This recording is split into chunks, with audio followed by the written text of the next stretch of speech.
cheaper. Grab food, saver, won't make it roll. Yeah, oh yeah. Grab food, saver is the one to choose. Yeah.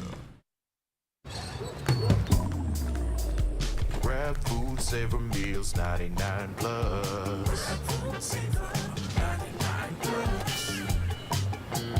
Diving meals, if it's a bill, saver meals won't make you broke. Yeah. All my friends book Grab Car Saver.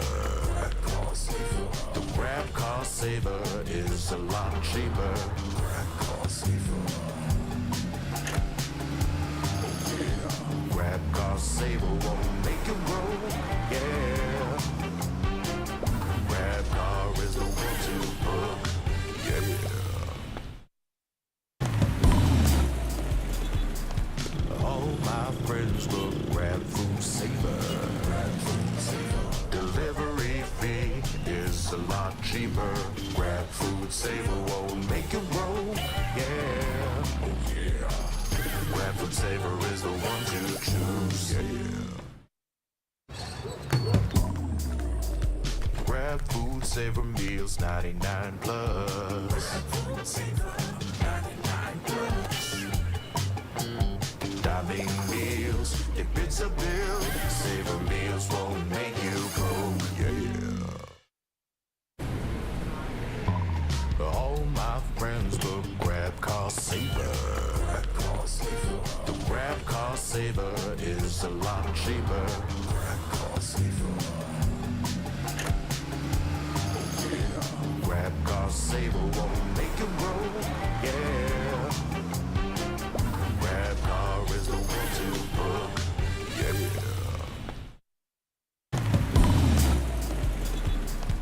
All my friends will Grab Food Saver. Delivery fee is a lot cheaper. Grab Food Saver won't make it roll. Yeah, oh yeah. Grab Food Saver is the one to choose. Yeah. Grab Food Saver meals, 99 plus. Grab Food Saver, 99 plus. Diving meals, if it's a bill, saver meals won't make you broke. Yeah. All my friends will Grab Car Saver. The Grab Car Saver is a lot cheaper. Grab Car Saver. Grab Car Saver won't make it roll. Yeah. Grab Car is the one to book. Yeah.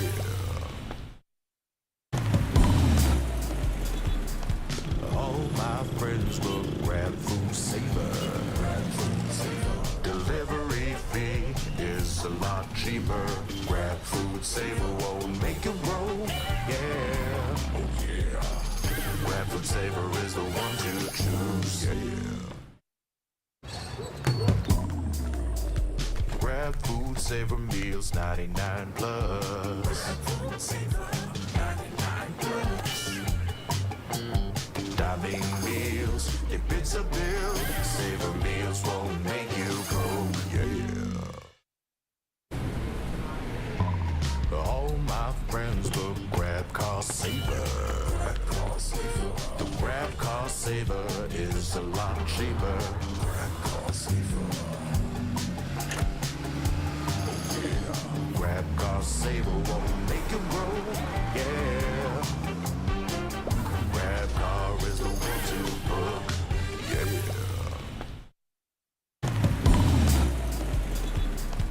All my friends will Grab Food Saver. Delivery fee is a lot cheaper. Grab Food Saver won't make it roll. Yeah, oh yeah. Grab Food Saver is the one to choose. Yeah. Grab Food Saver meals, 99 plus. Grab Food Saver, 99 plus. Diving meals, if it's a bill, saver meals won't make you broke. Yeah. All my friends will grab car saver. The grab car saver is a lot cheaper.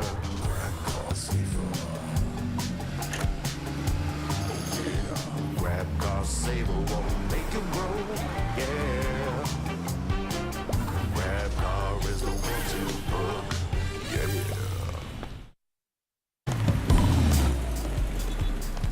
All my friends will grab food saver.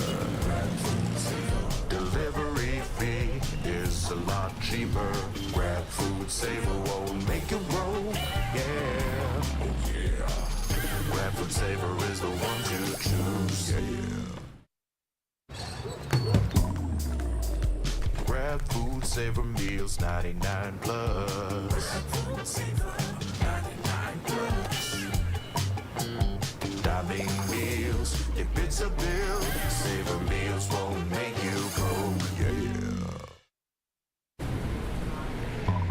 All my friends will grab car saver. The grab car saver is a lot cheaper.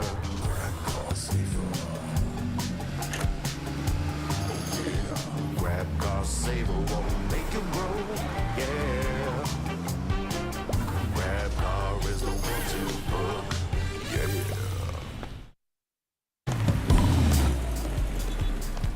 All my friends will grab food saver.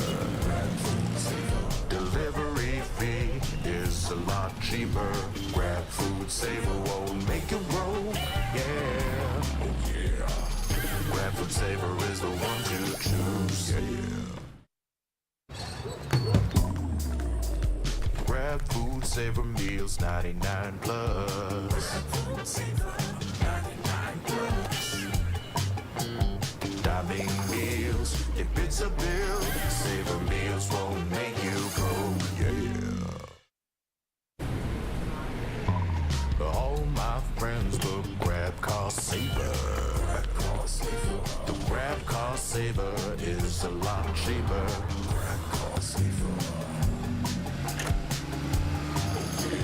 Grab car saver won't make you roll, yeah. Grab car is the one to book, yeah.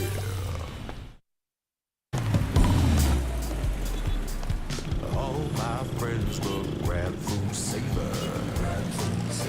Delivery fee is a lot cheaper. Grab food saver won't make you roll, yeah. Oh yeah. Grab food saver is the one to choose, yeah. Grab food saver meals 99 plus. Grab food saver 99 plus. Dining meals, if it's a bill, saver meals won't make you go, yeah. All my friends will grab car saver. The grab car saver is a lot cheaper.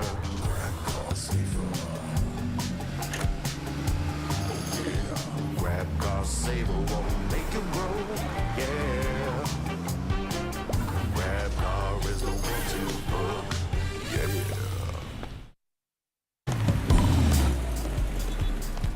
All my friends will grab food saver. Delivery fee is a lot cheaper. Grab food saver won't make you roll, yeah. Oh yeah. Grab food saver is the one to choose, yeah. Grab food saver meals 99 plus. Grab food saver 99 plus. Dining meals, if it's a bill, saver meals won't make you go, yeah. All my friends will grab car saver. The grab car saver is a lot cheaper.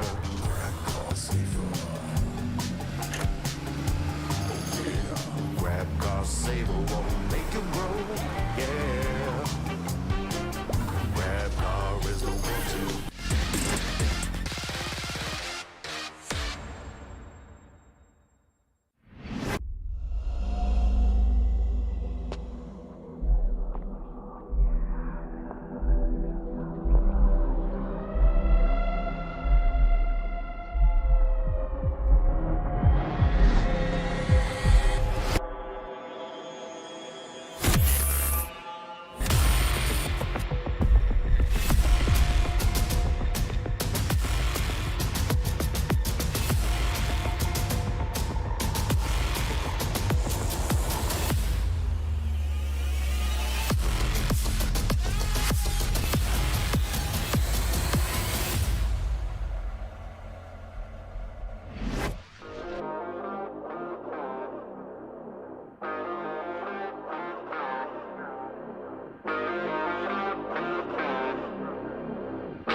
guys! What's up, Pilipinas? Nagbabalik ang broadcast ng VALORANT Challengers Split number 2. At ito ang week number 2. I'm OSC, sama si Tierra at si Rico para sa pasabog ngayong hapon. Kamusta kayo, girls?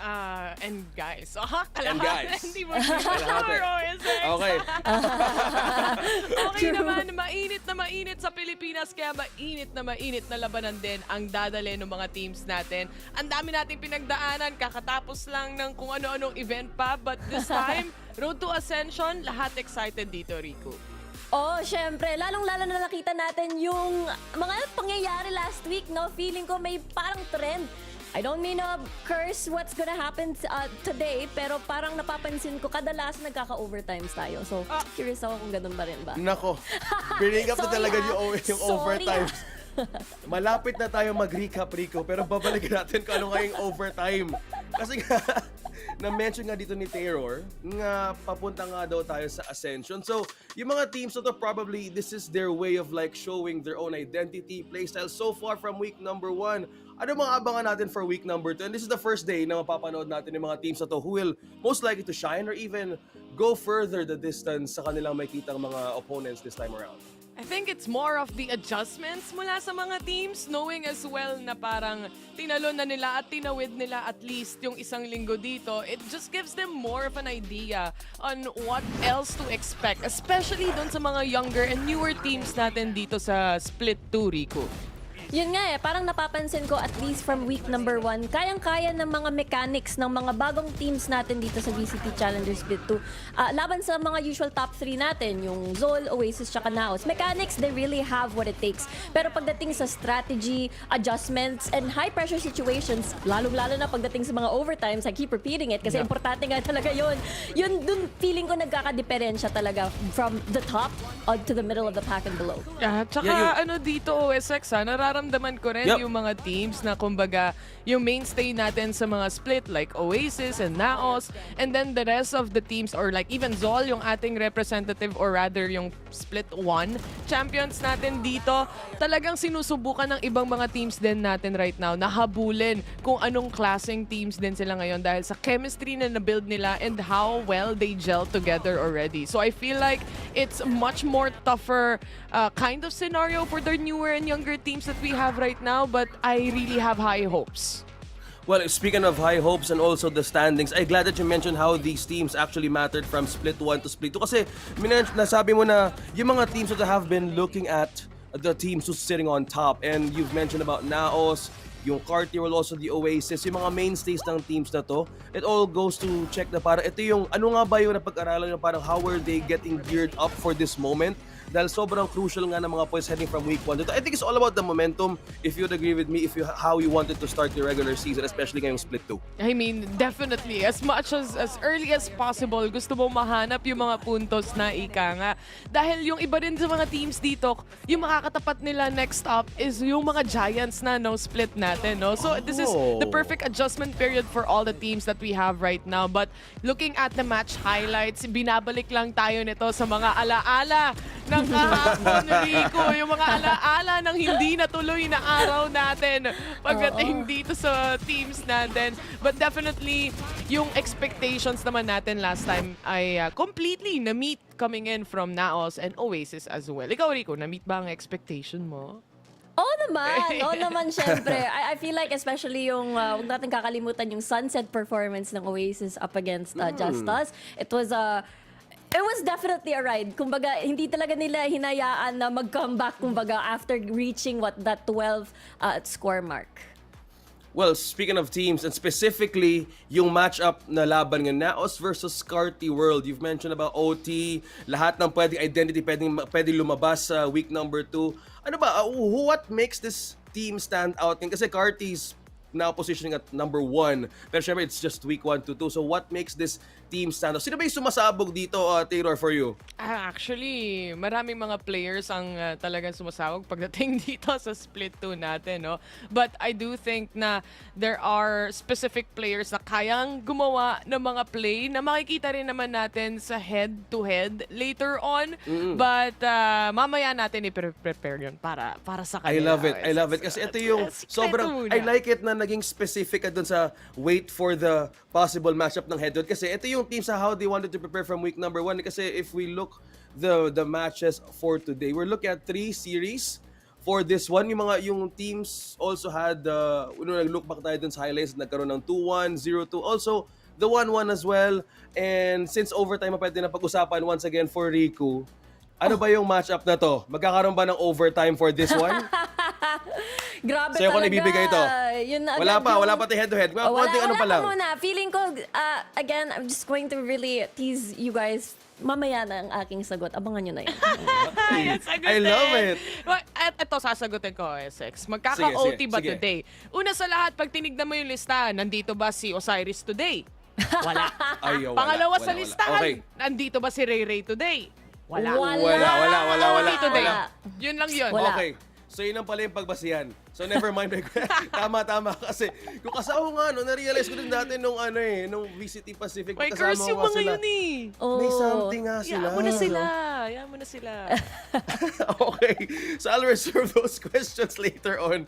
Kasi nga, if we look back on the teams of today, medyo nga magiging mainit yung laban. Because in the first series, pwede magkaroon ng I think a bit of a tight match as we want to see for overtimes. Pero since ganoon yung tapatan nila, I think it will all check on how the meta would form from week number 1. Saan ba tayo papunta from that specific games, from the series na napanood from week 1? Saan ba tayo mapupunta sa meta heading for week number 2? Ayun nga eh. Gusto kong alamin kung anong patch tong nilalaro natin ngayon. So, sisilipin natin yung patch later on. Kasi syempre, there's a big difference when it comes to the patch right now. Kung ano yung lalaroin nila for this specific week. So, we're gonna get onto that later on. But certainly, nag-adjust na yung mga teams na meron tayo dito coming into the patch where the Viper is one snake bite. So, ang dami pang hahabulin nung client natin pagdating dun sa current meta, di ba? And maybe actually, kung lalaroin na natin yung current meta rin ngayon, yung current patch natin, it's gonna be a big change, lalo na dun sa mga duelists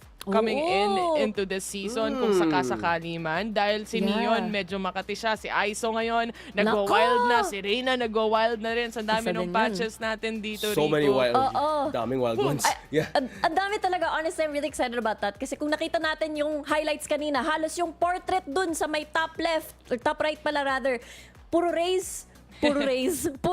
So honestly, nakikita natin kung bakit yun nga yung nangyayari. Maraming setup, maraming meta na nakapaligid dito sa mga star duelists natin. Lalong-lalo na dito sa Split 2. So, excited ako na makakita ng ibang mukha dun sa top right. No? Baka Neon na, baka Aiso na, baka mga ganun.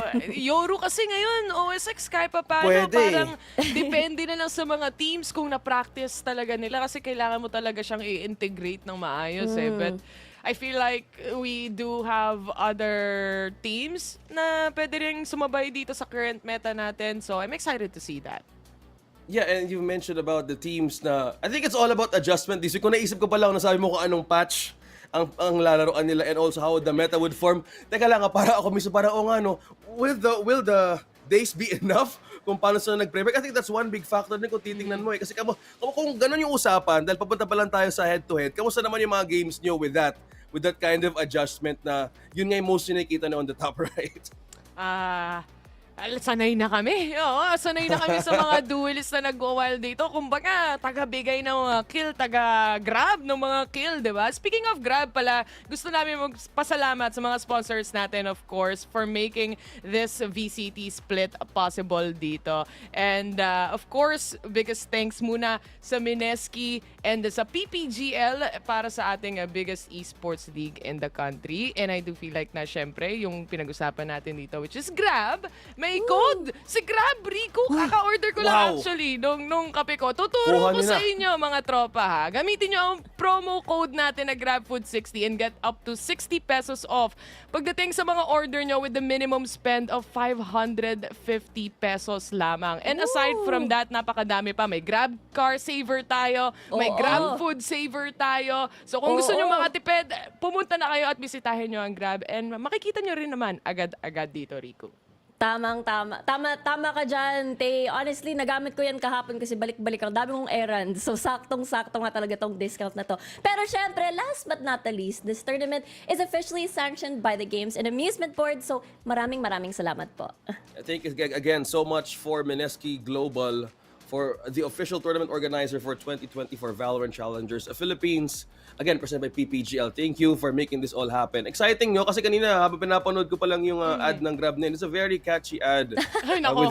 OSX, araw-araw na naming napapaniginipan tong Grab na to kung alam mo lang. All my Hinahabol friends, ka. Grab food saver. Diba? Kasi mas mas nakakatipid ka dun eh. And to think na mahaba yung ating araw, well, expected na madaming pwedeng mag-show up today for a great performance and a great series. I think kailangan maging fueled up and also be ready for the unexpected things na pwede nating makita. So, I think ito na yung time na pwede pag-usapan natin how these teams are doing from week number 1. Kasi again, nung tinignan ko din yung highlights kanina, you've mentioned about how these teams take control either with the Viper or what is the meta currently. Pero since ganun nga pinag-uusapan natin na pwede maging focus on one player even for one agent alone, ano ba yung pwede nating expect also from the teams moving forward? Kasi I think there's also the promo relegation team. Yeah, relegation also, which a group with teams na pwede magpakita ng bagong identity in this split 2, right? Yeah, definitely the younger ones, yung subversive, andyan din syempre para makita natin, especially yung mga nanggaling sa premier natin, right? Rank LQTs. You know, these teams are some teams to look out really for dahil yung iba, alam na natin yung kanilang nagiging playstyle, alam na natin yung ginagawa talaga nila pagdating sa mga games nila. But itong mga teams na to, syempre, yan yung galing promo relegation na inaabangan nating lahat. And I think yung mga viewers natin parang question mark, ano bang nangyayari? Ano ba tong split 2? Paano ba nangyayari ang lahat na to? Bakit road to ascension na bigla? Feeling ko, iparinig natin sa kanila yung tournament explainer, no, OSX? Yung ano, sorry? Yung Wala ako bigla. tournament explainer. Yung Feeling ko ito na. Oh. Feeling ko explain. Ikaw na, pumasok ko na sa screen. Stinger mo na to.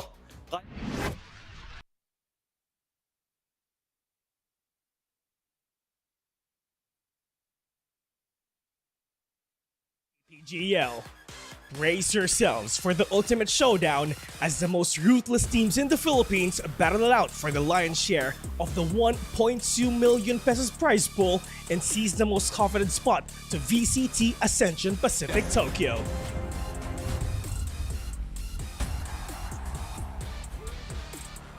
A total of 10 teams will go head-to-head in the regular season. These are the top 4 teams from the Split 1 playoffs. And 6 teams who went through the grueling phase of the promotion relegation, 2 other teams from the Split 1 crossover matches, and 4 new teams who qualified through the Premier mode. From here on, teams will go through a similar single round-robin format where every game is a best-of-3 matchup and every round counts. The regular season concludes with the top 2 teams advancing to the knockouts, while the 3rd to 6th place teams proceed to the crossover matches. Teams will need to give it their all as they defend their slot in a single elimination bracket where only the last 2 survivors will advance to the knockouts. The higher the stakes, the fiercer the competition gets, as the remaining teams in the knockouts test their might in a grueling double elimination bracket, all leading up to an intense best-of-5 lower bracket finals.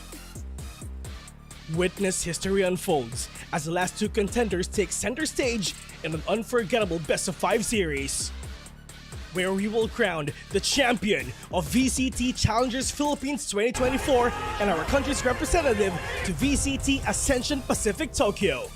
All these will happen at our much-anticipated Land Grand Finals event this July. This 2024, it's time for you to take over. Resurgence is here. Welcome to VALORANT Challengers League Philippines.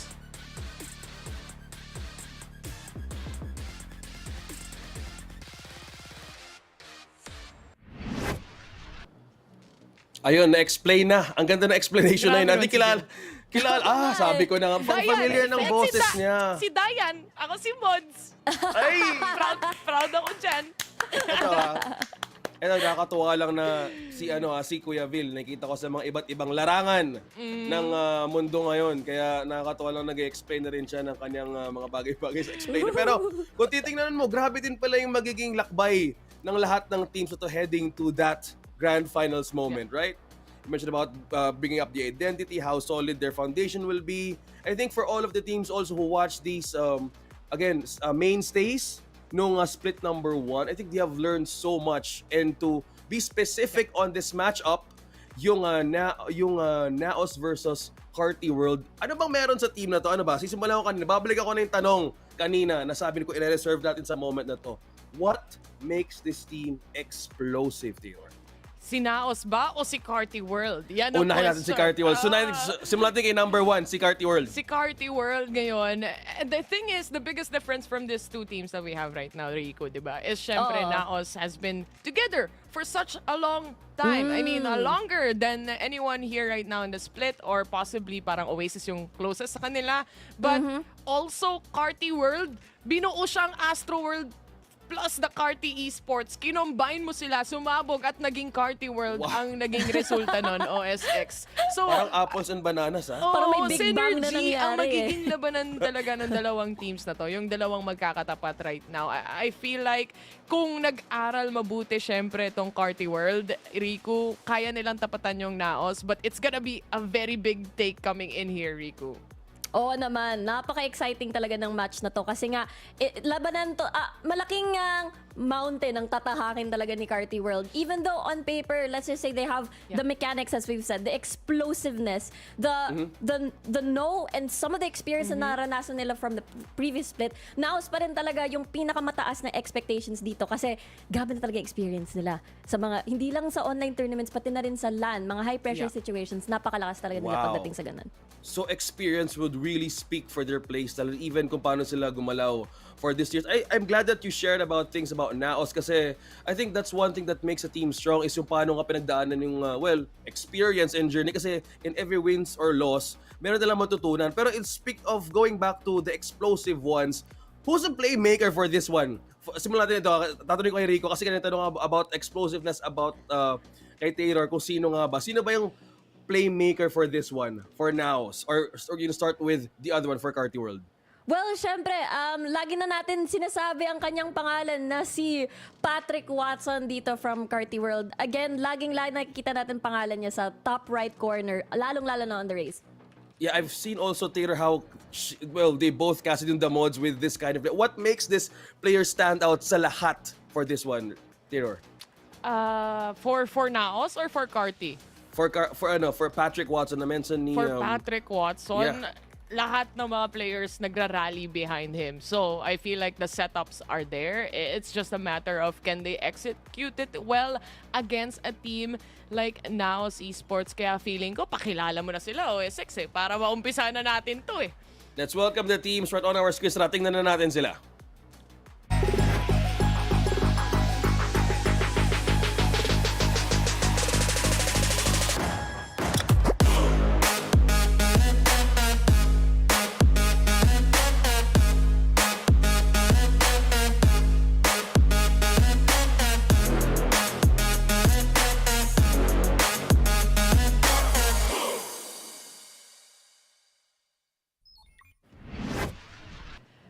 Naos Esports at oras na para talagang pag-usapan at i-dive in na natin itong team na to. I mean, what else can we say at this point? Pero syempre, heading back kung para sa mga hindi pa nakakanood o kaya naman kaka-tune in lang dito sa VCT. Of course, you have Papi Chulo, Ja, Nexi, Mojer, Eman FPS, Rico. Itong lineup na to, star-studded masyado. Kumbaga, lahat sila kayang maging duelist. Kaya nga as in lahat ng mechanics, lahat ng mga stylistic plays, clutch factor, they have everything. At dahil nga dyan, nasabi natin, yung experience, yung synergy na na-collect nila throughout the years dito sa VCT. And again, even though week 2 pa lang tayo, itong Naos, alam na natin, sila sa expected na hindi lang magka-qualify sa playoffs at hindi lang yon, aabot sila ng top 2 dahil sa constant consistency nila pagdating sa mga high performances sa team na to. So again, Naos, a lot of expectations here to win this 2-0 and to make it cleanly. Well, I think it's all about strategy, and you've mentioned how Naos had a great way of completing their journey and experience. I think there's one player also who's familiar with me na nakita ko din from, I think iba pa yung team niya dati. So, I've seen the transition as well. Sabi mo, kaya nilang lahat mag-duelist. Kung ganun, in a way, para siyang parang David and Goliath matchup ba to na parang kailangan ding tapatan ng Carti World heading on to this match. So, kung titingnan, It is a David and Goliath match. Actually, medyo nakakatakot para sa side ng Carti World, di ba? Honestly, Riku, itong team ng Naos right now, they look much more in a way na yung Philippines, paano sila maglaro, kung paano sila laban. Naos is probably one of the few teams that we have right here that actually plays really slow pagdating sa mga matches nila because they really want to make sure and really clear out the sides right here. So that's actually a big thing. A big difference pagdating dito sa scenario natin sa Philippines. Pero yung makakatapat nila, pakilala na kaya natin yan, OSX. let's head on to the next team. Sino nga bang kalaban? Carti World. Tingnan natin sa ating mga screens ngayon.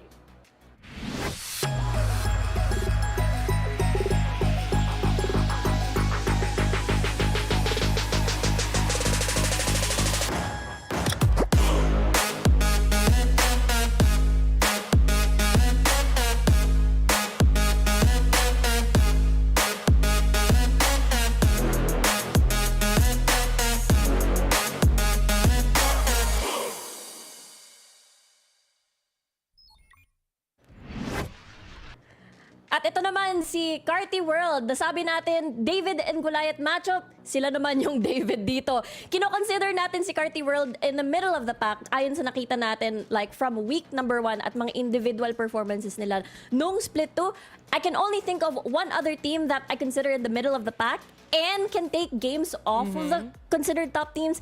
At yun ay yung old Stinky Cats. Ngayon nadagdagan na ito at kasama na yun si Carti World. And That's we keep, true. diba, we keep like singing the praises of Patrick Watson. And I do feel like kasi bagay na bagay yung meta ngayon, at least sa Pilipinas, yung double initiator. Making sure that they're able to flash, set up, get info for their star duelist. Lalong-lalo na nakikita natin lagi, multi-frags from Patrick Watson.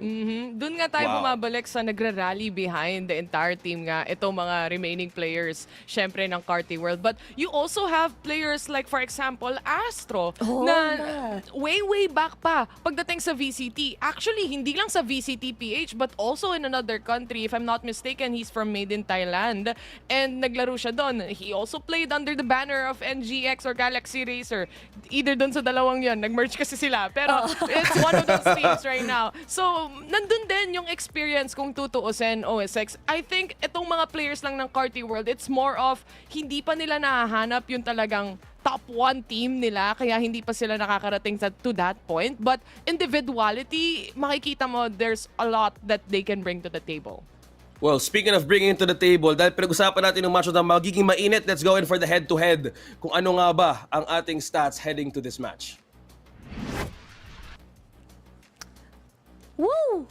Ito na nga yung magkakatapat, no? Si Patrick Watson tsaka si Mojer, yung mga very potentially explosive na mga race players natin from both teams. I mean, nakita natin from week number 1, Mojer, kagaya ng sinabi mo, Tay, kanina, na parang it felt like they were more of calm and collected na approach dito. And it does feel like it reflects talaga ng play style kung saan malakas itong Naos. Meanwhile, Patrick Watson, kahit nag-jet siya, parang race pa rin yung gamit niya, honestly. Yung race niya dun, nag-updraft din di ba?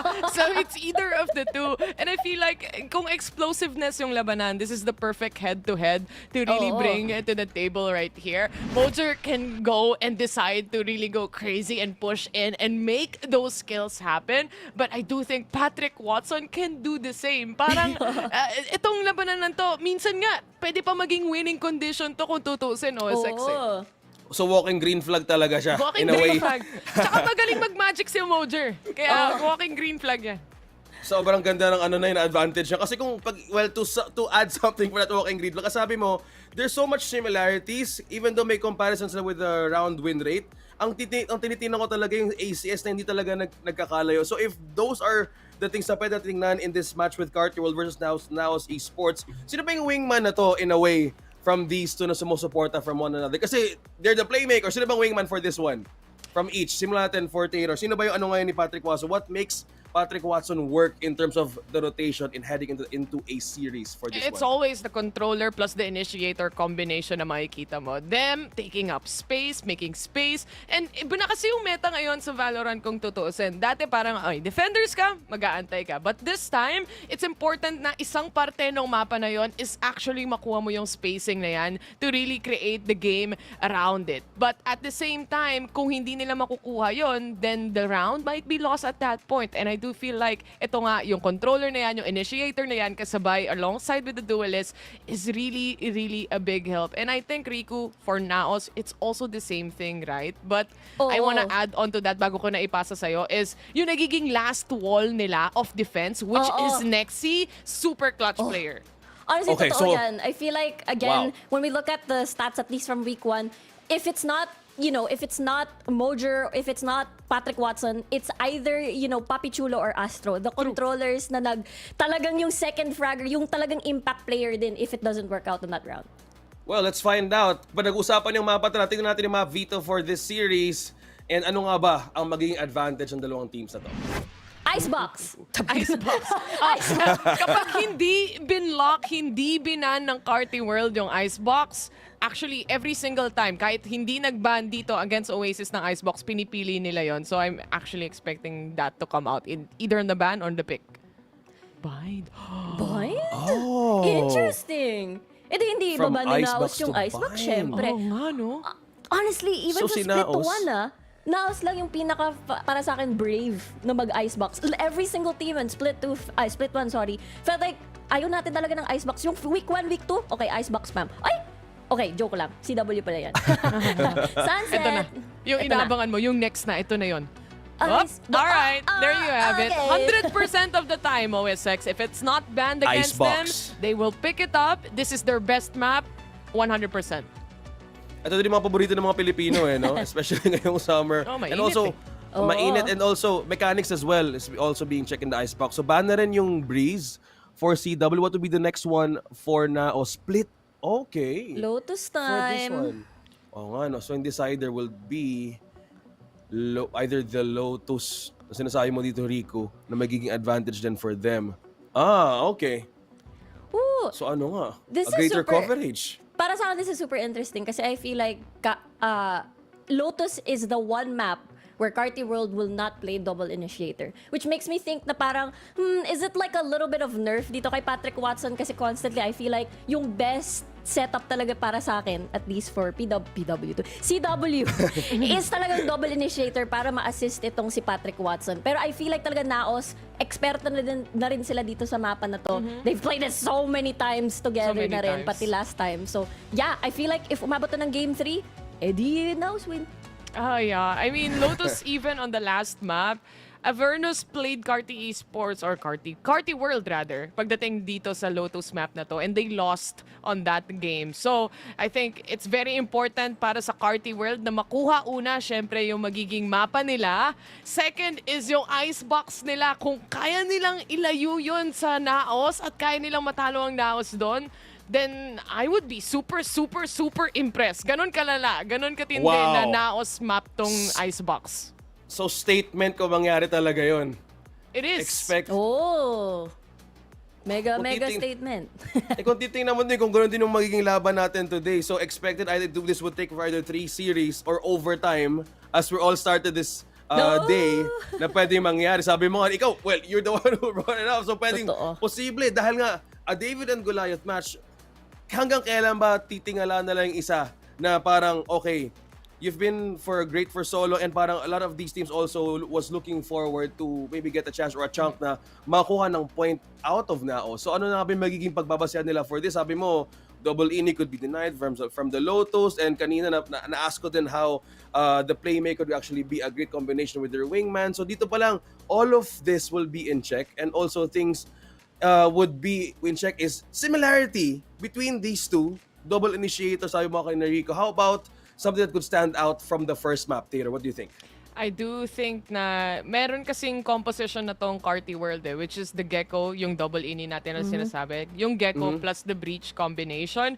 And Uy, this maganda Breach nun, combo na pwede mong gawin with alongside the Raze, napaka-explosive niyan. So really, itong first map na Sunset, it's about taking up and controlling the space when it comes to mid, making sure your duelists pop off dahil ang hirap umentry sa mga sites na B main or A main lang nang wala ka na nung Raze, lalo na dun sa mga stun na piniprepare, for example, di ba, Riku? Oh, I feel like magkakaroon tayo ng, what do you call this, parang kapareha na approach dito sa Sunset for both of these teams. I feel like yung pinakamalaking diferensya siguro dito ay yung KO. And I feel like, again, Breach versus KO, I feel like, again, it really suits Patrick Watson kasi it allows you to really cut a lot of these very important corners sa Sunset, tapos dun nalilipad itong si Patrick Watson. A lot of intel, na kagaya ng sinabi mo, Tay, Naos is the type that's really good like when it comes to planning, calm and collected decisions, which I think really nagpo-provide ang isang KO. So again, labanan talaga ito ng diferensya pagdating sa style. And kahit double ini, iba pa rin yung kanilang gagawin. Oh, tsaka OSX, last time na nakita namin tong Naos, si Papi Chulo yung nagwa-wild dito, hindi yung mga duelist, ha? So, It's actually the initiator, the controllers that are actually pulling off the clutches even. Yung mga Papi Chulo hold B main and then hold post plan position nila. I think Naos is just very calm when it comes to coming into this kinds of matches. And they're just making sure na kumbaga, we stick to what we practice and it shows a lot dun sa mga games nila dito, OSX. Wow, so controller, the one who creates coverage around the vicinity as well. So doon pa lang na malalaman na lang natin kung sino nga ba magkakatuloy. And a team who's also looking for a way to stack themselves up with experience. Parang lahat sila, they probably know themselves like in the back of their hand na parang if ever may isang manalo, isang matalo in a situation, they would know how to stand up. Kasi you mentioned about popping off in times na kakailanganin. And since yung team na to has great advantage in experience and also the one who's looking up, who's being in number one, I think magkakaroon na lang kung ano nga ba yung magiging prediction natin for this one, for this series. Ano ba? Babalik ko na sa mainit na lugar, ha? Prediction na muna tayo ngayon. Kasi sabi mo kanina, sige, sisimulan ko na dahil ako dito. Since baguhan ako dito for this one, for this first split number 2, may kilala din ako dun sa Naos. I'm going with Naos. 2-0. 2-0. I am not surprised. I'm actually going for Naos 2-0 as well. And if they even pick up one map away from Naos, itong Sunset na to pang nakuha nila, I would be happy for the side of Carti World. But 2-0, I think Naos would win this.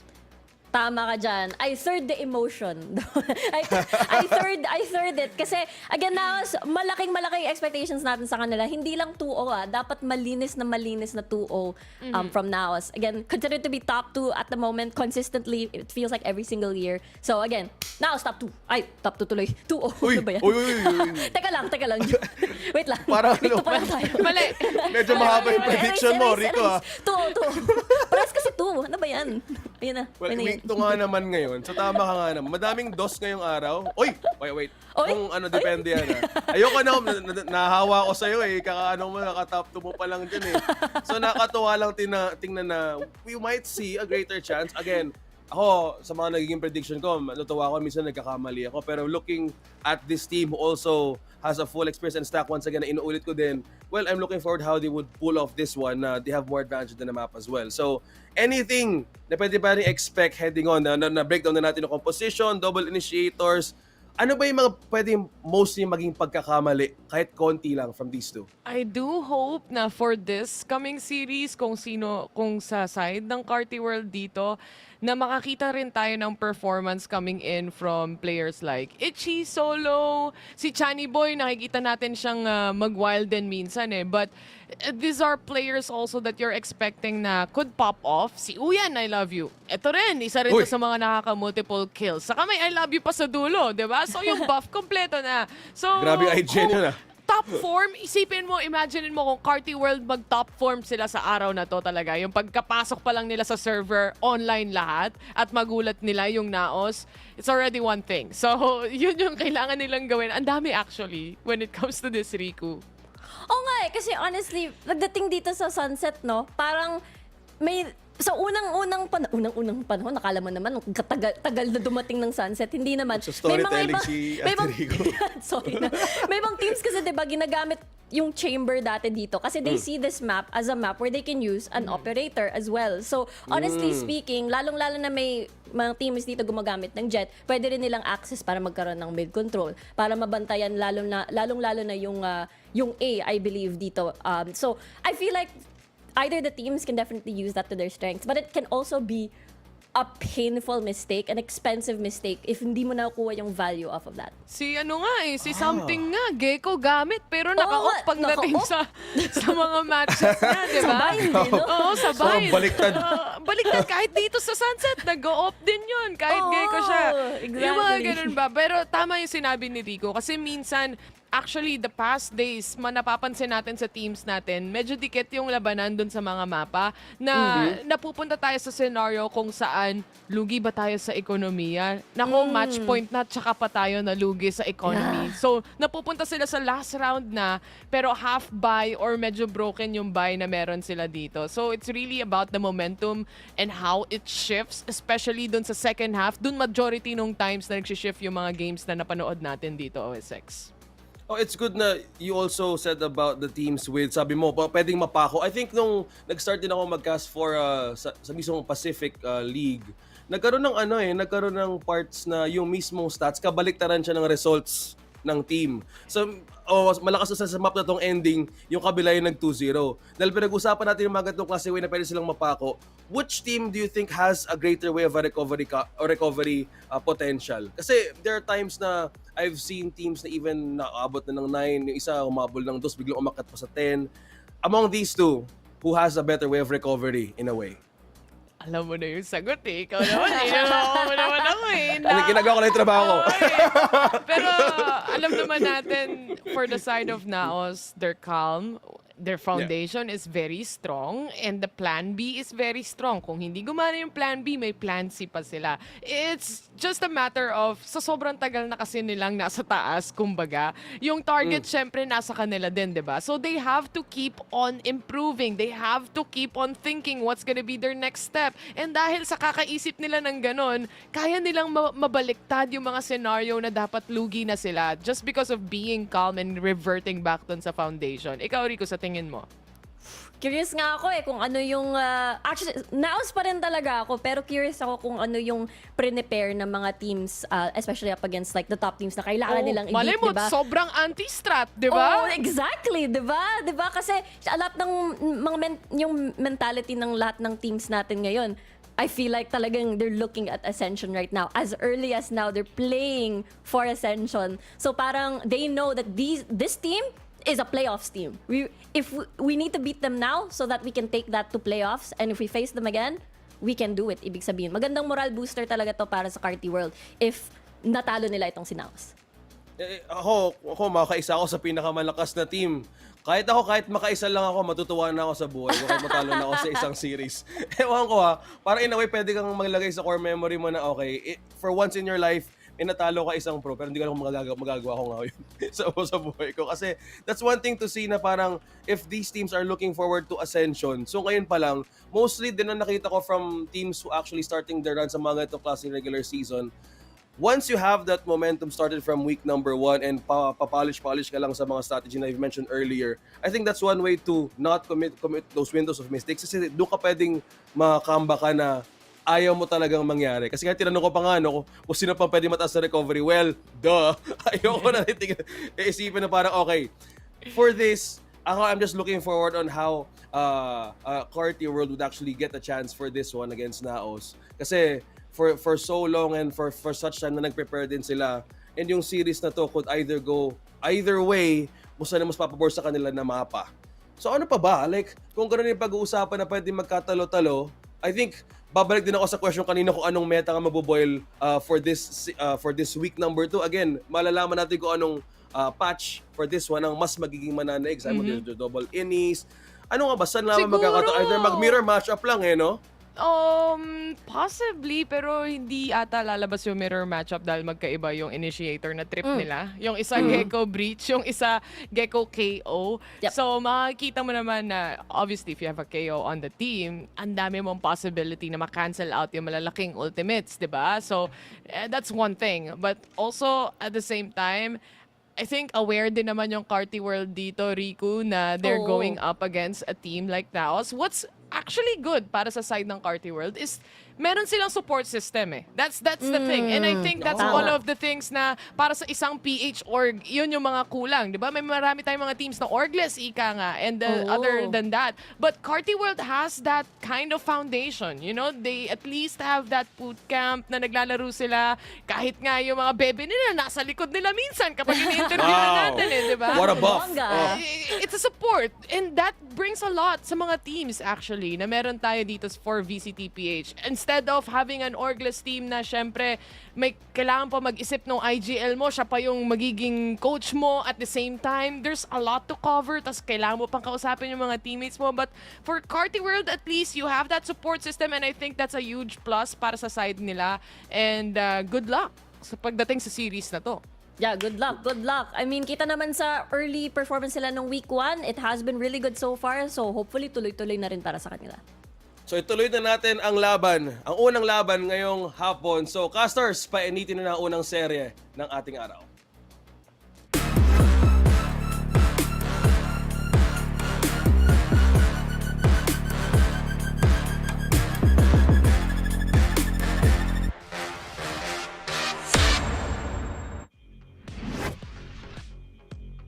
Ang balakbagan na naman ang mga pakikita, mapapanood natin mga eksena ngayon going into the series dahil maglalaban na nga ang Titans versus the Underdogs. Hi, hello, it's me, Hanig Lacy the Double. Kasama ko ngayon si Rockheart. And Rockheart, ito na yon. Ito na yung time para magpahiwatig na nga sa atin sa Carti World na kaya nilang kahit yung Naos Esports na gibain dito sa Split 2. That's right.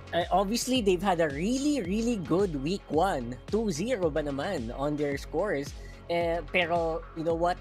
You have yet to face the head honcho, kumbaga, the village chief. Diba? So, isa sa mga challenge na kailangan tapatan dito ng Carti World. Although, syempre, maganda pa rin naman ang outlook para sa kanila. Panel was right. Huge David and Goliath match we have today. Sabi nga eh. Dahil kahit pa paano masasabi natin, may mga highlights na naman talaga ang players ng Carti World. Pero yun lang talaga yung magiging ano natin eh, magiging underlining factor natin that we have here, Naos, na alam naman natin na every single team na pwede lang makatapat ay nakatapat na nga nila. And they have proven to us kung bakit sila yung Giants, sila yung Titans for Split 2, Split 1. But then, Carti World, may times eh. May parang masasabi kang moments of highlight eh. Dahil I'm looking at Chani Boy right now na masasabi nating ang laki ng impact niya ng mga nakaraang series. I feel like that's exactly it. And that's also the thing about Naos. Like, lahat talaga kayang pumalag. They also brought this up na kaya kahit lahat parang maladuelis ang mindset. At pag ganun naman ang laro, like you only have to think about utils like for a split second, then you go straight to duels. That's for everyone. That's also what the reason why talaga nakakatakot talaga labot ng Naos. Yes, and speaking of, dito na tayo kakaintindihan kung ano bang utility ang mailalabas sa nila going into our agent selection. Dahil yun nga, na-mention nga ng ating mga panelists, yung initiators sila, mas bet ng Naos ang Gecko at ang KO. Sa kabila naman, Carti World, they will be relying on the KO, or rather, the Breach and the Gecko naman this time. I like it. Both teams parehong may tools na para mag-go. And that is the initiators. We have here KO on the left side for Naos and of course the Breach on the right. Both have very reliable flashes. And just have to remind everybody na both of these teams nakagaling lang sa win sa sa mapa na to. Last weekend, no? Na kung Oo. tutuusin, talagang laking bagay na ng weekend na yon talaga, nung laban nila yon talaga. Pero dito tayo magtutuos eh. It's the battle between the KO and the Breach. Para sa akin, parang pabor ako sa Breach, Rockheart eh. Dahil Nako. doon sa mga fault lines niya, sa mga blinds na hindi mo maasahan kung saan ba manggagaling. So, let's see. Dahil kahit papaano, may sagot naman yung Naos, meron silang KO to deny every utility. Agree ako dyan. The advantage naman of a KO obviously is yung wala siyang stun pero he does have the 0 point, great tool for information gathering para makapag-decide yung team mo, ano, go ba tayo dito or do we have to rotate? This is exactly why they pick it up. No Sovas, obviously that's a different kind of info gathering, pero they have the tools as long as they have like one confirmed idea. They have a better tool to like, they have a trigger finger, right? They also have the paranoia from the Omen. So Naos might have a better time entering the site kesa dito sa kanan where may mga scenario siguro that they might have to go blind in some of these sites.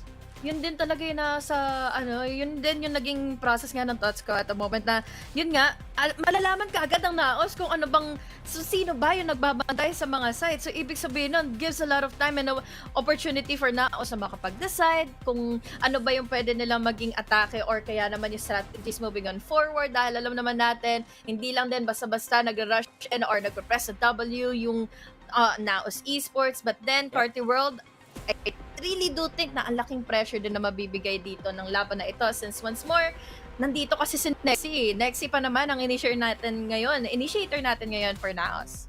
Matic, syempre. Na-realize ko lang na Carti World also has, at the very least, may DZ sila. yun lang. Diba? Yung pag-confirm nila going into a site, they have a DZ. Meron din naman yung Naos, which is again, one advantage they might have. You know what? I really want to see how they execute kasi you can only talk about agents for only a while. Kailangan natin makita paano ba nila lalaroin yan, paano ba sila aatake dyan. And we are going to map number 1, Naos versus Carti World.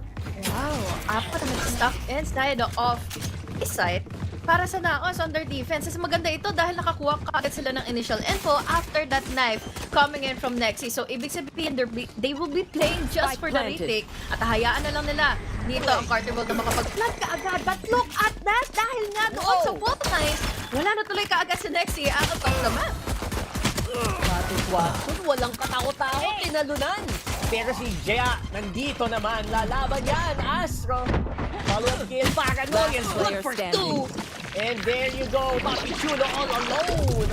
Carti World, huge advantage dito. Again, the surprise factor from Patrick Watson. Naggulantang ang mundo ng Now. Ang linis naman ng pag-aarangkada nila dahil again, nalaman nila kung saan nang galing kanina si Nexi. So, hinabol nila to the fact na pati yung fault line umabot din sa kanya at hindi rin kaagad nakasagot. Naka-recover ang Naos Esports. Sabay-sabay silang nagulantang. Sa ang dami ng tao kanina sa Carti World na nga inside of market. So, now, good start. Definitely a good start for Carti World, no? Oh, I actually don't blame Nexi dito kasi kahit ako hindi ko in-expect na magsa-shot-in si Patrick Watson, kaka-take lang nila nung site. Grabe naman talaga. Abante kung abante ang ginagawa dito ng Carti World. Ay, kung may bridge ka, yun lang din talaga yung tanging idea, no? You have a lot of space created because of that fault line. So, dapat i-amplify mo yung utility na yan. Pero, baka magulat sa Lara, Cart, ha? Ang dami na nagpo-push ngayon from Naos going into B. Wala ding idea yung Carti World. Pero, I feel like aware sila kahit paano. Since ngayon, nabangan ni Cherry Boy, there's a swing, there's a 2K already for Cherry Boy, and naisagot na Papi Chulo. Although, nahabol naman siya for Last player standing. Wow, actually, I really thought wala din silang idea but you saw na nakaabang pa rin talaga. Yung mga miyembro dito ng Carti World, that is impressive. Parang may mga nanood ng bots dito Grabe yung... Oy! Oy! Ayan na! Ayan na! Sinimulan pa nila, Rakart. Etong pagka-crowd per second nila, sa byron pa ng Naos. Tingnan natin na, pero at least naman dito sa bonus nila, hindi na rin masama. Dahil at the moment, at least, that was at least 2 players na na-take down lang siguro na nga ng Naos earlier, no? So again, byron na para sa Naos. And let's see, ano na nga ba ito? Parang niraragasa lang sila all the time in Carti World. Itong Carti World, you don't make pigil na gigil, ha? Sasabihin ng Naos, round 2 pa lang, ha? At 2-0 pa lang kayo, ha? Medyo enjoy. Let's see if that's gonna get changed here. We do head into the gun round para dito sa Naos. Tingnan natin kanina, no? Definitely a great start parang kahit papaano narattle nila yung defenses coming in from Naos. I love the slow pacing rather ng Carti World dahil at the moment iniisip siguro nila baka sakaling ang ano bang space yung pwede na nilang i-gather dahil yun nga, kanina nag-push up na ang Naos from B but now they're just waiting it out. Walang nagpapamigay ng info coming in from Naos Esports. Yeah, that info is so crucial right now. Grenade!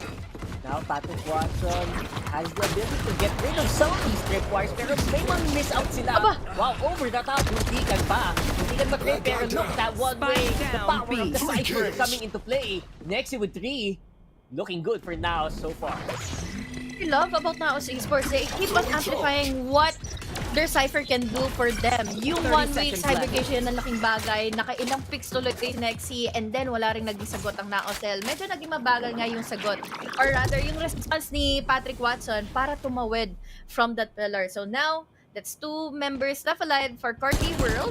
What more can they do, diba? Lalo na crossfire na lang malala ang Naos, and 4K pa sa Byron ngayon, sa panimula ng Naos the moment. Ayan na, may umaano-ano doon kumikisi-kisi doon So, interesting. Actually, sobrang interested daw kanina dun sa tripwire placement dito si Ja, no? Parang hindi na puputok nung patience So, they're able to slow down actually the rest of the other members. Kahit na nakalusot si Patrick Watson, yung ibang nakasunod naman sa kanya, hindi naka-follow up, days.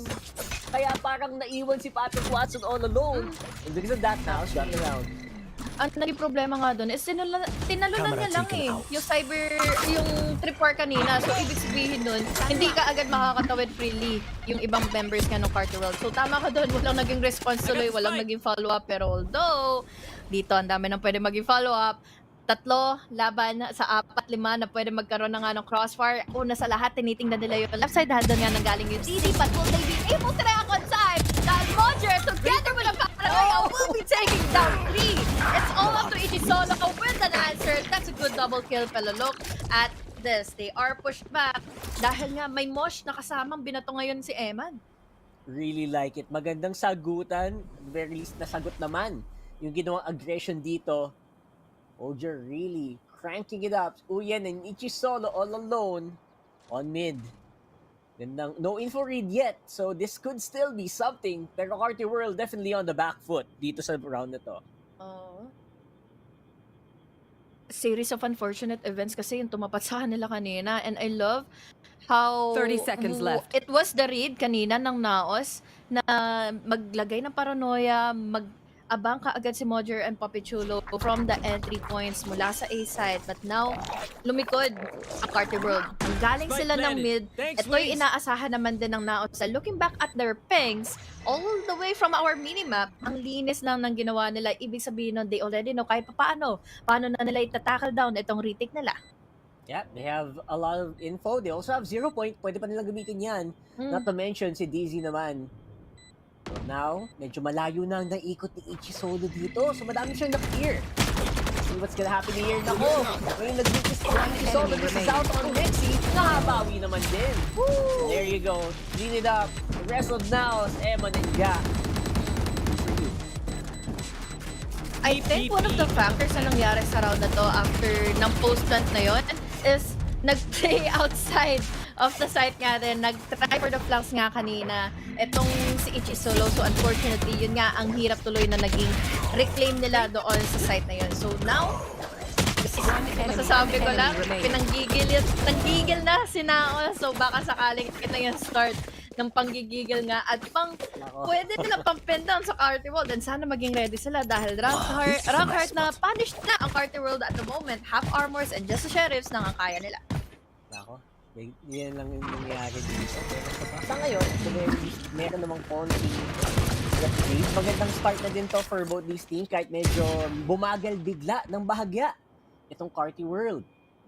Now, obviously, picks can still happen, so hindi pa rin pwedeng bumitaw basta-basta itong Naos. Obviously, they will also not allow Carti World to get any guns because of their positioning. Malayo ang laban na gusto nilang ilaban dito for Carti World. No accidental, donation para mga barrel dito mangyayari for sure. At least yun yung iniiwasan nila, no? Yung mga free upgrades para sa Carti World na magagamit pa nila bilang recovery for this round. But now, naririnig na natin ang mga sound cues. Now, they have been completely denied tuloy dahil sa null command na binigay na nga kaagad ni Nex. Pero ang dami naman natugot. Kami na from Naos side. And there's also the throwback mula na nga kina Patrick Watson. Can you I love this style. Kahit papaano, under parang dalawa na lang kaagad ang natitira. Look at the casualty. And this time, they're playing it together. Narinig pa kung saan manggagaling na nga yung dalawa. But even though blinded by the paranoia, maririnig pa kung saan makakapag-TP si Astro. So that's going to be it already for that drift around. But it was a good try para sa Carti World. Yeah, actually, nangyari yung sinabi natin ang daming baril na malapit ito. Kaso hindi mapulot. Ang layo ng pwestuhan nila. Ito namang si Ja, game sense malala. Blinded at lahat, nearsighted at lahat.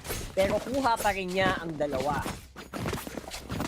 right there? Linis pa rin ang paano dahil yun nga, I love the answers from Naos. They were reactive, nagkaroon ng null command kaagad, hindi natuloy sa market. Tapos nag-push sila from mid and together with that paranoia. So with that, ang dami tuloy nilang na-control na space. Wala tuloy na exit plan ang Carti World at naipit na lang from all the way from that corner. So this time, different story. May pera na ulit ang Carti World at meron pa silang showstopper at etong trash. Ang laking bagay na kaagad nito starting on this round. Yeah, that's some ultimates na pwede naman yung kata. May counter-track na pwedeng mangyari dito. Pero, oh my goodness, the lurk has been stopped. Para dito. Carti World. Fire in the hole! Ayun na. At least may showstopper ng kasama. Bilis matakbuhan, no? Mga ultimo, mga langgam tuloy ang mga nanak mo ngayon para sa side ng Naos Esports. Mojo going in for another kill. And now, we have an opening para magamit na nga kaagad nila si Trash. Ang problema si Patrick Watson. Mali ang angulo na tinitingnan niya. Nahuli na nga kaagad ni Trash. Ito si Chani Boy. Kaya naman an opening para kina Papi Chulo to take them down. Another lead goes to the Naos side. Disiplina, I think sobrang commendable ng disiplina nila doon.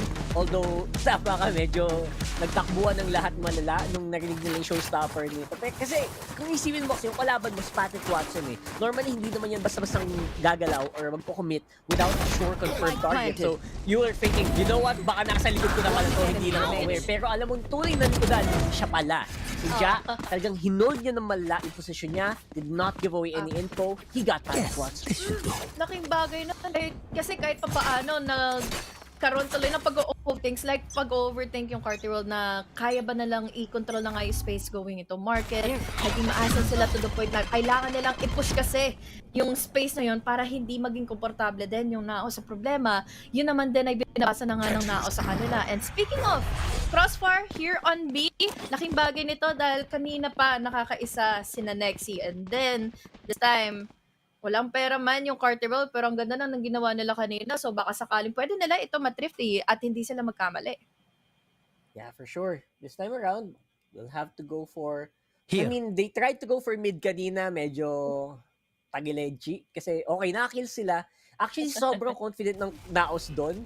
Alam mo yung umabante na sila, sige, subukan yung kunin yung mga baril na yan. Good luck. And the sheriffs just were not making it count. Actually, lakit sila with the sheriffs, pero they could not translate more into that. The cross on the trip. Dalawang trip na natanggal doon. I know Oo nga, natira na kagad yung report, kaya naman wala tuloy na pala si Papi Chulo kanina. Ang problema, si Ichi Solo, bakit naka-knife out ka? Kaya naman ngayon, -1 already for Carti World and their 50. Laking bagay na rin kahit paano, pero may sagot naman to agad.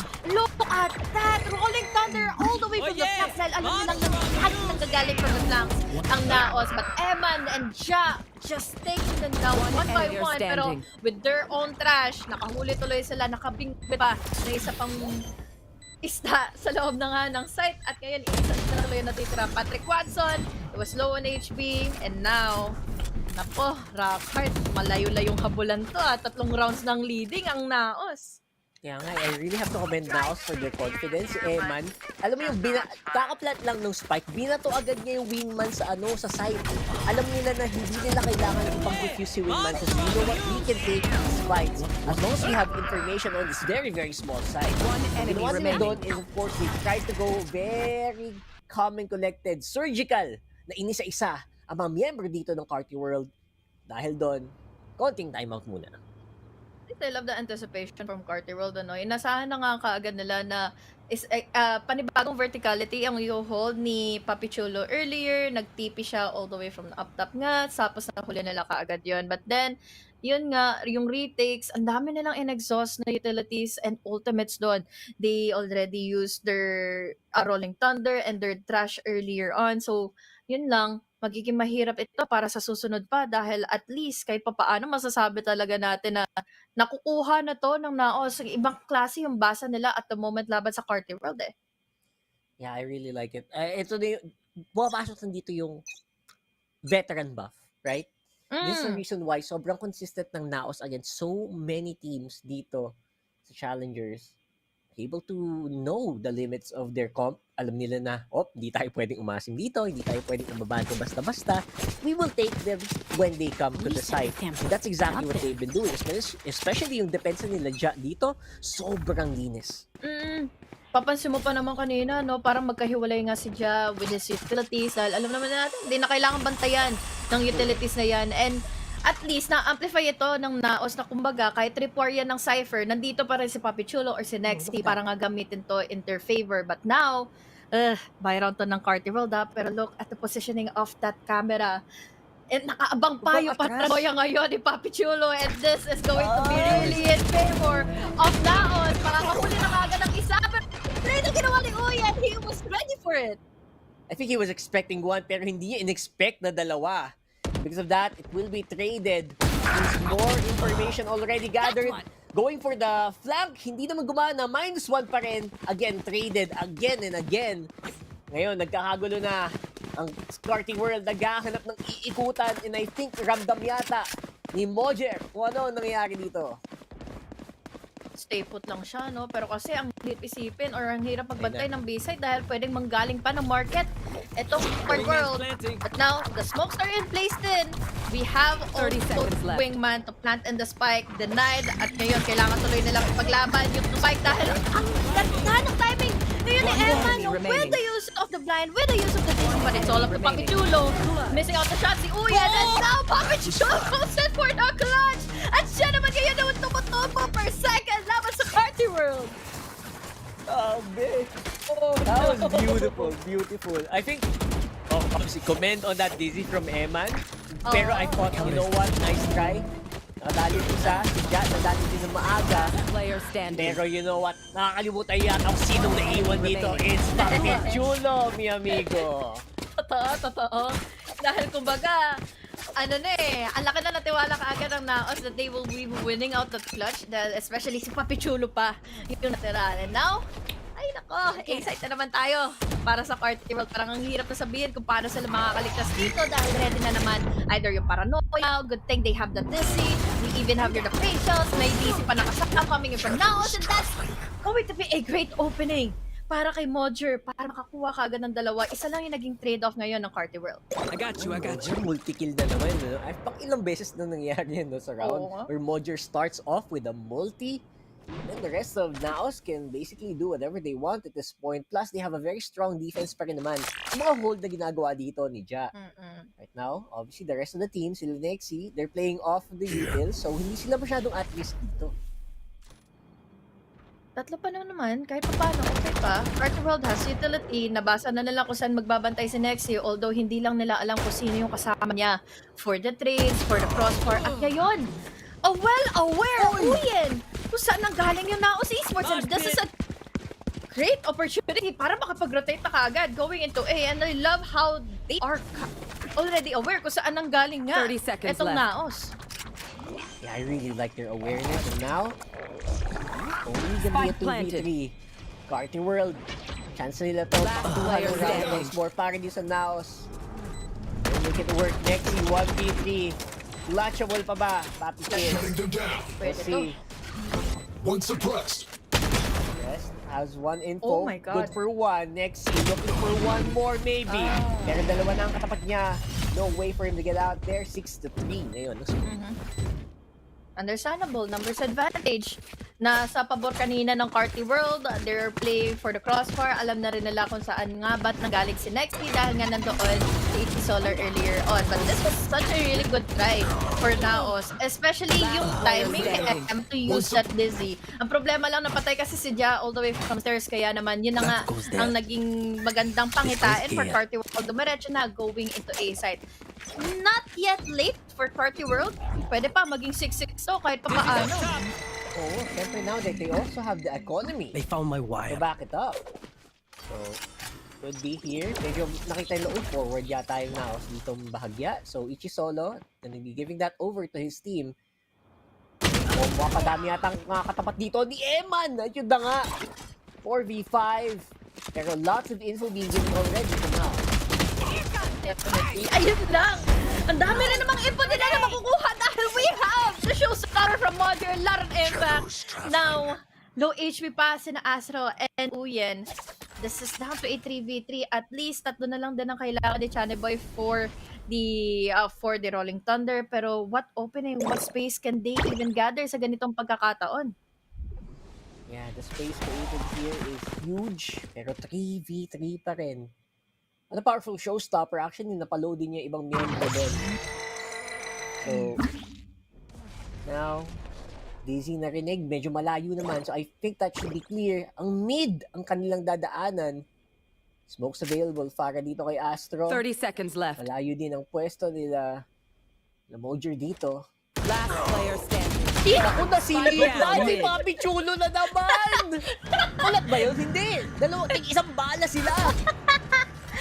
Lahat, dalawa sila nakulat kasi nagkasambutan pa ng spike kanina, diba? So, wala na rin siya nagawa. Alam na rin ni Jack kung saan magagaling ng Chane Boy. Kung siguro, hindi sila, or kung siguro biniyayaan sila ng timing kanina at mahuli nila si Papi Chulo, pwede pa eh. Pero kasi yun nga, ang tinignan nila kanina yung mid-bottom. So, unfortunately, another round, another tuloy for Naos. One enemy remains. Unbelievable! Ang chulo. I think, nagkaharangan yata ng vision konti. Kasi sabay-sabay sila naglalakad going on to mid. Parang yung katawan ng isa, nakarangan yung katawan ni Papi Chulo, yung vision nila sa market. Wow, unfortunately. Kasi anytime baka may mag-pick galing mo from mid dahil kahit papaano naubos na yung oras nila kanina mag-try going in A. So most likely ang babantayan na kaagad ng Naos is from mid para makapag-split push pa ang Carti World. And speaking of Carti, we're down to another sheriff, we're down to another save down for them.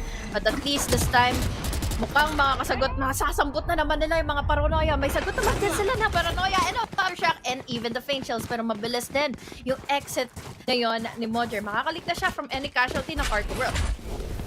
I like it. So, syempre naman, surprisingly, Carti World, madaming nakalagpas, daming nakatawid dun na katawan. They don't have the weapons yet, pero they're playing close range. So, this is as good as you could hope for.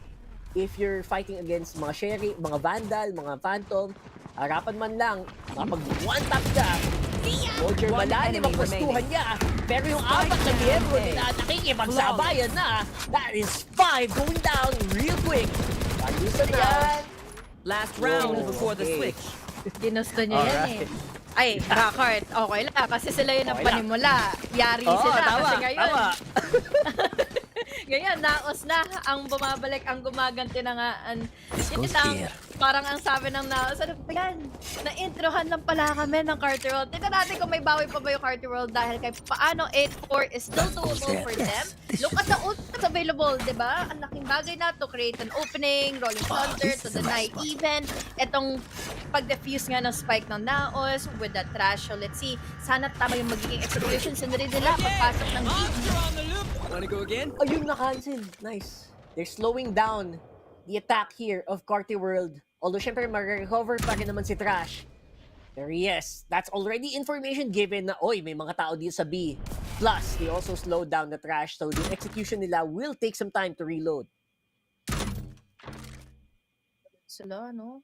Dahil they were hoping kanina for a rush to happen in B. Narinig na natin yung track, pero yun lang. Immediately cancel. And tingnan mo din yung space na binibigay nga agad ng Naos, ano. Narinig na nila.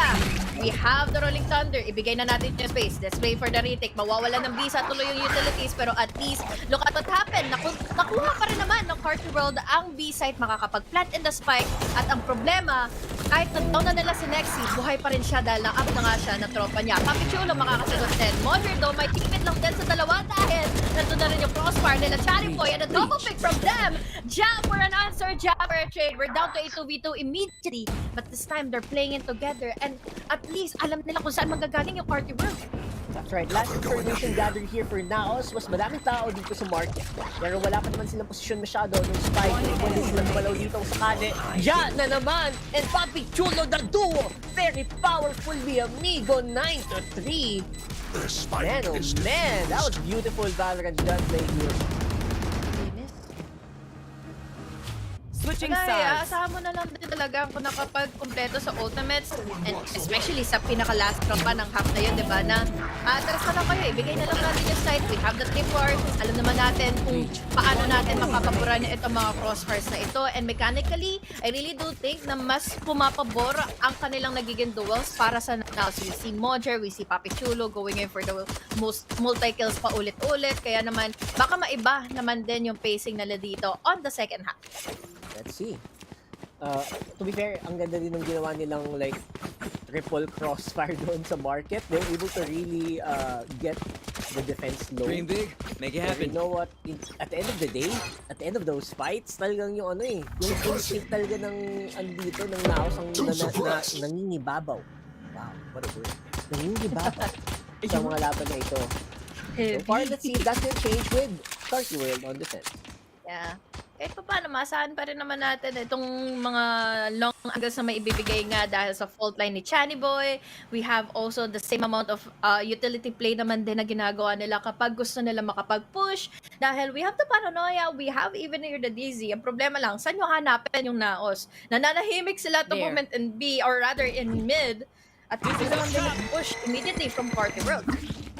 Dito na sa pasok yung pinag-usapan natin kanina, Honey Blaze, yung double info gathering tools, the Dizzy and the 0 point na pwedeng gamitin ng Naos in their attacking side. They can confirm more information. Actually, na-confirm na nga sila ng kill with the help of the Dizzy as well. They can really peek those corners.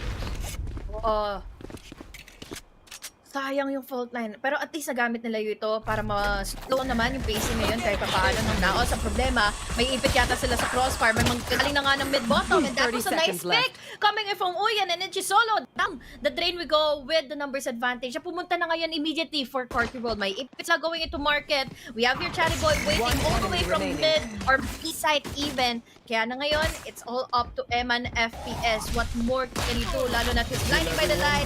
Chatty Boy as well knows what he needs to do. Kaya ngayon, pistol round. Another pistol ang mapupunta sa Carti World. At that point, parang medyo na-spread thin yung linya dito ng Naos. And because of that, Carti World, you know what? Gawa nila exactly what Naos did to them in the previous round. Just hold back and wait for them. Wait for the execute to happen. They're able to answer very efficiently. Ako din ang nila sumagot kaagad with the push nila Uyan. Ang laking risk nun, pero that risk was rewarded immediately. Dahil nga nakakuha sila ng iila, nakuha pa nila yung pistol round, but this time, given the fact na walang pera ngayon ng Naos, they will be rushing and farming in the orbs dahil aatras sila ng unti-unti. That's right. Spike drop. Yung parang no hesitation dito ng Carti World to answer pag may sumisilip, like completely understand why they had the advantage there in that round. But this time around, Naos hindi na masyadong nagbibigay info, hindi na masyadong sumisilip as much with the Dizzy, with the 0 points, slowing it down, waiting until the very last moments. Pinabasa nila, may tripwire ba dito? Parang wala. Ang ginawa dito ng Carti World is a very behind tripwire Patrick Watson. Again, hindi inasahan ng Naos na silip siya ng ganong kalalim. Tatlo din sila, so ibig sabihin, they have the confidence to do so, so might as well push and pick na immediately. Alam naman nila na walang pera ang Naos, so ibig sabihin, pabor sa kanila yung mga aim duels. Now, we We have here Astro and Shiny Boy. Look Spike at down, that. B. Tatlo kaagad sa kanilang mga kamay. 30 Pero may seconds sumunod left. pa agad si Lexi. It's down to a 1v3 with 4 HP and a dream. May wing pump pa na makakatapat pero wala na. Ang hirap na rin talaga. At least, masasabi natin, enough na yung dalawang casualty na nabigay nila sa Carti World. Yeah, that's enough actually, pero for sure they will have some guns pa rin. Guardians, really good tools here on the defenders. Carti World. So, now with the gun, with the buyout, obviously, Spike medyo mas down. mahirap dito. Pero at least may mga nauwi naman sila mga barrel, which is really good for defense. I think tatlo naman yung nauwi nila, so that's not bad. Will still be somewhat a fair fight here, pero 0 point naka-ready agad, which means this might be something fast here for Naos, or they're actually holding up all the entrances, A main, B main, and also mid. Para at least wala namang pang-lurk sa kanila, no? This time, Modger, wala namang magpipick din coming in from market. Kinakabahan ako kasi baka sakaling ma-off timing din sila, mabalikan sila ng Carti World katulad ng ginawa ni Papi Chulo earlier on. But at least, nakita na nila kung sino ba yun nasa market. Inaasahan na rin kaagad ni Modger ngayon. Yung pick na manggagaling na nga all the way from mid-bottom. But they're taking too long, too much time dito sa mid-tiles para lang makipag-duel na paulit-ulit pero wala silang makuha ng isa. I mean, it's a nice try para dito sa Naos, di ba? For Carti World rather. Tama, for Naos. They're able to get some attention on mid, tumagal yung bakbakan nila sa mid, or barinan nila, palitan lang sa second bar. Tapos meron namang kills na mangyari pa dun sa Gedli. And now that confirms na siguro konti na lang yata tao dito sa A. Tama ba itong call ko? We'll have to wait 30 and seconds see. left. Or they decide to throw the utils very early on. Fragment already used up. Mojer from the back, nakalikod na. At siya ay madadali pa. Ichi solo with the counter. Oo. Sumagot ka agad. Pero nung namatay si Eman FPS and rather si Modern, mabilis naman din yung pagre-reclaim na nga nila ng side. seconds left. Naman sina Eman and Papi Chulo or together. And now it's all up to Uyen. Dalawang makakatapat niya, makakapatay pa rin ng isa. At least the damage has been done ng Carti World. Dapat sa Naos, tatlo ang nawala sa kanila for this round. But looking back on the scores, so looking back at the rounds, it's still Naos who has such a dominating lead dapat sa Carti World. Very good yun. Very good cover as well for the planter. Guys, ganun mag-cover ha. Pag magpa-plant ako, Tama, cover tama. lang. Please, Tama. ay, planta nga ako eh. Oo, hindi yung nagtatago ka kaagad. Ano yun, nahayaan mo na lang ako makapag-plant, di ba? Dapat bantay sarado yung gagawa ng trabaho yung may hawak-hawak lagi ng lunchbox para at least may round pa rin kayo.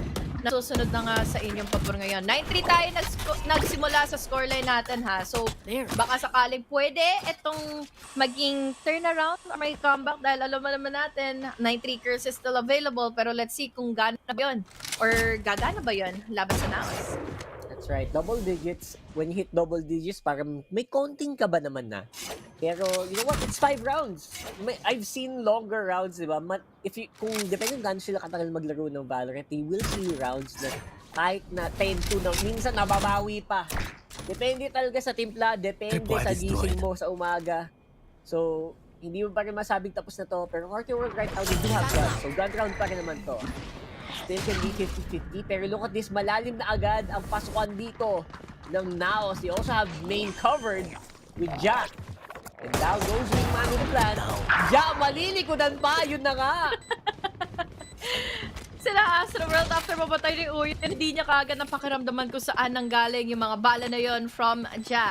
And this time, dalawa na nga nawala for Carti World and they are playing it safely dahil kahit papaano pwede pa nilang i-save nga itong mga guns sila for the next ones. Pero the biggest problem here kung hindi nila ilalaban itong round na ito for a retake is yun nga, 11 rounds na. 11-5 na magiging scoreline natin. So paano na magiging habol ng Carti World? Iilan na lang yung kailangang kuhanin ng Naos. You also have to think about the guns that you will use later on. I think kung wala talaga silang pera, right now, there's 500 and 750 on the pockets of Astro and Uyen. Yeah, full-on save is 100% the right call. And they're actually able to really discipline, put themselves in very good positions na hindi sila mapititas. So it's not a full na, it's not a completely empty round, pero they are down by about one. Yes, one gun, one bulldog. Okay, paano? Pwede pa, no? Pwede pa yan. Oo. Baka ilang one taps na kailangan mo laban sa Naos at gagana na talaga, ganalicious na talaga itong bulldog. May problema lang, sana magkahanapan ka agad sila dahil this time, it's a different tackle now on the defense para sa Carti World. Merong paranoia, immediately naman na stun si Nexi, so he needs to immediately also run. Patrick Watson, binabantayan natin kung saan siya pwede sila magkatapat nga ni Nexi. But Nexi, caught off guard dahil ang bilis tungo ka agad ni Patrick Watson to take all the way from the flanks. Full clear na agad ni Emma yung buong side, so now they only have to worry about Market and maybe Boba. Now Mojer, straight to the face! Grabe, sabay ang bigkas! Patrick Watson got solo for some reason. Hindi ko na panahon kung ano nangyari doon. Trash goes out, and now they are able to clear Boba. Nagtatalo ka na! Oh my goodness! Back to me. Two of them are gonna get caught here by Trash. Aba, ang nakakatuwa ito. Hindi naman din pinatay ka agad ng Naos. Immediate TP para chulo nang hindi na nga mahabol ka agad itong Trash na ito. Pero mahuhuli pa rin siya ni Astro. There's TC, there's Astro naman for and this is such a definitely good round for Carti World dahil sa showing na ginawa nga ni Patrick Watson, especially yung retake pa na ginawa din naman nila all together. But then, ang pinabol siguro talaga dito is hindi talaga na pinilit pa ng ngayong mga nakuha ni Trash kanina. Oh, that was like, alright, I guess understood. Baka hindi mo sure kung ilan yung nahuli ni Trash, right? Unless sinabi ba yun, I got 2 or something. Di ko na maalala.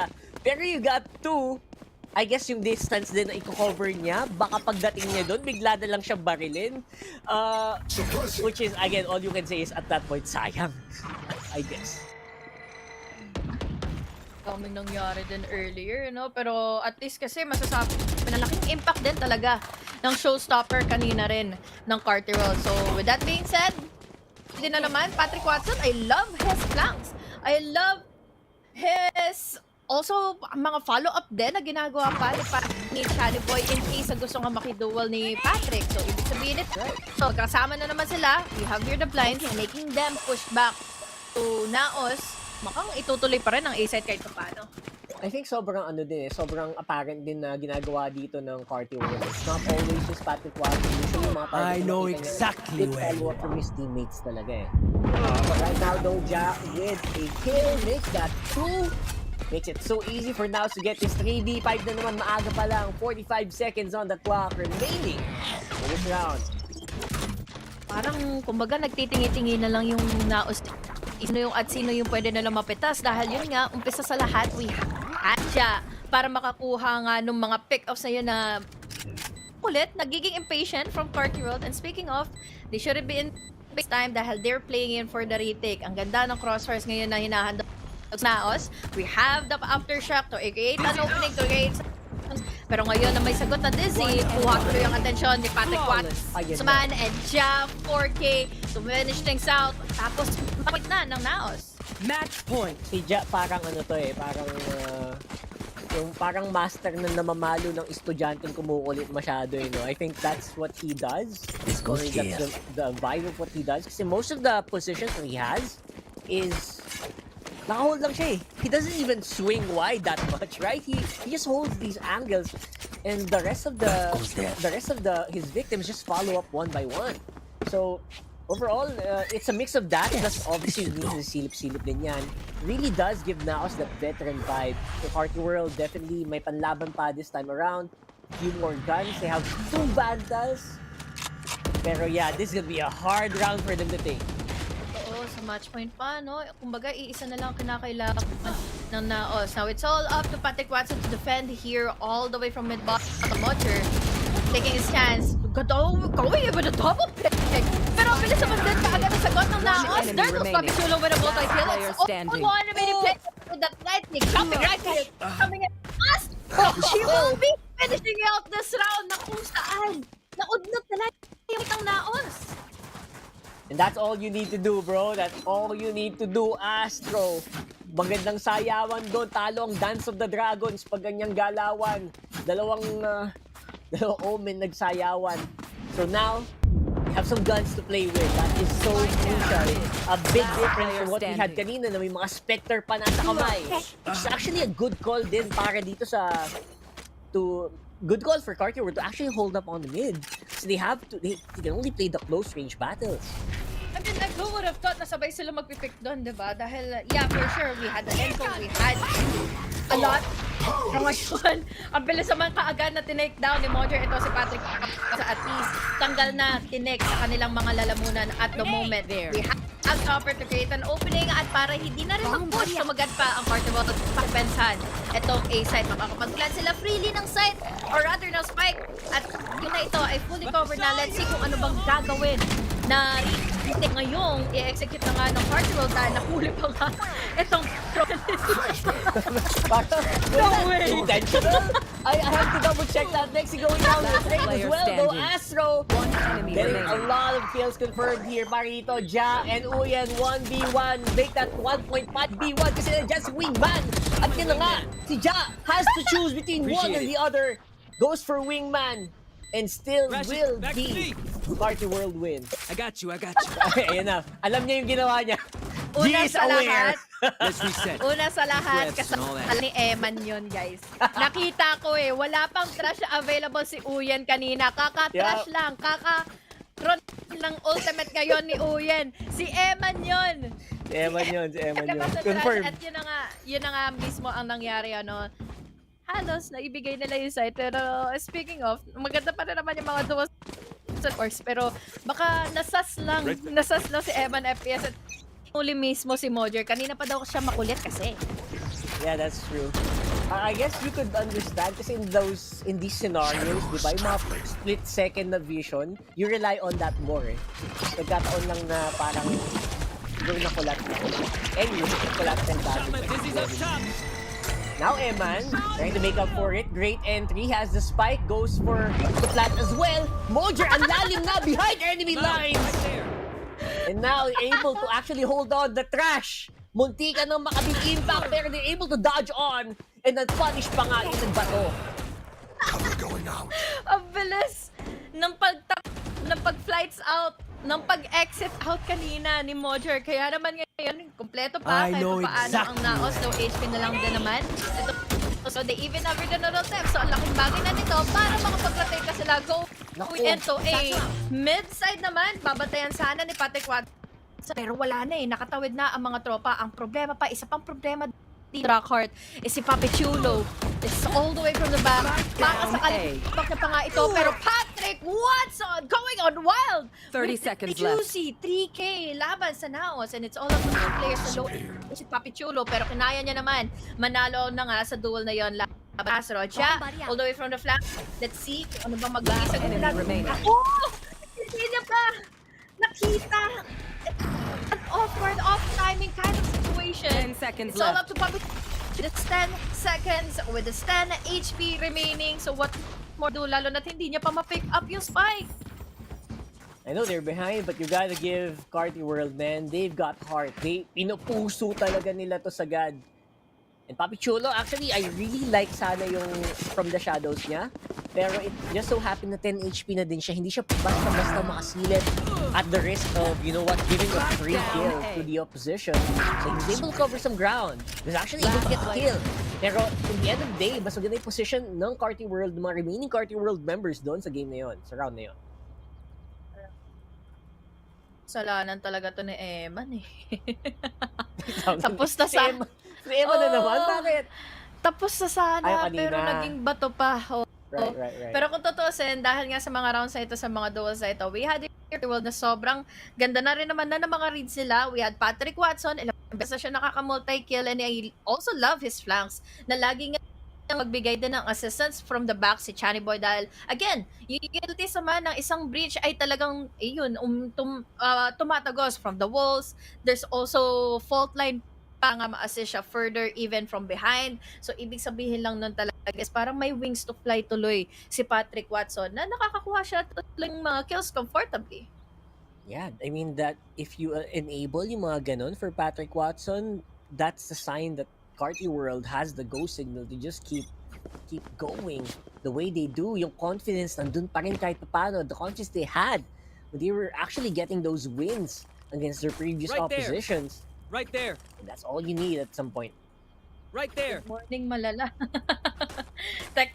Technical post yan talaga, pero at least sa mga nangyari din naman kasi talaga kanina, we gotta agree na nagiging online na for a bit. We started at Right there. and this is huge already na apat Right na yung nakuha ngayon ng Naos, but 6 culminating rounds naman na ang na-secure ng Carti World dahil nga una, yung mga Patrick Watson, yung mga timings nila and everything kapag nagme-mid yung Naos kanina, and also hindi rin na nakakapag-clutch na maigi as what happened earlier in the first half sila Papi Chulo. So as time sabi ko talaga laking bagay, laking impact talaga ang binibigay ngayon ni Chani Boy to us.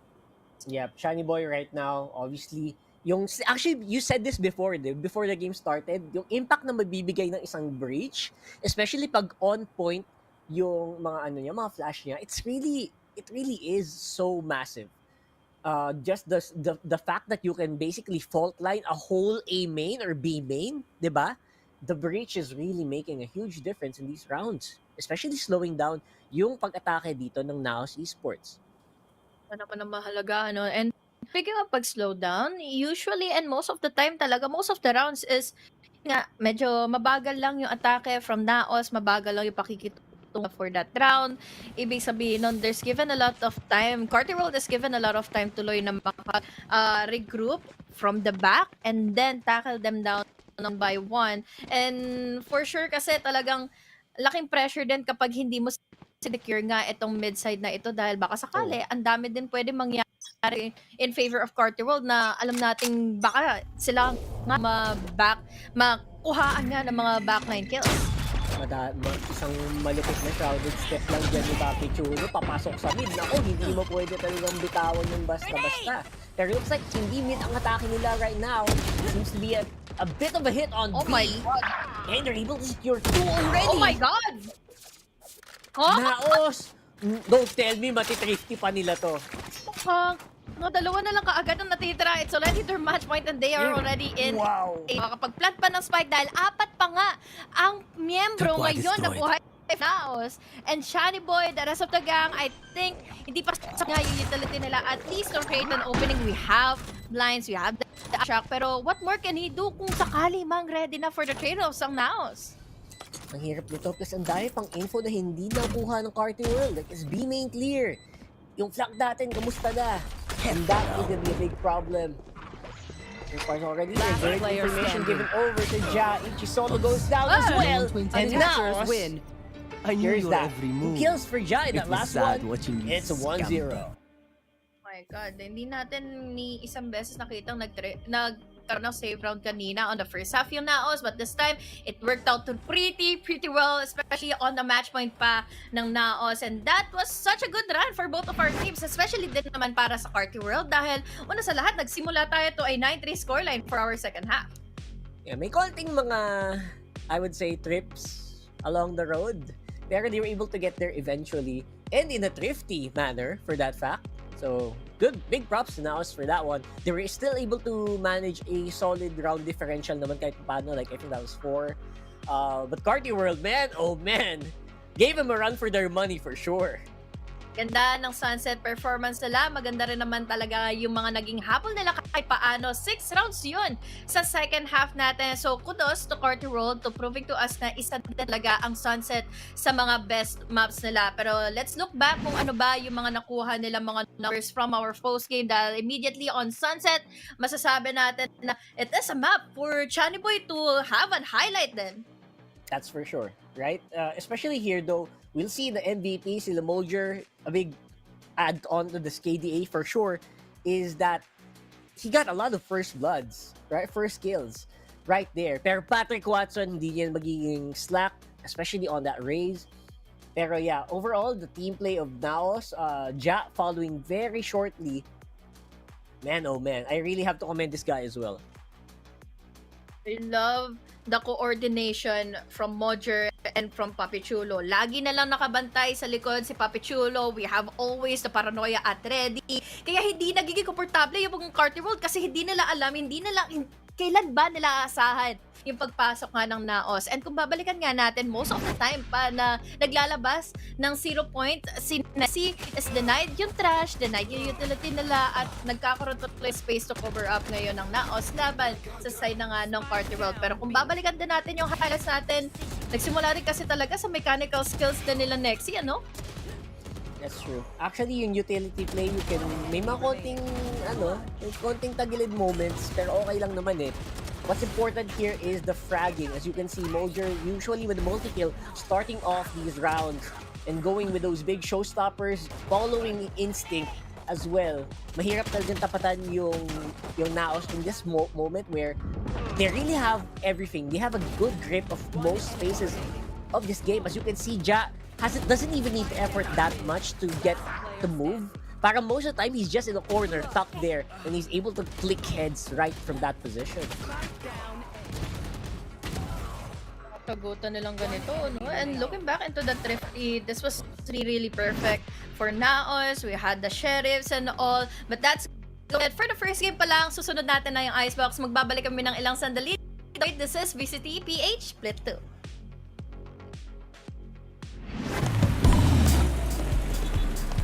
All my friends look grab food saver. Delivery fee is a lot cheaper. Grab food saver won't make it roll.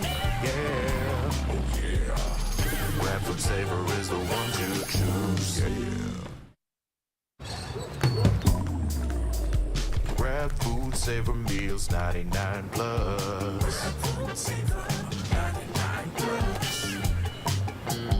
Diving meals, if it's a bill, Saver meals won't make you broke, yeah. All my friends look Grab Car Saver. The Grab Car Saver is a lot cheaper. Grab Car Saver. Grab Car Saver won't make you broke, yeah. Grab car is the one to book, yeah.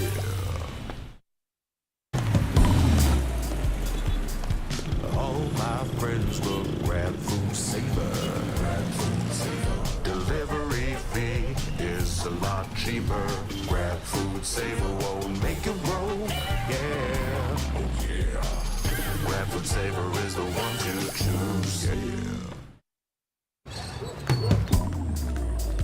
Grab food saver meals 99 plus. Grab food saver 99 plus. Diving meals, if it's a bill, saver meals won't make you broke, yeah. All my friends look Grab Car Saver. The Grab Car Saver is a lot cheaper. Grab Car Saver. Grab Car Saver won't make it roll, yeah. Grab Car is the one to book, yeah. All my friends look Grab Food Saver. Delivery fee is a lot cheaper. Grab Food Saver won't make it roll, yeah. Oh yeah. Grab Food Saver is the one to choose, yeah. Grab Food Saver meals 99 plus. Grab Food Saver 99 plus. Diving meals, if it's a bill, Saver meals won't make you broke, yeah. All my friends look Grab Car Saver. The Grab Car Saver is a lot cheaper. Grab Car Saver. Grab Car Saver won't make it roll, yeah. Grab Car is the one to book, yeah.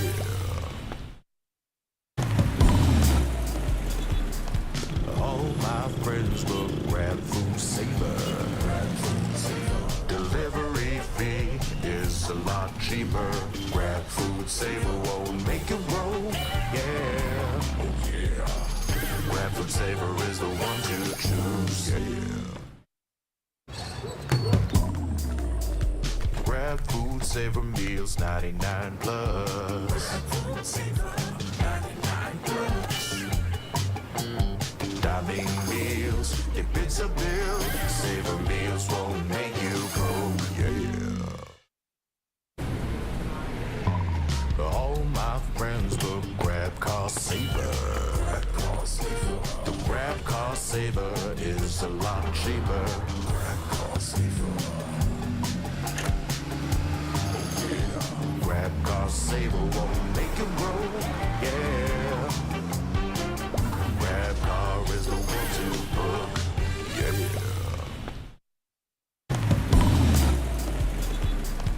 All my friends will grab food saver. Delivery fee is a lot cheaper. Grab food saver won't make it roll. Yeah. Oh yeah. Grab food saver is the one to choose. Yeah. Grab food saver meals 99 plus. Grab food saver 99 plus. Diving meals, if it's a bill, saver.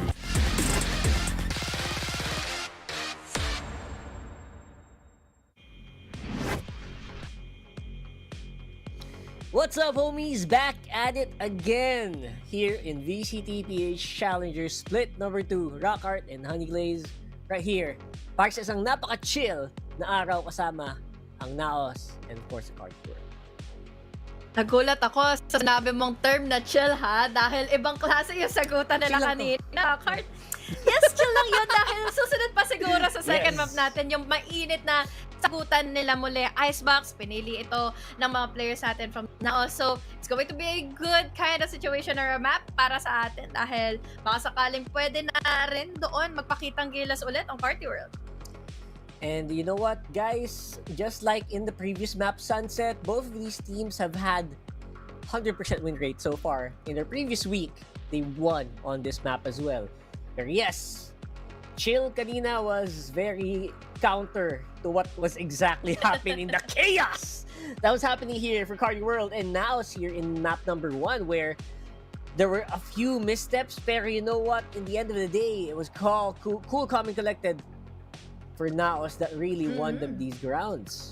Actually, it was really cool, calm and collected nga for Naos, especially after winning out a match point na bukod tanging Thrifties lang, bukod tanging Sheriffs lang nakapatay nga laban sa side ngayon ng Carti. And speaking of Carti, aba, they're sticking on that Gecko at the moment na parang ganun din naman para sa side ng Naos, but the difference is bukod or yung comparison na lang siguro dito is kung meron silang Sova, meron pa rin namang magsistick on that KO. Let's see.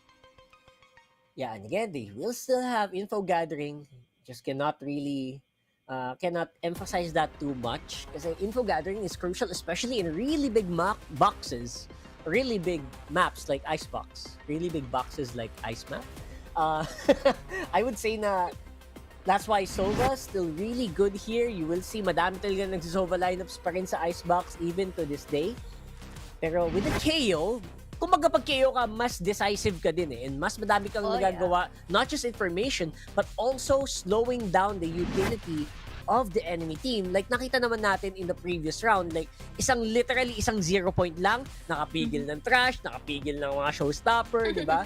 So, yeah, this is a huge, this is a very stark na contrast on how these teams want to play probably. Kaya excited ako dito kung paano na naman nila matatackle down itong si KO itong si Nexy. Dahil lagi na lang multi-kills after multi-kills. We even have your Papichulo for the clutches. Pero may sagot din naman doon na ang Carti World earlier on. Ang problema lang, masyado na silang nahirapan sa paghabol nga ng mga rounds, sa paghabol nga ng mga points. Dahil we started off on the second round in a 9-3. And yun nga, ang pinaka siguro aabangan natin dito is yung Naos, paano nila gagambalain yung defenders, yung defense lines ng players from Carti World, especially starting off with this one, na taken down na kaagad yung lurker nila. Yeah, very early on here. Siyempre, they also have to fight against toxic screens. So confident naman yata si Mojer na pumasok.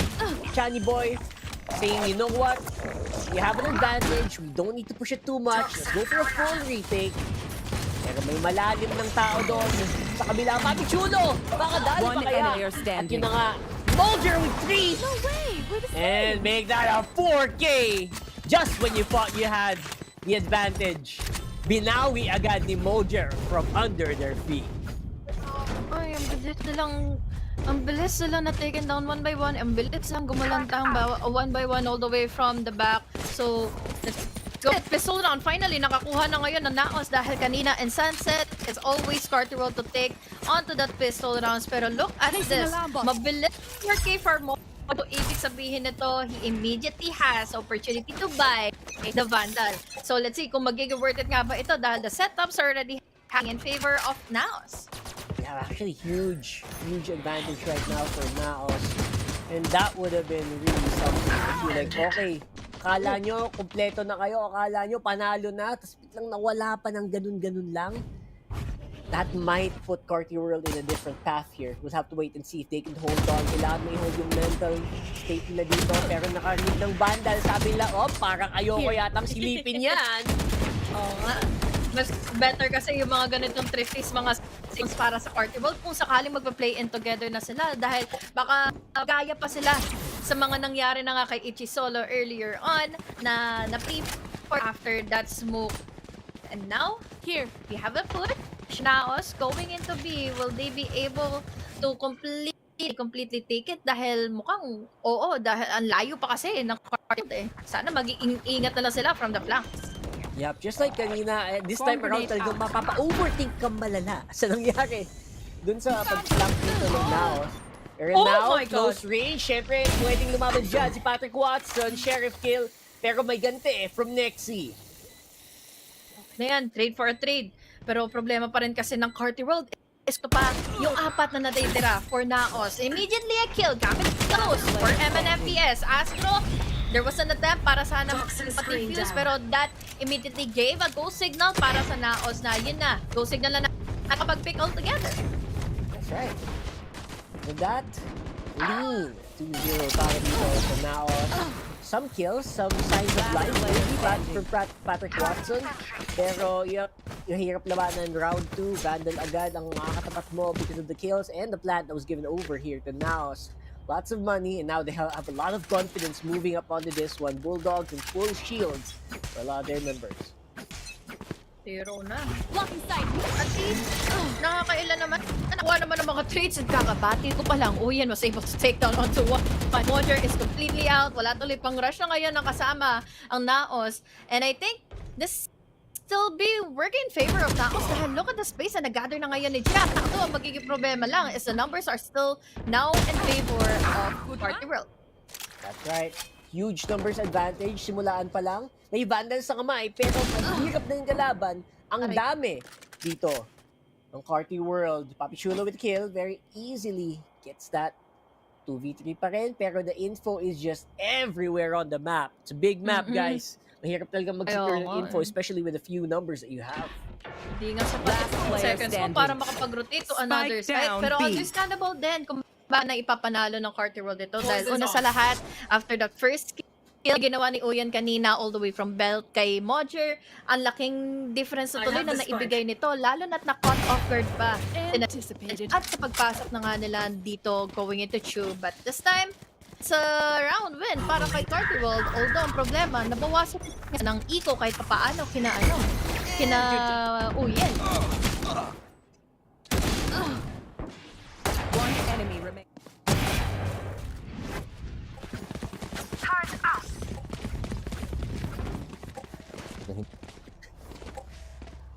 Nandito na nga ulit. It's a win for Carti World. Pero tingnan natin kung ano yung pwede nga maging possibility na ngayon dahil lagi nating sinasabi, it's always a true round on the first round na kung saan meron na silang kompletong buys, meron na silang mga Vandals, mga full armors, and titignan ano bang magiging struggle ngayon ng Naos to get inside of the site. Kumbaga, ito na ang tunay na barilan. Ang tunay na bangbangan. We are seeing A very, very slow start here para dito sa Naos. Blocking sight. Magandang hula nila. Nagkakaroon ng konting basahan. Mojer, naku po, naligo sa Nano Swarm. At ngayon, Eman with the kill. Astro followed up suit. Papi Chulo, naghahabulan na sila ng frags, ng palitan dito. Pero wala pa rin spike plant na nangyayari dito para sa Daming komosyon na ginawa nila. Kumbaga, nagparinig lang nila at nagpahiwatig sa umpisa tapos hindi pala nila itutuloy na. But tinuloy na nga nila. Tinuluyan na nila si Patrick Watson and that is another kill. Prop up na tuloy ngayon yung pagpapalooyan dahil narinig niya yung trash. Live and solid to Papi Chulo. Nag-aabang na nga lang din na all the way from green. But now, from the flanks, we hear Jack to win it. Is this the best? Lason! Lason, malala! Yung alam mo yung si ano, oh my goodness, seriously? Alam mo yung si Papi Chulo naka-biker, pero si Jack ang lason. Oh my goodness. It took a sweet time dahil kahit paano, ng attention ang Naos and yun ang gusto mong mangyari when you have a lurker, you have a flanker para sa team mo na kahit paano, tansya niya eh. Pa silang nagkakaroon ng barilan, inuunahan nila ng attention ngayon na Papi Chulo. Kaya naman, yun na, nakuha niya yung advantage niya. This Nagiko, ang Carti World, magpupush for at ult orb ngayon, sinapate. Pero nahuli ka agad ng watch pit ni Eman FPS. And that was a beautifully placed mosh pit, and now because of that, it is go time para dito sa Naos. All the way up to whatever position they want here. And now 2 members remaining. Wala pang baril dito. Carti World. Naos knows they have the advantage. They will press hard. Diniretso na lang nila going dahil at least parang ilang ult orbs na lang din kasi yung kalan kanina ni Patrick Watson to make and use the form into his advantage on the thrifty round sana nila. But yun nga, inunahan na siya kaagad, deny siya, gamit lang din ng mosh pit Eman, and that's going to be it. At least he has a blade arm at hand, may trash pa silang kasama. Ngayon naman ang Naos, ang katapat ng Carti World is yung lockdown lang nila. Yeah, so, man, ang hirap to play. If you're Carti World right now, there have been so many variations na ginagawa right now ng Naos. Although, you have to commend Carti World, somehow, tama naman yung mga basa nila sa mapa. Tama yung initial na basa nila where Naos is going. Pero yung after that, yung after ng unang basa nila, yung rotation, yung pag-ikot ng Naos, nagiging very, very unpredictable na. You should run. Actually, kasi kung isa lagi yung mga flanks coming in from dyan, hindi mo tuloy alam kung babantayan mo na side, kung na-left out open mo na ba yung mid. Dahil ngayon, full on ang ginagawa, ang pinupush na ngayon ng Naos. They are already inside dahil nga na-left out Boncher with a juicy, crispy of a kill on the one tap. Kahit hindi solo, apat pa rin naman na natitira. May sagot si Chani Boy, that's good. Dahil equalize na ngayon ang magiging numbers advantage dahil this time, si Ja gumagawa na naman ng mga miraculous jumps niya going into mid. Pero mukhang bantay sa natin sa nila Ichi Solo, Papi Chulo. Naman ngayon, napapapihoating. Nasit lang rin namang mabama dito. Dalawa na nakahalang na team. Galo na rin naman nasin. But now, Chani Boy with a good multi-kill all over. Next seat, natitira with 18 HP. But unfortunately, it did not well into their favor. Kaya naman ngayon, Naos, mahaan lang ng isang round laban sa Carti World. I really have to commend them, especially Patrick Watson dito sa last play na yun. Like, even though feeling na natagilid sila, sobrang forward pa rin niya maglaro. He was able to dash up onto yellow. Kahit na alam niyo, malalim na sila Mojer dito, Chani Boy right behind him. Ito mo yung bangkay doon ni Patrick Watson. Ayun, nasa kanan. So, parang aabante siya in positions where Naos might not actually expect him to be. So, he's able to get at least one mga ganong positioning. Pero it was secured obviously by Chani Boy. Good job na rin. Mga tropa niya. And nagsimula din yung pag-deny na nila kay Ja no? So, baka sakali, sunod na nga yun, hindi na makapag-flank nga si Ja, pero looking back, Ja, uhuli pa rin naman itong si Uyen. Kahit pa paano, with an info din naman para sa Carti World. But ang problema naman ngayon for Naos is at least, doable pa rin naman itong si Mojer with the dorm. Let's hope for the best, so dahil nga hindi na Vandal ang gamit niya at the moment. No Vandals available yet, but you know what? Pwede pa rin naman lumaban. Mojer close by, Blade Storm in hand as well. Pwedeng makipagharapan. Nag-aantay ng pwedeng mabiktima, pwedeng ma-right click malala, pwede ding umikot pa, makadali siya ng Vandal dito. Pero look at that. Party World also not giving that much information. Actually being given a lot of information because of that recon. Right, Chani Boy? Pero kahit na, hindi sila magmamadali. Naos, playing it cool as a cucumber. Ika nga ni KJ. Patagal na naman nilang pumasok. Pero again, ang siguro inaantay na lang sila is yung paglabas sa mga utility. Naku, ano pang lalagoyin yan? Dahil lahat na ibinato sa kanyang mukha. Dalawa kaagad na nawala sa mapa. And this is already dahil ngayon. Wala pang namamatay para sa Naos. At ang lupit ng entrada ngayon. Moving from back, it's all up to Astro. And wala na. Mukhang save na lang din muna. Dahil may Vandal pa rin naman siya at the very least. Yun, literal na binato ng utility. My goodness me! Mojer, nag-save na nga lang. Hinabol pa niya. Astro going down. Ang gigil ng Naos ay hindi mo talaga mapinta. Hirap din kasi sabihin talaga kung saan ka pa lulugar eh. Saan ka pa makakaligtas dahil we had the grenades, we even have the DZ na on the way na sa'yo. So, ano pa ba magawa niya kundi stand his ground, stand the utilities, at unfortunately, lahat man yon ay nilangoy niya, pero wala rin siyang naging trade all over. Actually, yung nag-swimming sa utils, wala kang talagang magawa. That feeling though, literally cornered in a really weird angle. And because of that, Naos again once more has the advantage now. Again, playing very, very slow and surely is the name of the game. Para dito sa Naos. They're trying to bait out Patrick Watson dahil narinig na nila kanina nandito na on top. Patrick Watson, wala siyang makita na ni isa dahil nga ang sneaky din ang ginawa ni Mojer eh. Now comes the Dizzy. Kasi Uyen, mag-pick. And yun nga si na-baited out na sila. Mojer, he's already inside.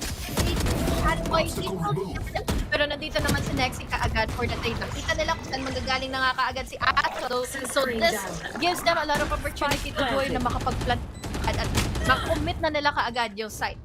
Yep, Astro. Last player standing. Alam niyang kailangan niyang gawin ko. Yeah, the searching hand gets taken out though. Nexi, nice flash. The pop flash is powerful from the KO. And that's 2-6 for Naos.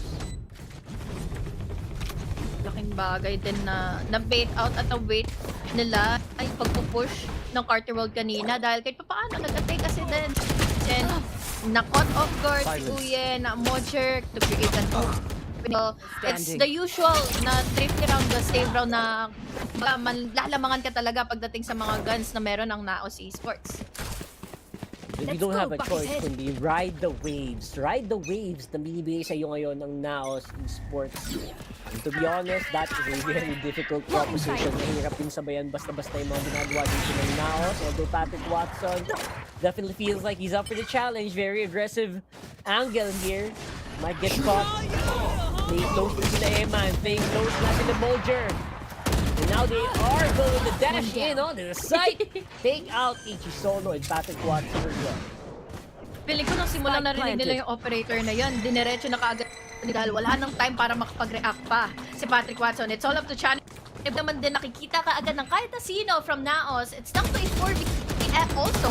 Pero at least nakita na kaagad, Nexi is down. Chani Boy, mabubulaga naman si Mojer. Nakala natin si Mojer pa makakakuha ng lamang, but now, Eman FPS is just sneaky as hell. Now, Uye naman makakasagot din pabalik.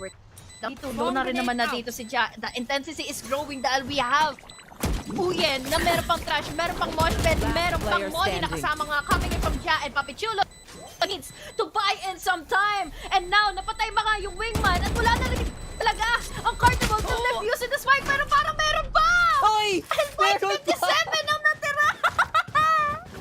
Oh my goodness, that was beautiful! That was a beautiful cover as well. Oh my goodness. You see here, I think good effort din for Chani Boy getting 2 kills. Kung di niya nagawa to, that would have been a disaster para dito sa Carti World. Pero at the very end, yung dulong-dulo na yon, the defuse, the denial of the snake bite as well, yung dulo. It was It was immaculate. It was a series of unfortunate events para sa Naos na talagang sinakyan ng Carti World. Ang laking bagay din na nandun si Uyen, ano, dahil nga doon sa kanyang DC, dahil nga doon sa duel na ginanap niya nga laban sa side ng Naos. Ang lakas ng kulog, what the... Ayos. Nakulat ako. But anyway, yun na nga Stay ang safe, next stay dry. mulat na nga dito ngayon for Naos. Bullet factor, that's what they're deciding on right now. It's Izzy and the dash in play. Chani Boy may sagot naman, as well as Uyen. So they get 2, and I think that should be good enough. Wait for the rest of the members to go for the 4-man retake. Don't forget, meron din silang lockdown na pwede gamitin dito. Hunter's Fury, inagahan na. Try to deny the plant here. At mapapabagal pa ang bagsak ng spike dito sa site. Isa-deny na nila kaagad yung Hunter's Fury. So, ibig sabihin, less problem to take up the susunod na mga eksena ngayon going into the side. So, may post plant as well.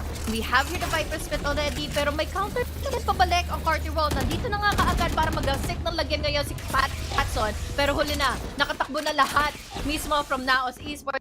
Syempre, 30 seconds left. Ilalaban pa yung dapat lang hindi na nga nilalaban dahil doon sa lockdown, baka mahuli pa silang Tama. And they're man down, pero you know what? They were able to win it. No more sofa. Hunter's Fury lockdown as well, yeah, as usual, holding on just one area, waiting for the kill. victims to fall into place. Kita mo naman, nakatayo lang siya sa kitchen, siya yung pinapasukan ng mga kills niya. And Eman, able to get into the site to get that spike down. Pero ngayon, hulaan na sa mga galing enemy remaining. Paano Carti World dito? Astro! Napakalalim na hindi yan in-expect ng Naos. Last player standing. Tapos wala pang makita na kahit na ano. Si Jia dahil nga planted in stage ngayon yung spike. Kaya naman at least it was a 4K na manage nila yung eco from the side of Carti World. But the problem is, naganap na rin yung momentum siguro ng Carti World to go up against Naos. And 2 rounds na lang natitira record. So tayo for this round. For somehow, nadidikit ng malala itong round na to. And you gotta commend to Carti World despite being down there. Just on point. Yung mga individually, may mga nagpa-pop off talaga individually. You know? There's always a potential for a multi-kill from each and every role here. Either Uyen, Shady Boy, even Astro nung dulo na yun. Pagkakamali lang din siguro talaga. Well, wala eh. Halos kasi yung timing din eh. He tried. Eman FPS tried his best naman para makakuha din ng all the way from Snowman, pero hindi niya rin inakala na nandun pala si Astro. This time, it's a different story. Gaganapin na nga ngayon. Patrick Watson goes in wild, but quickly traded off by Esno, pero nandito naman kaagad si Channel Boy to finish things out. That quick! Kakasimula lang ng round, Last kakapasok lang round nila in the going half. into Nest at yun na. It's more of like a statement round here para sa Carti World na, you know what, you can try to rush us, pero we will still be able to hold our ground. So, a big kudos to Carti World for that. And now, I think it will be Naos Esports who are gonna have to go back to the drawing board. Pero don't worry, Naos enjoyers, may pera naman sila. They will have a full buy in this last round for sure. Iko pa rin naman, no? Enough pa rin naman. Ano, and looking back, they only need 2 more orbs para siya na makakuha pa na magamit nila itong lockdown for this last and final round in this half. Trash naman is also available. We all know for sure na kumpiyansa naman sila kahit papaano pagdating sa mga duels. But then again, really immediately the answers back and forth na ginagawa nila Patrick Watson. I love what he did earlier na nandun lang siya sa solo. He was able to get himself a 2K tapos mabilis din from Chani Boy. So now, they deserve this half na yes, naging 9-3 man kanina in the first game. And look right now, equalize na halos laban sa Naos. That's impressive for Patrick Watson. Yung kakasabi mo lang na yun. There are times na he will go full W. He knows when he has to hold it. Which is exactly what you need to do. So, yeah, riding off the momentum of their duelist, Carti World. Makapalag-palag pa talaga dito. Half armor lang dito para kay Uyen. It's all good in the hood. They have the trash to play off. Both teams just trash available. Able to buy some time here. Although nagbigay na ng info ng Naos. You know what? Let's try to go for an A hit. See if we can make it happen this time around. Take 2, kumbaga. Binigay na lang kaagad ng Carti World ito, no? Dahil mahirap na kung mahuhuli pa sila. And at least may mga setup naman na tama. So ibig sabihin, he's trying to buy him some time para makapapunta for a retake on Carti World. Dalawa na mahuhuli pa. Pero ngayon, nahuli na kaagad si Mojer. Ilang rounds na rin ginagawa ni Mojer ito. This time, siya will know na nandito na rin ang agad sina Astro and Cherry Boy, but Papi Chulo is just there. We have now makakapanghuli na nga na isang Patrick Watson na kanina pa kumukulit. It's all up to hold that duel laban kina siya. And ang Patrick Watson now available on his hands. But unfortunately, at this time around, na-detect pa kaagad. Ay, na-surprise! What can he do? Lalo na Judge lang ang na-pick up niyang gun. 7-5 is the scoreline, and Naos won a performance for that half. Yo, Nexy, that suppressed though. That was sick. Alam mo, kakabahan ka pa kung hindi doon may Blaze Storm kang jet na kalaban. No, not really. Hold that, Judge, my brother. Siya nagawa. Distansya malala ang kalaban niya kanina. And kung tutusin, I don't think na binato yun kanina in the early stages ng round na yun ni Nexy. So, kahit pa paano, he reserved it for that specific moment. Alam nilang naka-blazer lang si Patrick. And speaking of, Patrick and the rest of the gang from Carti World is now on the offense. And I really highly think na pwede nilang makuha tong half na to eh. Mahabol nila ito kahit pa paano eh. For sure. This is definitely doable here. Especially depending on how aggressive Carti World can be. They're Naos. We've seen them play Defender time and time again. They have a huge win rate on Defender as well. We highlighted that kanina. Pero Patrick Watson, abanting malalagis to right away. Pero Naos fighting back Nexy with the play. Compromise nila kaagad yung position ng Spike kahit na wala silang magagaling yung dalawang natitira. This can be still a huge advantage para ako sa problema. Chani Boy, yun na nga, trinay pag-duel sa kanya. But then, he was facing the Sheriff coming in from the side. At least, low HP na, yung dalawa from Naos. Nagulat ako si Ja pa nanalo dun kasi akala ko dalawa na yung nakasilip sa kanya. So, for some reason, he was able to get one kill and able to walk out with his life. Although, again, isang dapa na lang yan, isang literal hangin, isang malalang hangin, isang kidlat. Yan, pag nakidlatan ng malala. Isang ano lang, isang ng bala, kumbaga, diba? Isang ubo na lang si Ja. So, paano na ngayon? Dahil mukhang ganda na ng Naos. Kahit compromise na nila yung Spike kanina, they still waited going in. Hindi na nila pinilit pa makipag-duel laban kay Iticholo dahil alam nilang kahit pa paano Iticholo can win out a clutch. Nalaman na nga kaagad ni Iticholo kung saan magagaling si Chia. Already too late. There's a crossfire na nangyari na nga in favor of Nexy. And yeah, triple kill for Nexy and another round win on the pistol for Naos. Man, Ja has been dodging bullets left and right there. May agimat. Aba, malala talaga. So, able to answer off yung mga ganong klaseng aggressions from Carti World is also no joke. So, Naos showing who's actually ahead here. Talagang pineflex nila yung all literal years of experience nila against the Carti World players right now. Working din talaga in their favor yung trust within each other na kapag may mga utility and stuff silang nilabas, they immediately go in for the push. At yun mismo yung nakakapanglamang talaga laban sa Carti. Kung tutusin, wala pang nakukuha na kahit anong info ngayon ang players sa pero nahuli pa rin kaagad nila sina Chani Boy and Patrick Watson. So, may info na sila, yung Spike na sa loob ng A-site. And 3 miyembro na lang natitira for Carti World. Mojer, i-enjoy na dito sa outlaw na to. There's no answer at all by Carti World right now. So, nice try from Ichisolo to go for the lurk and try to buy some rotations from the rest of the members of Naos. Pero One Papi Chulo gonna go down here. Astro with a kill. Yun na lang Yun na nga. Napos na. 9-5 on the scoreboard. Palayo ng palayo ang pangarap for this round. Agwat, no? Oh, lumalaki para habulin na nga. Kailangan habulin na nga ng Carti. Although, this is their viral. Let's hope for the best for them to have a really good showing para makapag at commit na nga kaagad ng site. And I love what Uyan did. Kasama, I think that was Astro kanina na nag-white swing. Ferrari pick kung diba? Right there. alam nila kasi na naka-outlaw nga si Mojer kanina. So at least they know how to deal with like these long-range threats. Pero ang maganda dito ngayon for CW, for Carti World, they do have the guns to fight. They have big problem this round. Naku po! But they out with a beautiful crossfire here. Pero nakabawi naman ng dalawa. Huli pa si Eman kasi kinulit niya pa. At least, nakahuli naman din si Ja using it as a sheriff. It's all up to Papi Chulo right now and his guardian. Planted. Mahuhuli ba si Uyen? Mukhang hindi na dahil nga Phantom din naman ang mga barrel this time. It's a 6-9 scoreline.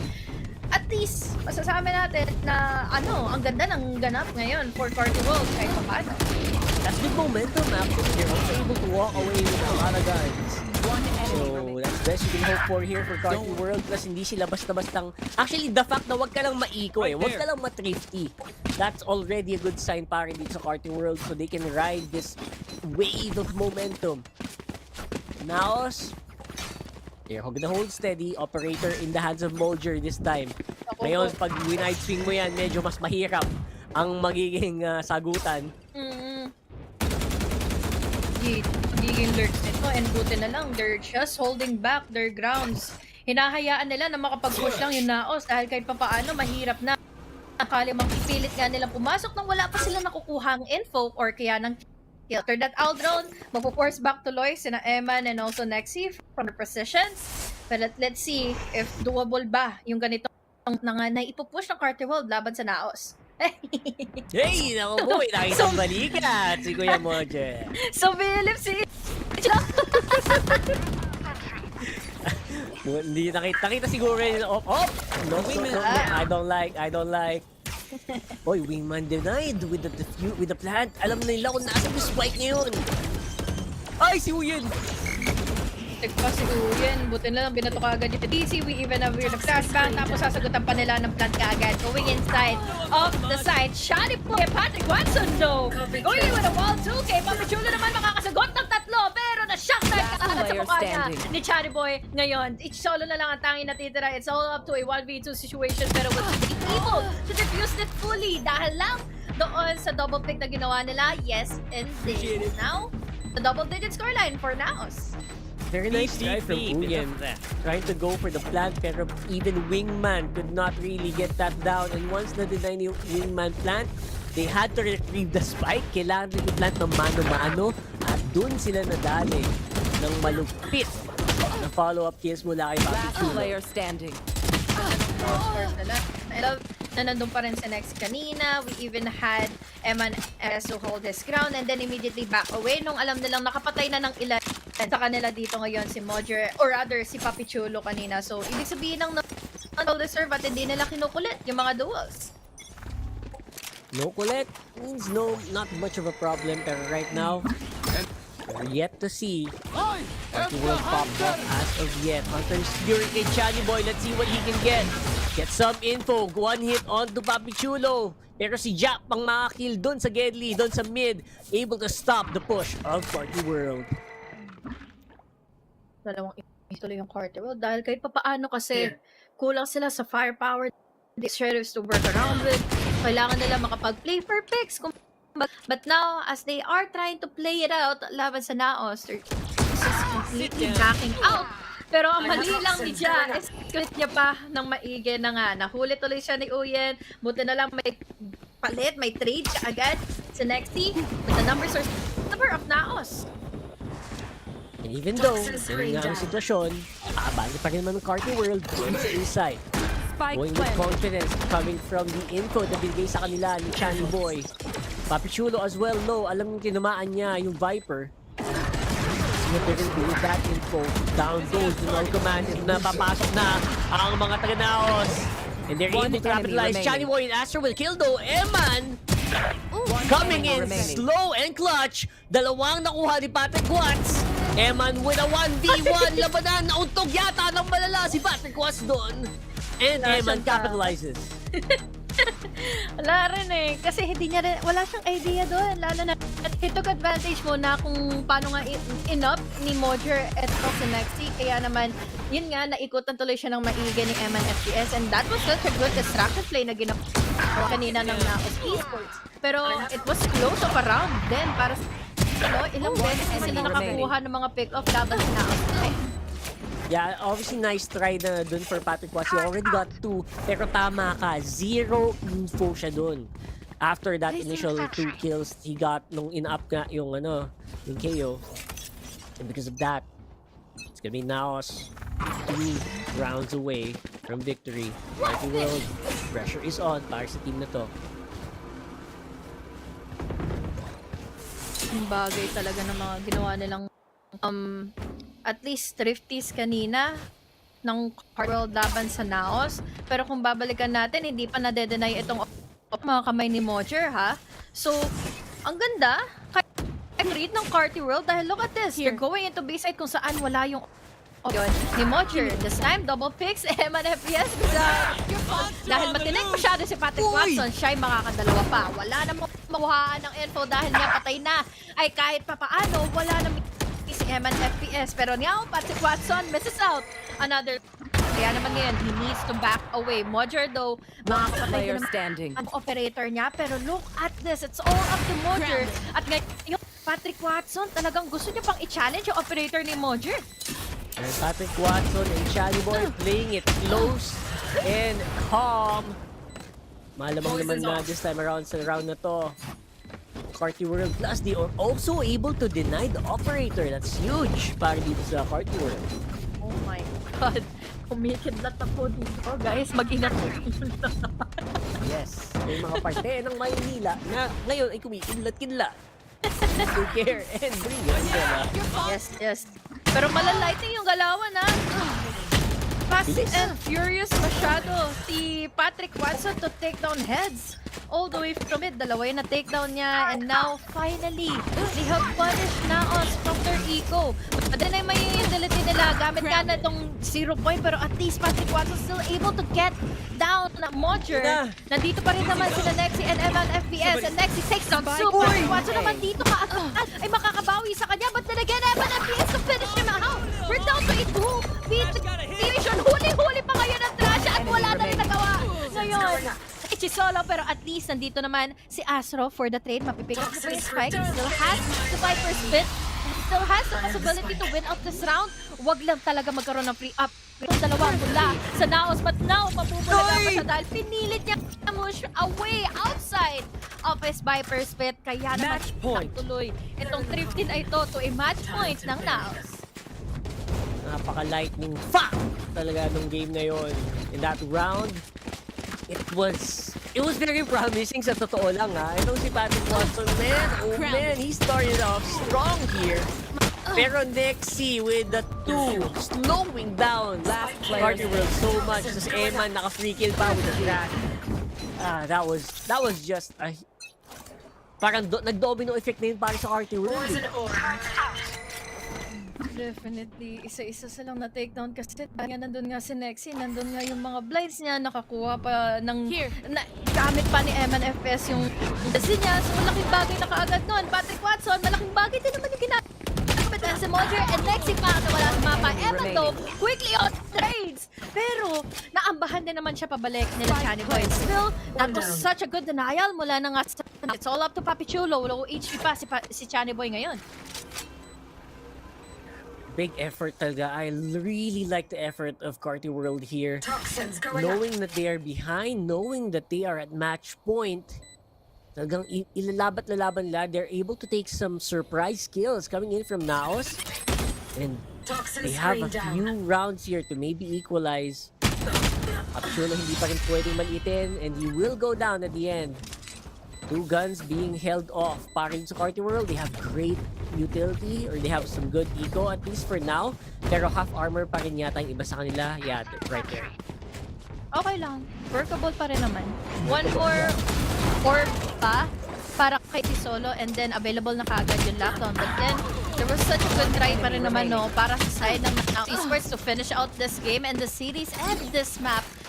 Dahil nga nandun naman si Eman FPS, he was able to gather himself 2K, but yun nga, difference pagdating sa mga guns and the rushes, naging pabor pa sa Carti World. And speaking of Carti World, they are on the buy round, they have enough ego to have at least nga yung mga vandals sila. And they're able to hold on. Pag ganitong sitwasyon, Sheriffs in hand para sa Naos, hindi din sila masyado nagmamadali. They know they have a few rounds to basically just wait it out. Yeah, because of this, I like the change for Carti World. Biglang bumagal yung laro nila, no? Pansinin mo. Kanina, W on W. Ngayon, swap out the pace. Make Naos guess. Keep Naos guessing. It's exactly what you need to do here. Right there. And they're trying their best para ma-bait out siguro yung Naos into pushing their boundaries, into pushing their defender lines. But now, na nga ng labasan ng mga utilities, naglabas din naman ng knife ngayon as in Nexi. Ipaywatek, nagka-try ng cancel out ng mga utilities, but now as they make it, and Modger, Eman FPS, Nexi as well. There goes Asa na naman pabalik, pero problema, all over nakakalabanin ng Naos, and that is another thrifty win as a match point pa for Naos and a clean 2-0 over the series. As you can imagine from Naos Esports, still one of the vanguards of VCT Philippines. Pinakita lang malala what they are made of here in this one, even though may mga rounds na mabibehind talaga sila because of the aggression of the powerful entries na pinapakita dito ng Carti World. Now still able to clutch out that defender side and thrifty na naman. Parang last game, may mga thrifty din tayong nakita doon. Dalawang magkasunod na games, thrifty yung pagka-panalo nila for the whole map. So, really goes to show how dominating they are, how completely they understand yung mga nagiging pakikitungo nga ng paulit-ulit ng Carti World sa kanila. Even though that was already the slow pacing na nga, na iniba sana. Iniiba na ng Carti World yung pacing nila, yung momentum nila kahit papaano nang magkulat na nga itong Naos Esports. But then, sabi nga natin, yung pagiging reserve na player ni Nexi pagdating sa kanyang utilities, ang laking bagay nun. Na-deny tuloy yung utility din mula sa side ng Carti World at hindi nila tuluyang na-commit na nga yung side. Actually, impressive Nexi. Obviously, si Jack, paulit-ulit na lang din. Naka-hold with the Sheriff, tas nakadali pa rin. And that is what's impressive with Naos. They know when to hold these angles, just with whatever weapon that they have, and they will come out on top most of the time. Although big props pa rin sa Carti World. Hindi ko pa rin may kakaila na madidikit mo ng ganon yung mga games mo laban sa Naos. That's already saying something, especially for a relatively newer squad.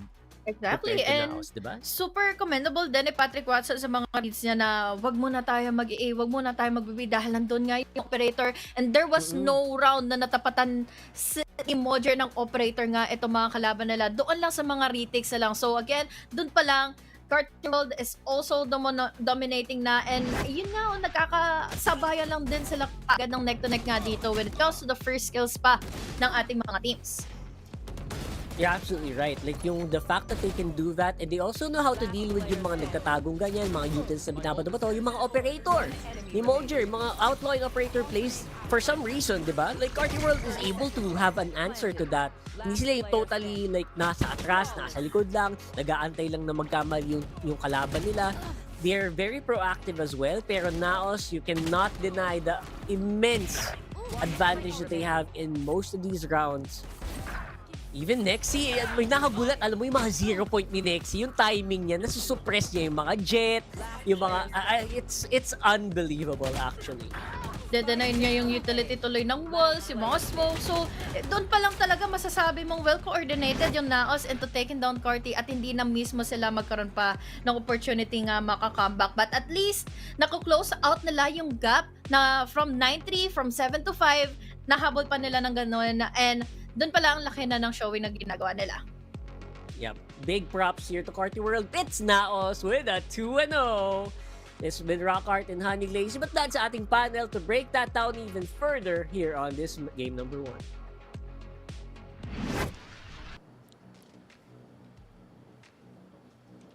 Yon, maraming salamat, Honey Heart, Honey Glaze, Heart. and Rock Heart Wow. na nag-cast na ating first series of the day. Okay. Mukhang yung prediction natin medyo Thumbs up pa. Tama. Thumbs up pa. So tama nga yung sinasabi ng mga casters na wala dito. Dahan-dahan na po akong naniniwala na meron talagang something sa mga yon. Going back to the series, kamusta naman? Terror and Rico yung nakita natin doon. I mean, to be honest, expected ata siguro natin Rico dito sa series na to. Mas magiging one-sided pa nga yung scoreline kung tutuusin. And I do feel like for Carti World, kahit papano, gaya ng sabi ng casters natin, they made it a little bit much more closer compared doon sa mga expectations natin as a whole team. Yeah. Ikaw, Rico, sa tingin mo ba, dapat naging mas one-sided to o okay na yung performance para sa'yo? Alam mo ba, yun nga parang mas in-expect ko from Naos the same scoreline nung kinalaban nila yung Zol. It was 13-5, 13-6. It felt extra competitive kumbaga, no? When they went up against Carti, they really gave them a hard time. And lalong-lalo na sa Icebox, pero focus muna tayo dito sa highlight dito on Sunset, which felt like a more dominating approach from Naos. May kita natin karamihan sa mga rounds na to, it is Naos constantly having a lot of surplus of not only utilities, but pati na rin sa tao. Alam mo yun, parang, 5 people still alive, and then they win the round. That's true. I mean, may mga rounds din nga tayong nakita kung saan for the rotation of Carti World, hindi pa rin nila nare-realize na Ja is still lurking. Ja is still waiting for them patiently. And dun sila nahuhuli. And to add on to that, basically to connect that to the second map naman na napanood natin dito, it felt like, syempre, Naos so far is the team na mas pinaka-structured dito sa ating Split 2. And pagdating sa structure na yon, I think Carti World was able to give a little bit of a chaos pagdating sa ganong klaseng structure. And dun nila minsan nalalaro to, Rico. Tama ka dyan, kasi laging kung maraming trades silang nagagawa dito sa Icebox, it all boiled down to the 1v2s. Ibig sabihin talaga handang-handa sila mag-trade, handang-handa sila sumalo with everybody sa team nila. Well, to agree on you,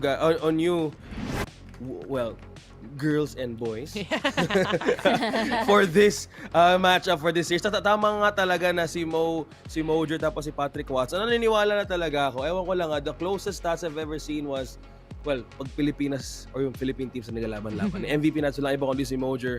And still having the most consistent way of carrying his team all throughout. And even for game 2, that was a very competitive way na mas nakabawi nga dun yung Carti World. Pero there are some ways na yung kanilang pagiging slow pace was the one na nagiging problema din nila as they continue the series. I mean, we closed off the second map to think of it into Eco, I think. Yeah. Yung iba naka-vandal sa kanila, yung iba naka-sheriff lang.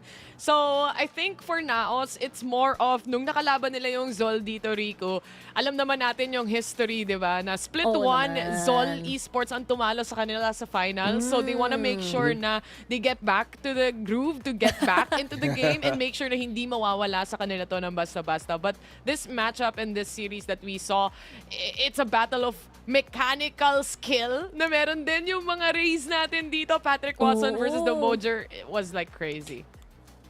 Well, speaking of crazy, let's hear it from the team itself. Now, as for the interview, tara, kausapin na natin sila. Woo! Ay, si Mojer. Hey! Idol! Hello po! Narinig ba? Hello? Hello po, hello. Ayun, narinig. Ayun. Ayan. Oh, Ito wala. na. Gusto Ano namin ba? marinig kung paano nga ba yung naging laban nito. Simulan natin kay Terror for this question. Ay, Mojer. May ano ka pa? May magic ka today? Wala. Wala. Ano naman yan? Naabangan ko pa naman tong interview. Pangarap ko makakita ulit ng magic na isa, Mojer. Pero ibang mahika yung dala nyo pagdating sa series na to, ha? Kanina, or lagi ko minimension sa panel na isa kayo ngayon sa mga teams na sobrang structured maglaro. Pero sa series na to, nagkaroon ng konting kaguluhan, nagkaroon ng konting talagang duel kung duel. Nasa parte ba ng plano nyo yon para sa araw na to? Ginawa lang po namin, parang nag-individual play kami. Play. Ngayon, parang tiyatry namin kung kaya namin manalo ng walang strat or what. Kaya pala. Wow. It makes sense now. It makes sense. Gusto mong tapatan yung duelist nung kabila, no? Gusto mo ng highlights, no, Mojer? Pang TikTok Oh. daw niya. Si Rico may question pa. Oh yes, of course. I mean, kitang-kita naman, no, parang nung mga last week, halos ang daming pangalan ng Naos halos dun sa mga highlights. Pero coming into this series, Mojer, matanong ko lang, expected nyo ba itong mga scoreline na 13-9, 13-8? Kasi last week, grabe yung dominating performance nyo with a 13-5, 13-6 against Zol. Actually po, hindi. Kasi kaya siguro rin po sila nakadikit kasi ang dami nga namin throw rounds and inultihan pa I see. At least aminado. Kulit nyo kasi. Pero at least you're trying out different things, no? And I think that's a really, really good sign. Lalong-lalo na, it's just the start of the split. So, very, very good job, Mojer, at team. Yun, Mojer, congratulations nga pala for winning this.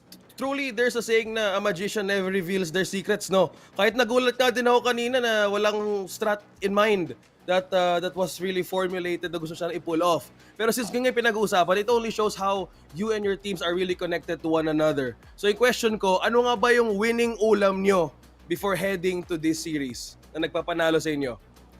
ano po, sorry, yung Winning ulam. Anong Ano yung winning ulam? ulam. Ano ba ulam natin, Oo. Mark? Nagtinola kami ngayon eh. Sarap. Oh, healthy. Okay. Ayun. Ilalagay ko to sa notes yung mga wins to win the series, tinola dapat yung ulam. Thank you so much, Mojer. Congratulations. But before we end, any shout-outs for this series? Thank you sa mga sponsors namin, Delta, Merrimart, Dotel. Thank you sa boss. Ayun. Salamat sa mga sumusunod. GG Carti. Thank you. May pahabol pa to. May Ito si pahabol Mojer. pa si Idol. Yung ilista mo na kasi next time, Mojer, para isahang bagsakan na lang ba? Ayun. Thank you so much, Mojer, and I hope you have a good rest of the day for now, and we're looking forward to see you on the next rush. Congratulations po ulit. Thank you. Bye, Bye-bye. Thank Mojer. Thank you. Bye, Mojer. Ayun. Grabe. So magkakaroon ako ng rating. Grabe no. Nagulat din ako sa sinabi niya kanina about trying no strat at all. Kasi at some points they remain unpredictable even sa rotations nila bago tayo mag wrap things up. Tama ba, Taylor and It Rico? makes sense na ganun yung scoreline kung sinusubukan talaga nila kumbaga mag-spring out individually, ganun talaga yung magiging Yeah. result natin. Kaya nga parang maganda rin isipin na they're trying a lot of things, no? A lot of new things, lalong-lalo na maybe, again, they're thinking very far ahead dito, lalong-lalo sa Ascension. Lalong-lalo na what they did last year for a couple of the players. Pero yeah, I'm really excited to see Naos' journey flourish a bit more. Tsaka, again, I really like yung parang solo plays kasi parang it also harnesses your instincts sa in-game. Oh, ang ganda. There was so much recovery plays as well. So that was the first series of the day. So wag muna kayong aalis, babalik kayo for the second and third one for day number 1 and week number 2. Wag kayong aalis, magbabalik kami.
friends will grab food saver.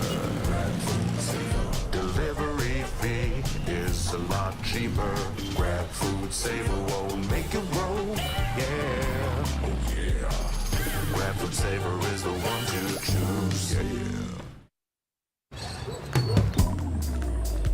Grab food saver meals 99 plus. Grab food saver 99 plus. Diving meals, if it's a bill, saver meals won't make you broke. Yeah. All my friends will grab car saver. The grab car saver is a lot cheaper. Grab car saver. Grab car saver won't make it roll. Yeah. Grab car is the one to book. Yeah.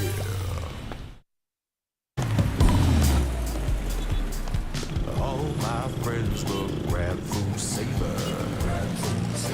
Delivery fee is a lot cheaper.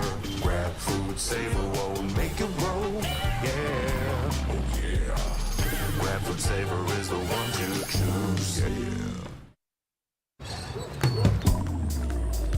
Grab food saver meals 99 plus. Grab food saver 99 plus. Diving meals, if it's a bill, saver meals won't make you broke. Yeah. All my friends will grab car saver. The grab car saver is a lot cheaper. Grab car saver. Grab car saver won't make it roll. Yeah. Grab car is the one to book. Yeah.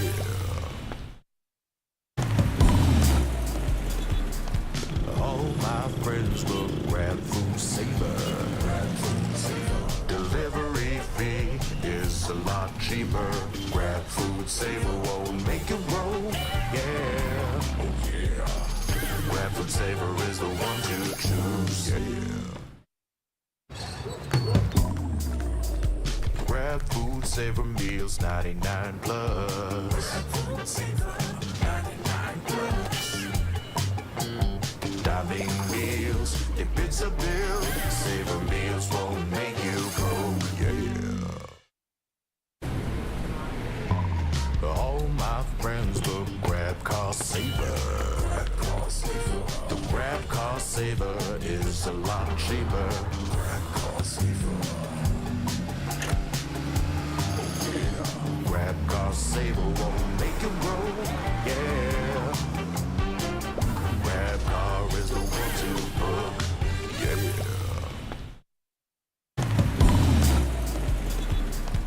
All my friends will grab food saver. Delivery fee is a lot cheaper. Grab food saver won't make it roll. Yeah. Oh yeah. Grab food saver is the one to choose. Yeah. Grab food saver meals 99 plus. Grab food saver 99 plus.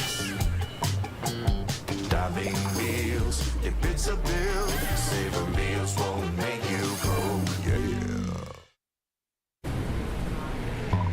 All my friends will grab car saver. The grab car saver is a lot cheaper. Grab car saver. Grab car saver won't make it roll. Yeah. Grab car is the one to book. Yeah.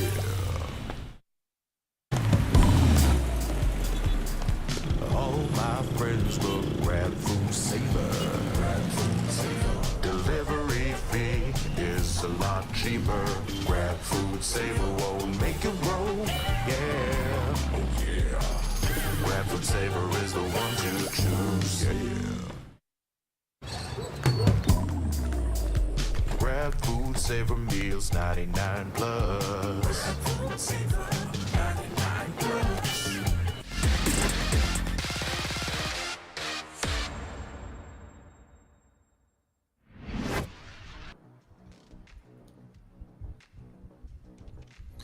What is up? Nagbabalik ulit ang ating broadcast today for the VALORANT Challengers Split 2. Kasama mo ngayon si Honey Glaze at si Raph for this game number 2. Kamusta naman kayo, guys? Pagod ako sa series kanina, pero ang ganda na showing talaga. Hindi ako makamove on kasi Carti World at least nagkaroon ng at least close up a scoreline laban sa Naos.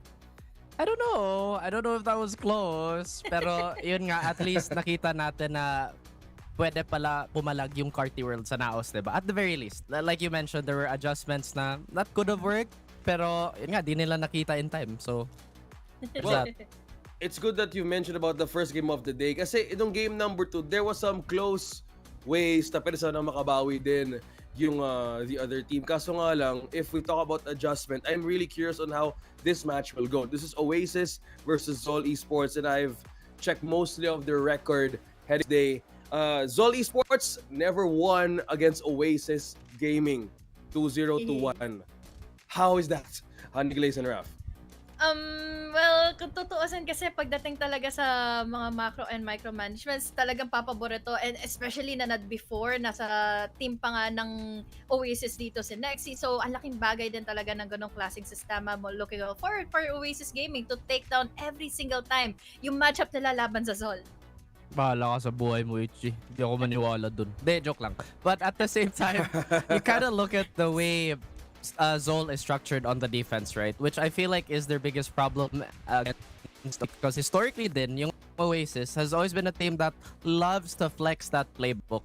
When they have depth, they also have width.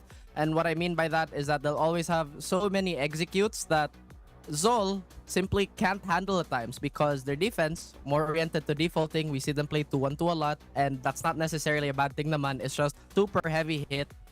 Sometimes that defense can't net together at the rate that they would like. Well, looks like madami tayong pwedeng pag-usapan along the way, Honey Glaze and Raph. But before that, we would like to thank SK Global for being our official tournament organizer for the 2024 VALORANT Challengers Philippines presented by PPGL, the largest multi-game esports league in the country.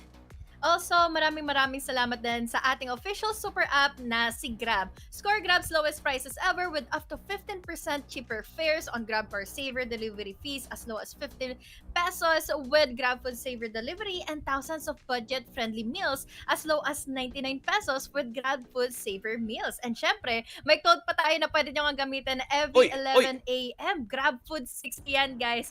60 pesos off on your order. Tapos, you need to at least have a minimum spend of 550. Oh, so manglibre ka na sa akin, HC. Thank you very much. That's 60 off on your next libre to me. At the same time, last but not least, this tournament is officially sanctioned by the Games and Amusement Board. So big thank you to everybody making the league possible. And of course, big thanks to the audience. Thanks for tuning in, guys. Yeah, maraming salamat po dahil today we are about to see different kinds of matches as we head on to the road to Ascension. Dahil madaming ang teams magpapakilala today. So, speaking of pagpapakilala, tawagin na natin ata ang Oasis Gaming for this one. Tara, tingnan natin lineup.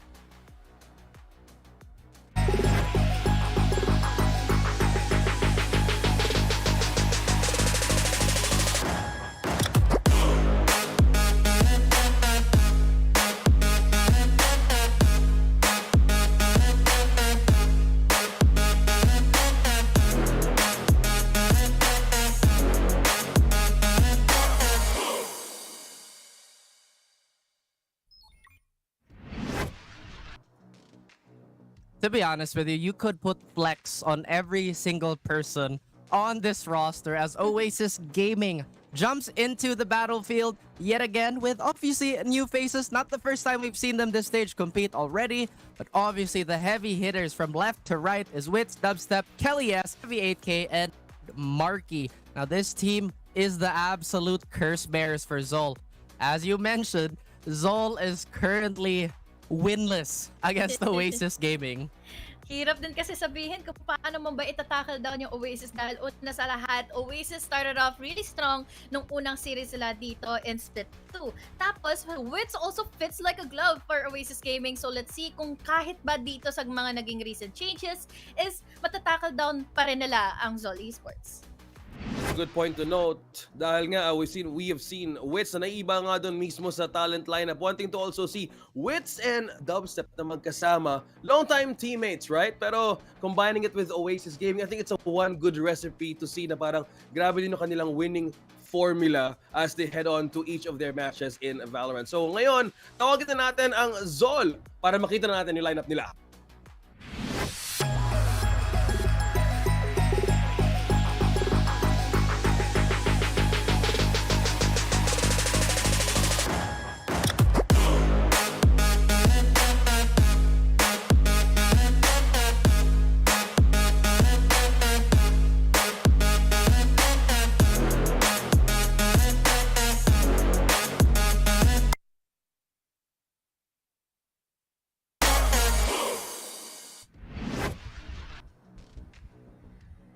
Our champions from last split, pero nagkaroon lang din naman ng rough road ahead going into the first series nung nakatapat nga nila ang Naos Esports nung nakaraang weekend. But then again, I still hope for the best para sa Seoul Esports dahil una sa lahat, we have Kakarot, Micro, Zen, Kevzi, and Patman all sticking together strong as we head on to this matchup. I really do think na pwede nilang magambala na ngayon finally ang Oasis Gaming. Absolutely, and yun nga medyo worrying yung start sa Zol considering they're the defending champions. Pero baka that's part of their plan, HG. Para drama lang daw. Okay, let's start slow. Week 1, week 2, tas bawi tayo week 3 and 4 kasi syempre ganun yung mga champions, diba? You can't keep them down. Oh, so say, with that being said, may konting adjustment din siguro ginagawa yung Zol Esports kasi I think we can compare them sa makina in a way, yung Diesel Legend na nagpapainit lang muna sa umpisa. So in those kinds of cases, you think the first phase of the regular season yung nagiging adjustment nila in a way against the head-on to different teams, Raf? I think so because I think we tackled on the fact that they are very anti-default, right? So yung Zol dapat maka-download sila ng data to begin with for them to adjust, and maybe this is just growing pains. Of course, a lot of the fans out there are rooting for the defending champions, and everybody wants to see all the players succeed. At the same time, tingin ko nga ito lang yung problema na yung Zol mismo yung makaayos. I think we can say all the things we want. The fans can cheer as much as they want, but again, it's Zol's responsibility to shoulder that crown, defending champions. Yeah. And feeling ko din kasi for Zol Esports is that parang there are times na nagiging slow pacing, slow burn pa sila bago pa sila makapang painit na nga muna. So sabi mo nga no, OSX, na kailangan pa nila magpainit muna ng makina all throughout the early stages. Pero yun ang nagiging difference kasi nila eh. Jump start kasi agad ang Oasis. So paano kaya itong matchup nila ngayong split to pa? Interesting to see na magkakaroon nga ng matinding matchup kasi you've mentioned about the makina, no? So let's see how the head-to-head is in comparison heading to this match. Ano nga ba yung pinagkaiba nila ngayon? Let's see this. Pagdating kasi sa head-to-head nila eh, no? Hindi mo din masabi kung sino ba talaga yung magkakaroon ng highlight plays dahil again, on our head-to-head, we had their Wits, we had their Patman na although there's a slight difference pagdating sa mga nagiging numbers natin, especially pagdating sa ACS. But then, kung babalikan natin, Wits has been such a flexible player para makapagbigay pugay ng space dito para sa kanyang team, para maging aggressive and whatsoever, and then be comfortable. But then, in comparison for Patman is just a head-on kind of player kasi for Seoul Esports eh. Yung parang similar yung blueprint nila as a player na sobrang flexible, high firepower, can be the playmaker of the team when they need to. At the same time, Wits has been in that top spot for God knows how long now. He's more established, but Patman in the last 2 years, in the last 3 splits, he's just been going all the way up. He's only been getting better. Sana hindi to slump para sa Zol, especially him, because the timing is not very good. We have to address the stakes of this split is very, very high.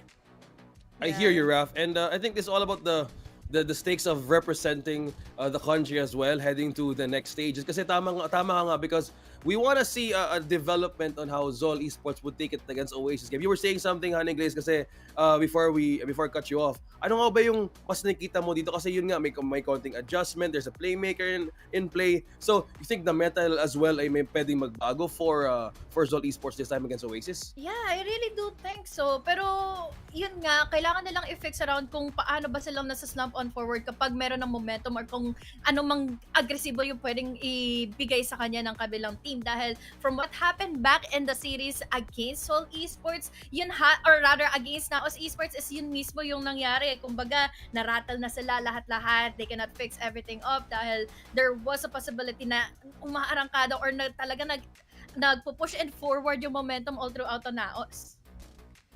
Daming words ginamit ni HG na hindi ko naintindihan. Just DM me whatever Feeling ko those kailangan ko pang Yun nga, parang- i-translate. Sige, magtanong Translate. na lang ako mamaya. Pero at the same time, tama naman yung sinabi ni HG. Whatever I understood was probably correct. Anyway, so the thing is, you go on against a team that you freshly scouted out, which was Naos, right? So Zol should have their number. Obviously, the whole dynamic is Naos has the chip on their shoulder and they'll adjust hard. At the same time, Zol should have seen this coming. So for them to just have that series the way it was, it's a bit of a dip. Honestly, everybody expected it just to go like that, you know, from the honeymoon phase to whatever this phase is, the honey glaze phase, whatever words she's saying that I have to understand. So, you know, hopefully they recover. Okay, kapag uusapan natin ng pacing, tingnan na natin kung anong maps ang pwedeng maban out in our map veto. Let's check it out kung ano nga ba yung magiging priority ng either ni Oasis or ni Zol this time. Mapito, no? Filico Lotus.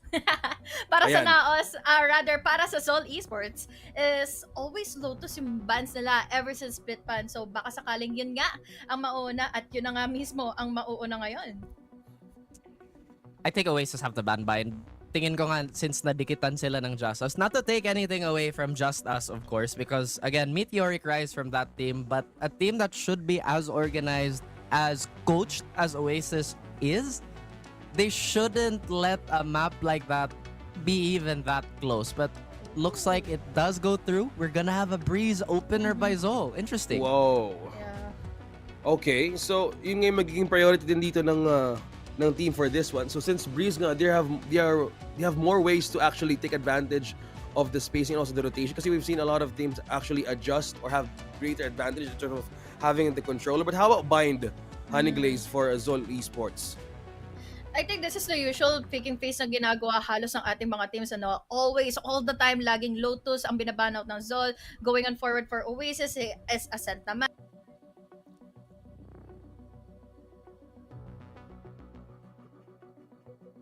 Pero, going back into Bind naman, I think this is a favorable map kasi for Oasis kesa sa Zol eh. I don't know. I mean, yun nga, nadikitan sila ng Just Us. So, I don't know if favorable ba to. At the same time, maybe they have voted it again. Anything can happen in a week. At the same time, tingin ko last week yung pinakamalaking issue sa Oasis was the spacing thing. They have so many players that are similar in terms of just inherent movement on the map na it just seemed uncomfortable at first despite winning like everything last week. Oh, so dun pa lang magkakatalon na on how the rotations will be in check, kasi as you mentioned about spacing, so dito pala who gains the better control and have better rotation wins this time. And for the decider, it's split for Zol in case we get into a game number 3, pero in the prediction mamaya malalaman natin on how we stand in the perspective kung sino yung mananalo ng mismong game na to. So I think this is more an advantage, no? Kasi kanina you guys mentioned about the head-to-head. So mas, in a way, magiging pabor to sa kanila. At in times na pwede silang magkamali, magkakatalo na lang kung paano magkahulihan sa rotation. Tama ba? Yeah, yun nga halos dahil nga Breeze is such an open wide map na kung saan kailangan hindi ka mahuli pagdating sa mga magiging flanks and rotations, and na kung saan doon naman natin nahuhuli nga etong players from Oasis. But then again, Breeze is one of the best maps kasi for Zol, so I really do hope for the best na makuha nila yung ganong klaseng title that they have Breeze in their hands eh. Actually, tingin ko nga, if Zol play the opener well, they have a good chance of shutting this series out and breaking the curse. Kasi since they play that heavy 2-1-2 defense, right? Maps that tend to have really easy and safe rotations are really strong for Zol. At the same time, yung tendency naman ni Oasis Gaming throughout their different cores is that they love to hit, they love to double hit, re-hit, instead of just kind of committing when they already had the chance. Again, it's kind of like a problem of the width and depth of that playbook. So they might just kind of overplay. Hopefully not. We'll see. Okay, let's see. But since you mentioned about tendencies, let's talk about prediction this time around. Kung sino nga bang mananaig for this series. Ako, sa tingin ko Tingnan natin to, Honey Glaze tsaka Raf. I know we're gonna put ourselves in the seat again on who's gonna win this. Prediction, tara! Tingnan na natin to. For this one, I'm gonna go with Oasis Gaming. 2-0. Para sa akin siguro 2-1 Zol. May tiwala ako sa Zol. They are still intact pa sa pagiging pagiging strong ang altogether na hindi pa sila nagre-roster mula Split 1. Yun nga, hindi sila nagre-roster tapos medyo slow start. At the same time, champions, and I would say it's leaning towards them, yung map dito. And if Batman and Zin pop off, then Oasis might have a problem. But of course, I'm still sticking with Oasis, guys. I'm just joking. Ganda na build up eh. Ibang klase yung bonding yung dalawa. No? Minsan hindi ko talaga ma-predict kung 2-0 or 2-1 kayo. Eh. Parang prediction din kayo, Honey Glaze tsaka Raf. Pero it's a good thing that you've mentioned about how Z Esports has been consistent in their roster in a way. So looking at those kinds of experience as a team or as an organization, I think ito yung mga players na mas nagiging hasa sila in terms of what are the wrongs, what are the right ones. Well, also kung pag-uusapan ng Oasis Gaming, it's more like of a veterancy experience combining in one great synergy. Tama ba? Pero I'm happy that you still have faith for Z Esports dahil things could still go either way around. Kahit pa paano yung naging stretch kasi nila laban sa Naos before in the grand finals is 13-8. So hindi na masama on their attacking side, pwede pa. But then, kung babalikan nga natin, it's already a different story. It's split 2 already. So there's also the opportunity pa for Oasis na baka sakaling ilabas pa nila yung Clove dahil yun din ang ginawa nila back in promo relegation. But this time, yeah, it's just a different approach pagdating sa mga teams na ito eh. I'm trying to think. Do we play Clove on Breeze? Part of me wants to say yes. Part of me wants to say no. So 50-50 ka? Yun nga eh. Kasi I feel like if gusto mo mag-double smoker sa Breeze, I think Astra would be a better fit if you wanna push the utility and not fight, and the crawl is gonna be much DRX faster. composition, no? Oh, yun nga eh. Tas, again, the execution requirement is super high, but I feel like if there's a team that can do it, it could be Oasis. It should be Oasis. Okay, let's put our bets in. So may prediction na tayo doon. So let's throw it over to our casters to take us to this game. Let's go. Take it away.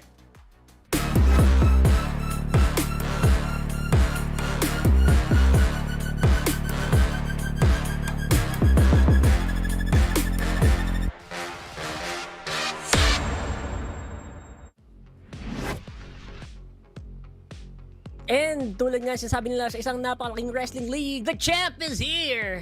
May mga kalaban lang na umaaligid. Let's go into this second match of the day. It is, of course, Zol versus Oasis.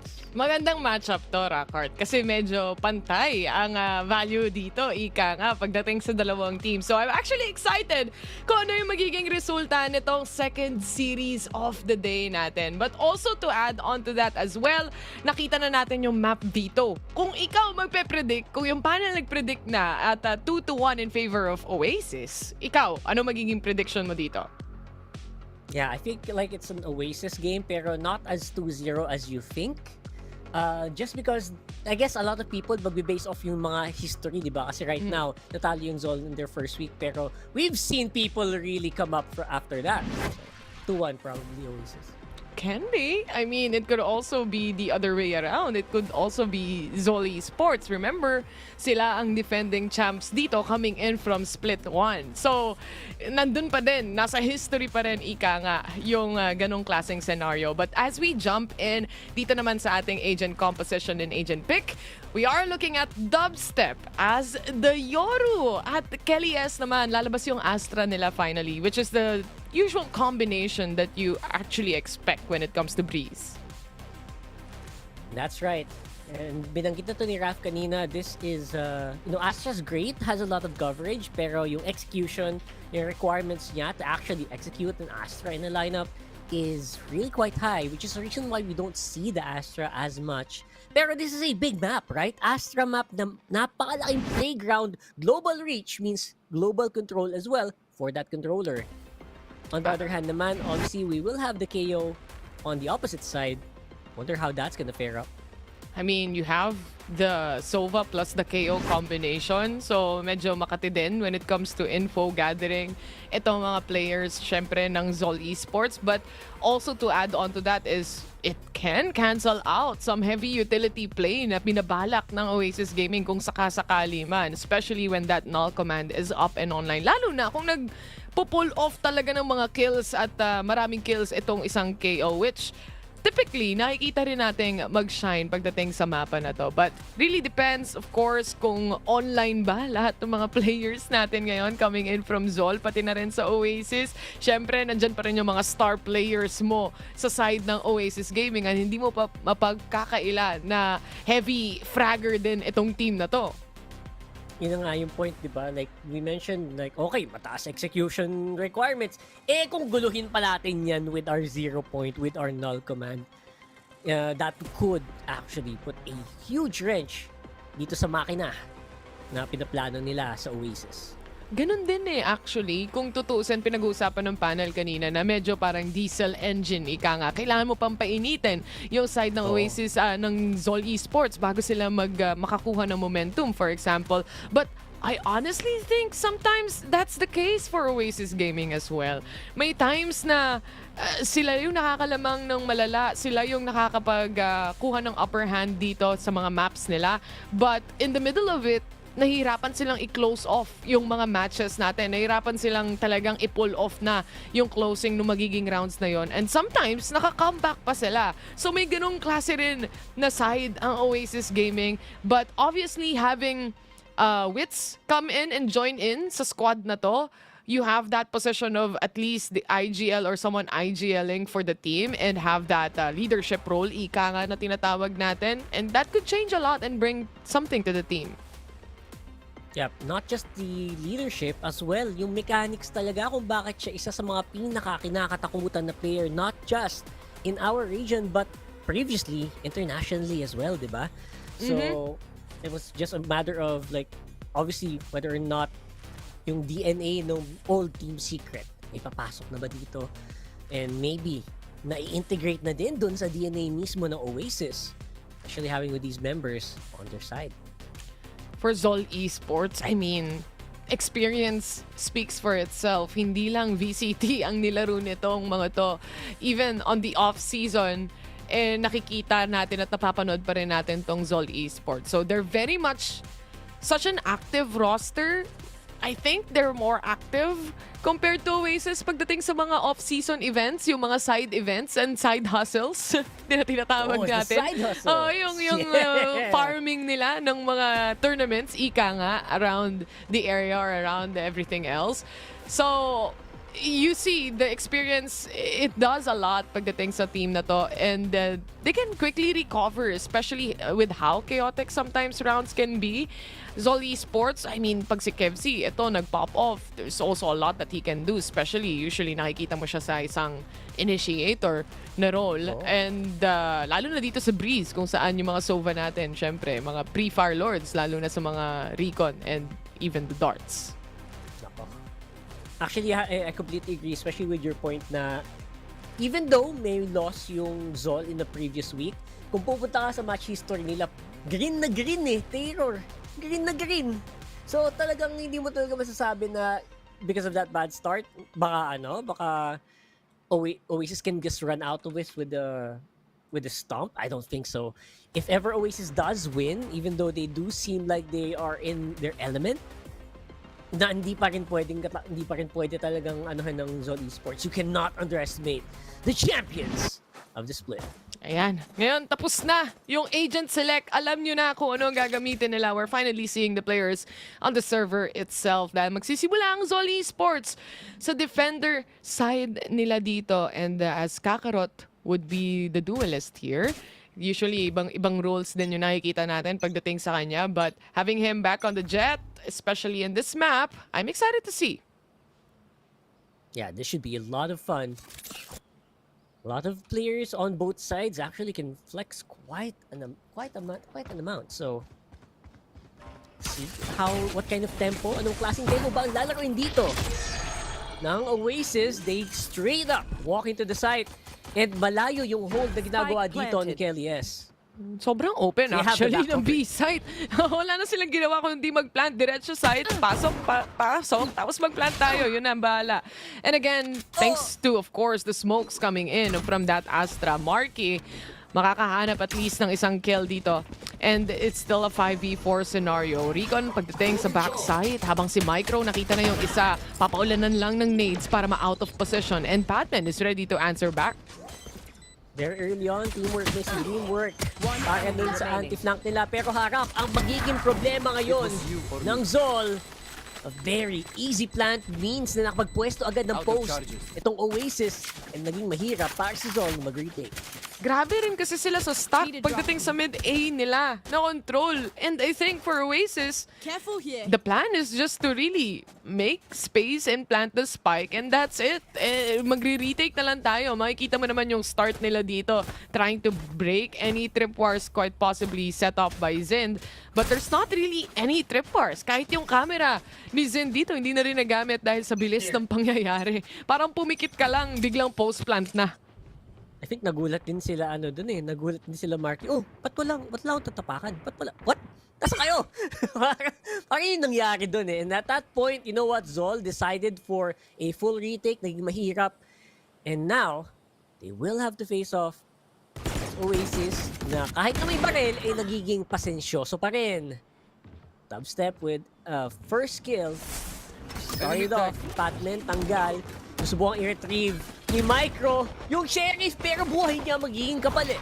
Agad na shutdown mula sa side ng Oasis dito at makakapasok sila sa loob ng site. But they do know that Kevsi is waiting and lurking around these smokes at nag-aantay na lang din sila kung kailan siya lalabas. They wanna try to clear it out before they plant and Dubstep will actually do that with a triple kill already. Isa na lang ang natitira dito at si Zindio na alam pa ang pwestuhan niya. It's all about the shots connecting and the final blow from Wits finally 2-0.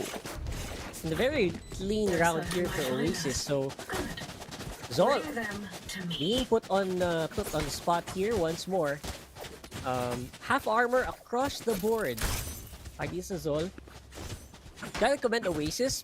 Medyo they're very decisive no sa pagpasok nila onto the site. They're not even bothering too much with mid, as you can see. And yung confidence na yun definitely bleeding over to this map. Right here. Alam din naman kasi nila na wala ring pera masyado itong Zol, di ba? So, would rather go for the close encounter compared sa mga long-range duel na baka makapitas pa yung Sheriff na hawak-hawak nila. Baka mag-iba yung story pagdating dito sa third round though, Rockhard. Dahil syempre, tie round na rin mula sa side ng Zol. They wanna fight for at least halls here na si Marky yung nag-aantay. And Kevsi nakakaramdam din siya. It's really more of making a little bit of a noise para madagdagan yung babantayan ng Zol dito. But he really can't leave nest open here. So dalawa rin yung inaabangan o inaambahan ni Kevsi. Uy, konting change up na ginagawa dito ng Oasis. Nagpaparinig dun sa ropes just para may konting amba doon sa mid para sa halls ay mabantayan ng sagad. Kevzi, of course, will bite. Kailangan mong mag-bite. Wala kang choice. Especially dalawang rope ang narinig mo doon. So Marky getting a lot of attention pero looks like the rest of the map is playing a lot slowly pa rin. Grabe yung pasensya ng Oasis dito Gonna play out the dimensional rift here. Hanap info, yan muna ang gusto nilang makuha, syempre. Since walang kaingay-ingay pagdating dun sa start off ng round. And Dubstep already successfully taking down one. Makakadalawa pa siya. What a good flash setup mula sa side ng Oasis to clear back end of the site. And now we're left with one. And it's Zind yet again. Man, that was clean. Dubstep, you're expecting, di ba? I think all of us were expecting up. Sige, info yan. Tas probably gonna gate crash back. But nope, go straight for the kills. Cage trigger. I think got 2 or 3 there. And that definitely got Oasis their advantage in this. It does feel like an easy 3-0. Plus, walang pera sa bangko para dito sa Zol. Nakapag-upgrade pa nga si Dubstep kung tutuusin eh. Naka-vandal na siya ngayon. Oo nga, nag-vandal Bulldog pa. has been dropped. And Oasis, looking very clean pagdating dito sa first 3 rounds na nakikita natin. But Zind is there to at least give a punish pagdating sa economy din naman nila. Hindi siya papayag na 4 ang makakatakas dito na may libreng barel. Dubstep on the hunt. Alam niyang may extra money siya at gusto nang ipitin. Pero wala nang oras para mahanap pa si Zind dito. Instead, yung save na barel niya o yung kanyang Phantom, madadala pa niya para sa 4th round natin. Very cool. Ang tahimik very ng mundo, calm here. no? Parang hinahabulan tanga eh. What is happening here? Kanina yung first What? series ang chaotic, tapos ito ang tahimik. It's like, wow. Okay. I don't wanna put in any like weird analogies, pero yeah, it feels like a Radiant lobby versus like, alam mo the difference between a Radiant and a Diamond lobby kanina. Yung ingay. Yung ingay lang hindi yung skill. Obviously, the skill level of these guys are bare. Pero yeah, Diamond lobby can be really chaotic. And this is like, you know what? One small move and you're dead. Parang Just like that. nagpapakiramdaman sila, ika nga eh. And Marky, makaka-shutdown na ng isa. That's micro to go down. It's still a 5v4. And again, kala-half buy. Actually, walang buy pagdating dito sa side ng Zol. It's just the saved gun from a while ago.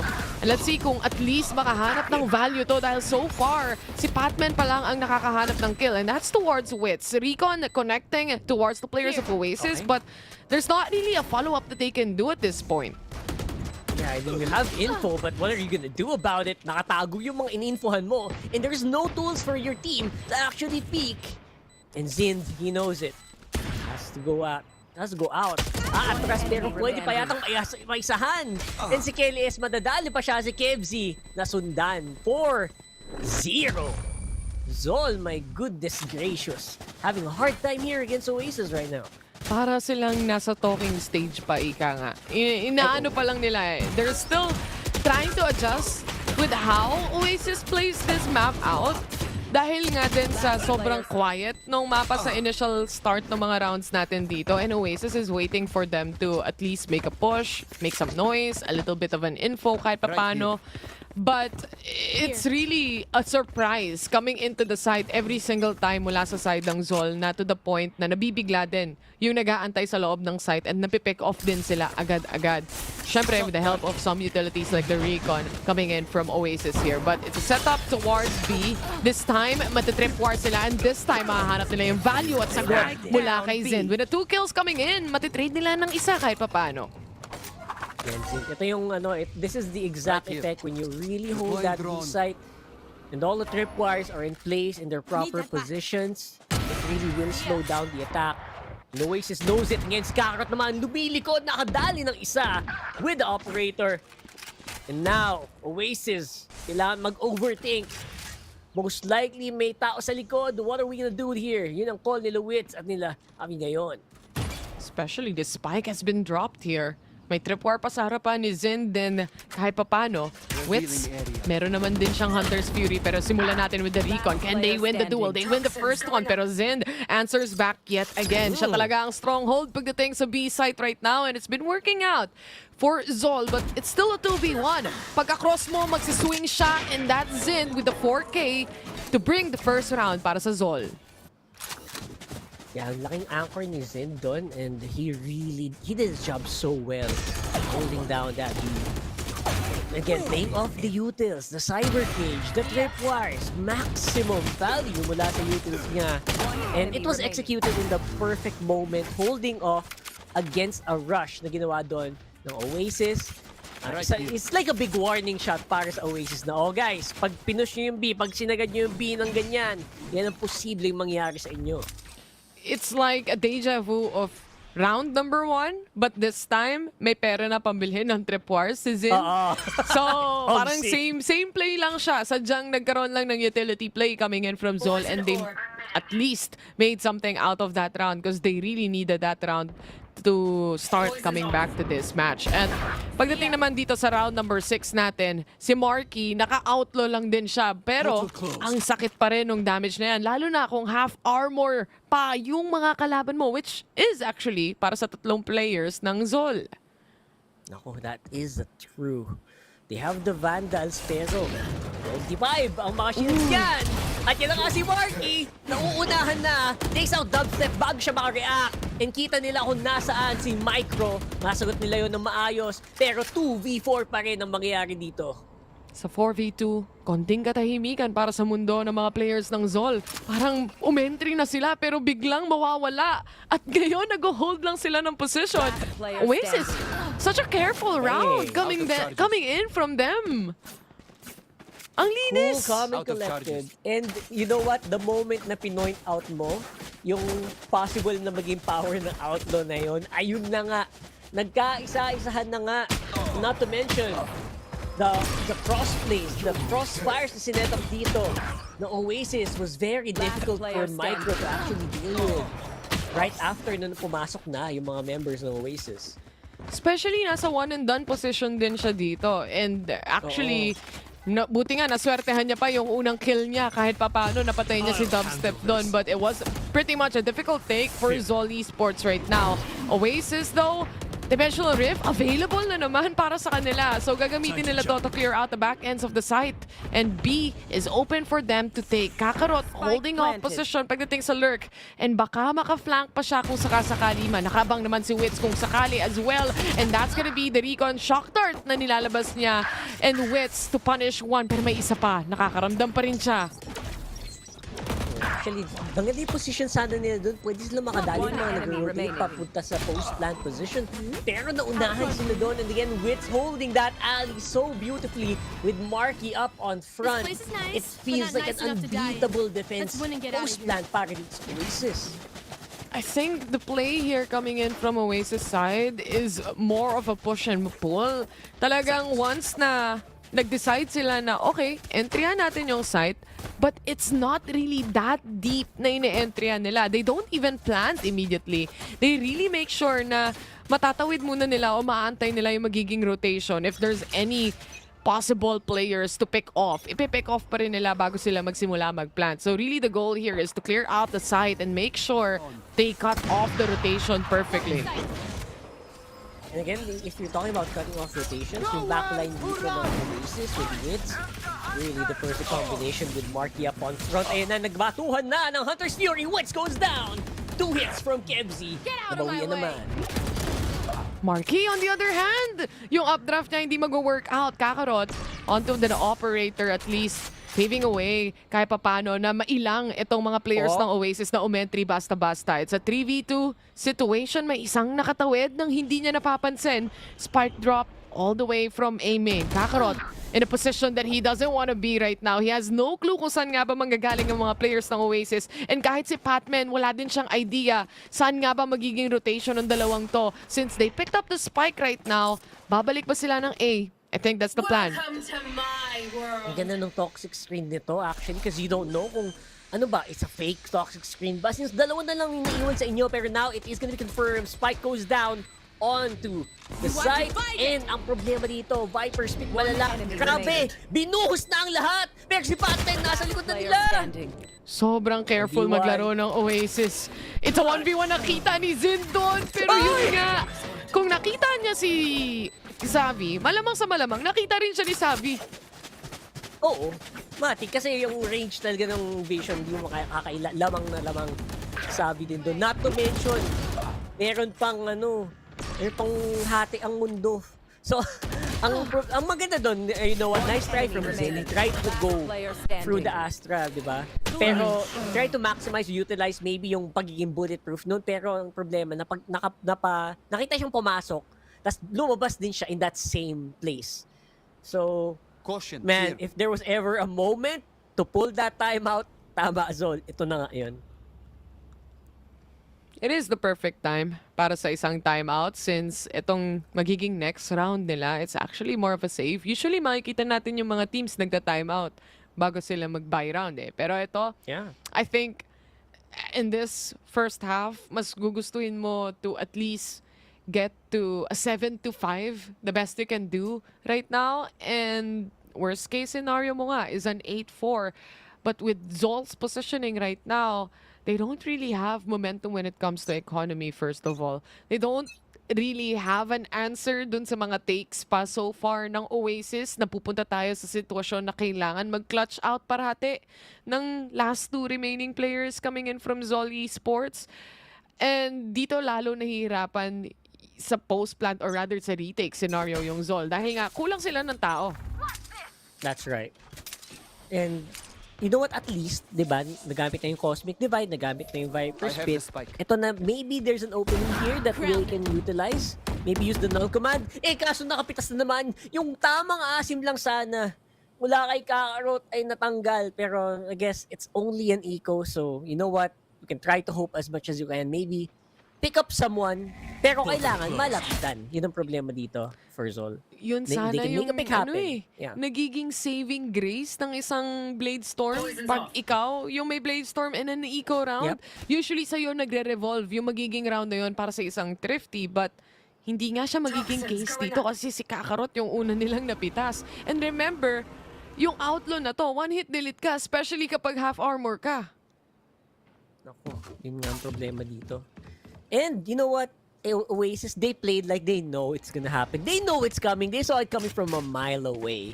And they did not risk playing close no matter what. Maybe kung ayaw nilang ma-shotgun sa mukha, ganon. Walang ganong play na nangyari dito for Oasis. 30 And for seconds Zol, left. ang hirap talaga. Especially on Breeze with these ecos. You got sheriffs in hand. You can make kills like that happen though. That's a big pick.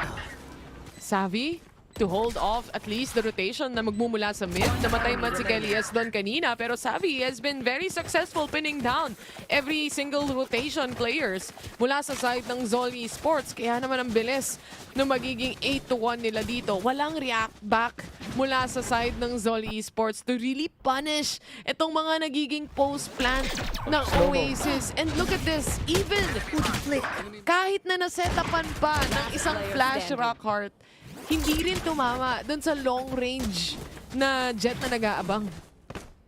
Yun nga. That was...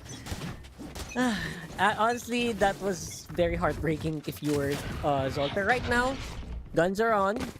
Gunfight, gun duels are back. Time to make a difference because the half is about to close down.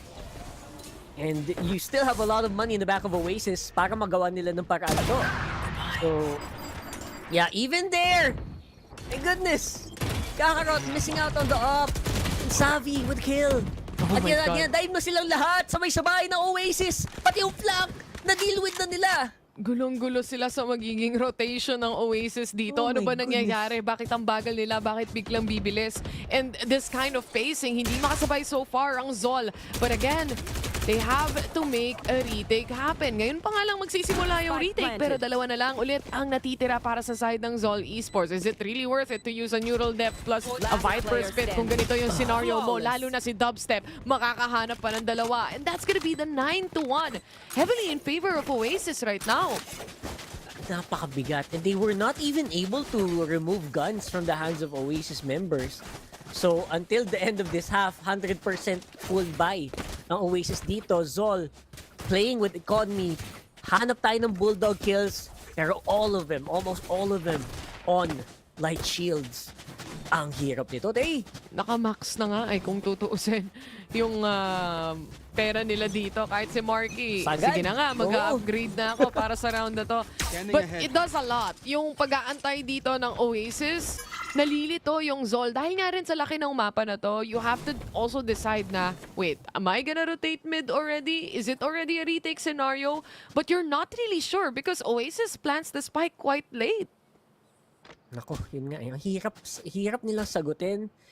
And because of that, you know what? They had to fortify yung mid-play din kasi we haven't seen a huge mid-play from Oasis yet. So, pwedeng kinakabahan din yung Zol na, baka biglang tumakbo sa mid to. Kailangan cover din natin yan. Kaya nga nandun ngayon si KFZ. So, man, if you're Zol right now, I guess this is the best you can do. Maybe hold one, get info gathering onto B site, and then wait for the full retake. Since si Kakarot naman yan, makakapag-dash out naman siya, dash out to safety. Pero yeah, you're gonna spread yourself thin. And that's what we're seeing right now. Oh As we my do God. see, pumasok na bigla-bigla si Dubstep. Walang pasabi-sabi. Nasakit naman ni Patman. Pero looks like mababawian naman din ni Wits. It's a play for 30 contact seconds and it left. worked out perfectly for him dahil nahuli niyang nakatingin sa camera yung Cypher natin dito, si Direct Zind. Kaso nga lang, it's still a 3v2. Probably the closest na makikita natin na versus situation mula sa dalawang teams na to. Rotations coming in from Kakarot. Napakalalim na ng hold ng position dito ni Marky and baka mahuli niya pa mula sa likuran at yun na nga. Tinitimbrehan niya na yung mga kakampi niya. Alam niya naka-drop down na pero nakaisa pa si Kakarot doon ha. And now finally the kill settles in. Recon even punishing or at least finding Marky here. But this time, it's a different story. It's Zol's round. Okay, finally, nag-pay off yung sagad to the bank, sagad to the bones na pagbili doon ng Zol. And actually, siguro maganda na yung trades na nangyari doon when they went on the entry on the site. Dubstep, very good initiation. Pero yung sagot nila Padman here, even the toxic screen, actually napasama pa yata sila because they were able to really answer. Although Marky had a great lurk on the back, hindi lang siya masyadong na-maximize kasi wala masyadong nagpakita right after nahuli niya sila Kakarot on the back. Tsaka nakaisa pa si Kakarot bago siya mawala, di ba? So that's already a huge thing na mabawasan ka ng isang player pa sa loob ng site. And supposedly, kanina papatay si Marky doon, but you have to be patient. It pays off para sa side ng Oasis. It's na 9-2 still. At with Dubstep, alam niya yung magiging location at least ng mga members dito ng Z Esports right now. Kung chaos ang hanap natin at ingay, finally, dinadala na ng Oasis with the Hunter's Fury combination as well. The setups are already there. It's a 5v2, Rockhart. It's a 5v2 and ang layo pa nila sa site, so they have zero information about the site right now. And not to mention toxic screens, the poison cloud. Mahirap siyang tagusan. Tapos may soba pang maulit dun sa Gedli na hindi niya malagpasan. And now, ay pagbarilan ng harapan, Micro all alone. Of course, the game goes over to Oasis, 2-10 on the scoreboard. What a half here for the Oasis fan. I mean, at the time na parang na-realize ng Oasis na, okay, yung slow play natin dito, ngayon, medyo nakakabasa na sila. They do have mid-control. This time around, let's step up the pacing. You know what? We have the dimensional rift mula kay Dubstep. You have a Hunter's Fury, and it's a combination that's so deadly na kaya mong dalhin sa loob ng site for a fast push na hindi i-expect ng Zol kasi for the past 12 rounds, ang bagal nung mga play at laging contact. So slow even with the Yoro in play kasi pag i-imagine mo Yoro nasa kabila, parang expect mo, ay papasok agad to, mag-flank play agad to. No man, Dubstep has been playing it so patiently on this Yoro as well, and it really is throwing Zol off of the reads so far. Ooh, Kelly, yes. Clearing out halls here for the time being. Habang si Kakarot nag-aantay kung kailan siya lalabas. Smokes coming in as well. Again, it's a double control setup that we're looking at anyway. And Oasis, lahat na magiging rotation nila. This is gonna be a 5-man retake scenario for them. Setups coming in as well mula kay Astra or mula kay Kelly, yes. Habang nag-smoke at dash in naman. Pampagulo lang pala yun mula sa kanila. And Zol, isa-isang nagdidwendle down yung numbers. With Zind left alone, madedefuse na ata siya nito. Ako, mahirap na talaga. 4 na baril pa ang kalaban mo dyan, pare ko. Oy! And in one angle, full info, Oasis gets the pistol. In that last entry of Zol, parang naging apparent na, no? In terms of barilan, in terms of tapatan lang with pistols, Oasis has it covered, and they also, I don't know, ang ganda ng play din nila doon. They just allowed the plant to go in. Did not even risk anyone getting taken out in the initial round. And then, yung full 5-man retake nga nila, sabi mo, it was as clean as you can. That's what I've been talking about as well para sa side ng Zol. Dun sa defense naman nila, di ba? Na parang before pa mag-start yung retake scenario nila, 2 na lang versus 5 sa players ng Oasis yung naiiwan dito. Because nabibigla sila na nakakapasok na nga ng site or talagang nahahanapan sila ng first pick-off against Oasis. But let's see. Maybe this round's gonna be different. Yung Saki-Saki nandyan. At at least madedelay nito yung ibang mga players ng Zol for the time being. And Oasis has to move a little backwards dahil sa flashes coming in. Yung mid-round pitasan talaga, no? Doon yung nagiging big difference maker here. Although right now, Zol once more getting traded by Wits. Plant could go down. Information being gathered here by Zol. Gets him a kill. Dubstep with 2. I have Sa this 2v3 na naman. Grabe kung tutusin, nag-force yung tatlong players dito. Actually, lahat sila may baril para sa round na to. So, it's really everything, all in para sa side ng Zol Esports. Tamang pang-amba pagdating sa plant. But look how Oasis is just waiting for it as well. Yep, full armor, so hindi sila masyadong kakabahan. Not really, I guess they tried to, they tried to deal with the outlaw. Kumbaga sabi, oy, kanina pa nag-outlaw tong si si Marky Mag full armor tayo, baby, we can deal with it. And they get one, Kevzy with the kill. Outlaw sa mukha pa rin naman ang nangyari. Zind, 1v1 with Marky, Cyber cages are going down. Stereo diffuse, it's not a fake! It's not planted for him, and Marky knows exactly what he was doing here. Ang linis ng play ng Oasis dito. You see them finding info. Even Kelly S, hindi siya nagpapadala sa damdamin niya na kailangan niya ng labanan. They choose their battles here at some point. Si Kenzie na nakapitas with that sheriff multiple times dito, Rockhard. That was exactly what Zol needed, but it was just to a point na wala silang pera. Obviously, against a Bulldog from way behind, which is Dubstep, talagang ipi-pre-fire na lang sila or burst damage na lang sila. Yeah, and Dubstep getting 2 was massive. Akala ko medyo magiging even numbers fight yun in mid-round. Nakadalawa pa siya from a really far distance on that Bulldog. Really got its stonks for Oasis. And ngayon, sila naman ngayon ay naka-match point. 12-2 nga ang scoreline natin dito. And for Zol Esports, at least, meron silang bonus na buy pagdating dito. Bonus money nga dahil sa sunod-sunod na rounds din na wala pa silang nakukuha. But they're looking at a Marshall, or we are looking at a Marshall here. The hands of Patman, meron bang mapipitas yun? Reverting back pagdating dito naman sa mid-control nila. Pasok na sila ng B kung tutuusin. Itong all na to ang talagang saving grace nila. Pero once that wall comes down, alam na at aware na ang Oasis na nangyayari. Dubstep even getting 2 before he gets punished here. Ngayon, yung nakapasok pa ay madadali mula sa likod. 2v2 ngayon na mangyayari. And the full retake, at the very least, you know what? Secure nilang sight. Pero ang makakapasok dyan sila, Kelly S at sila Wits pa. Wits getting another one! All the way from Macdo. At ngayon si Kelly S nandun pa ngayon sa tatakbuhan ni Patman. Talagang wala nang kawala. At dahil dyan, Oasis ang magsisimula 1-0. Para dito sa series nito. That's what you call a default VALORANT play.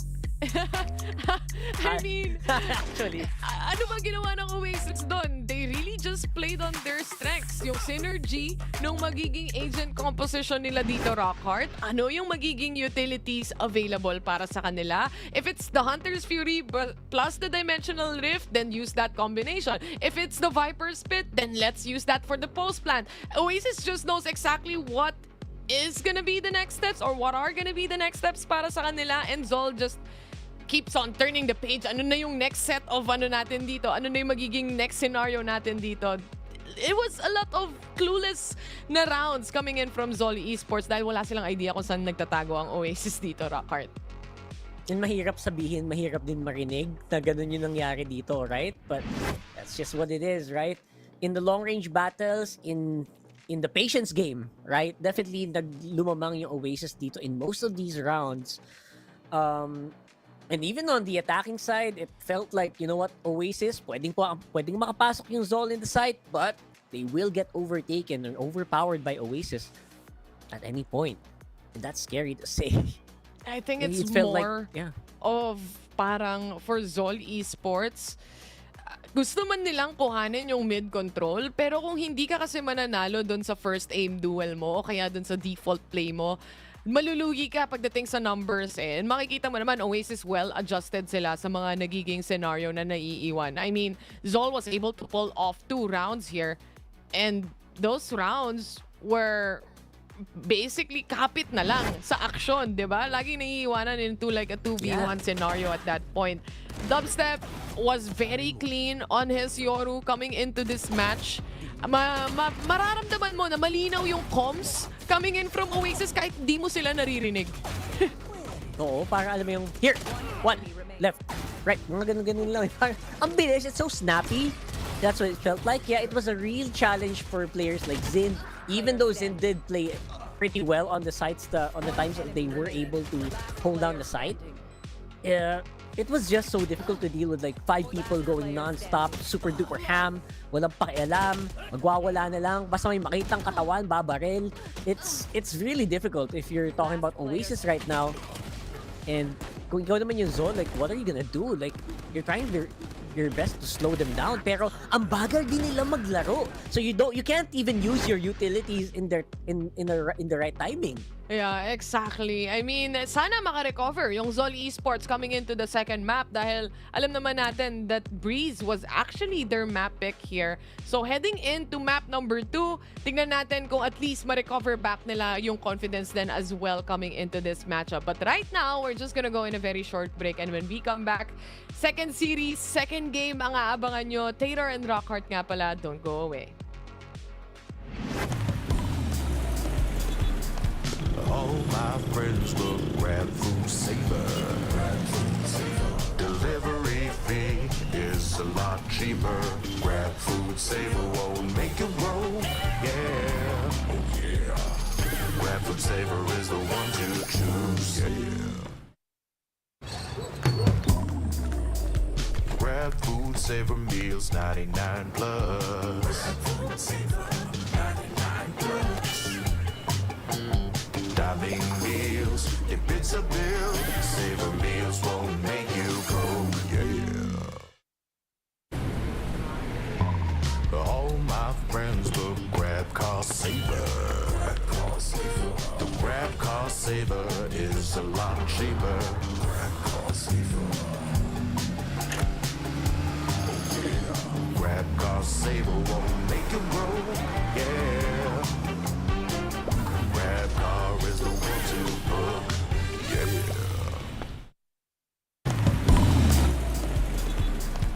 All my friends will grab food saver. Delivery fee is a lot cheaper. Grab food saver won't make it roll, yeah. Oh yeah. Grab food saver is the one to choose, yeah.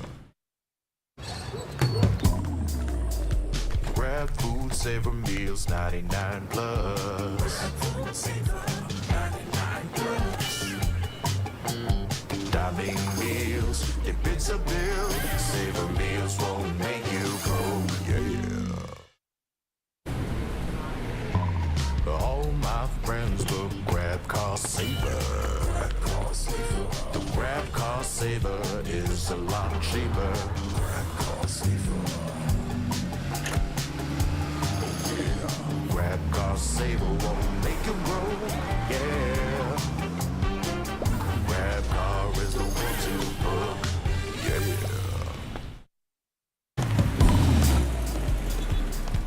All my friends will grab food saver. Delivery fee is a lot cheaper. Grab food saver won't make it roll, yeah. Oh yeah.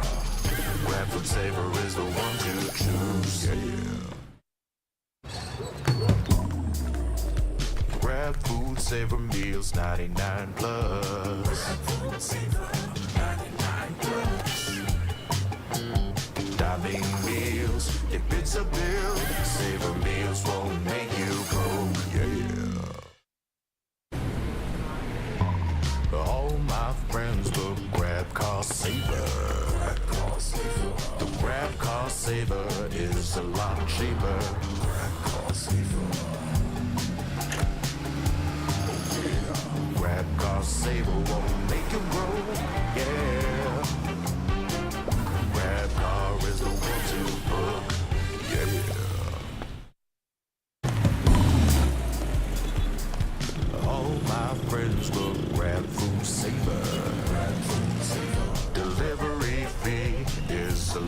cheaper. Grab food, savor, won't make it roll. Yeah, oh yeah. Grab food, savor is the one to choose. Yeah. Grab food, savor meals, 99 plus. Grab food, savor, 99 plus. Dining meals, if it's a bill, savor meals won't make you broke. Yeah. All my friends will grab cost saver. The grab cost saver is a lot cheaper. Grab cost saver. Grab cost saver won't make you roll. Yeah. Grab car is the one to book. Yeah. All my friends will grab food saver. Delivery fee is a lot cheaper. Grab food saver won't make it roll. Yeah, oh yeah. Grab food saver is the one to choose. Yeah. Grab food saver meals, 99 plus. Grab food saver, 99 plus.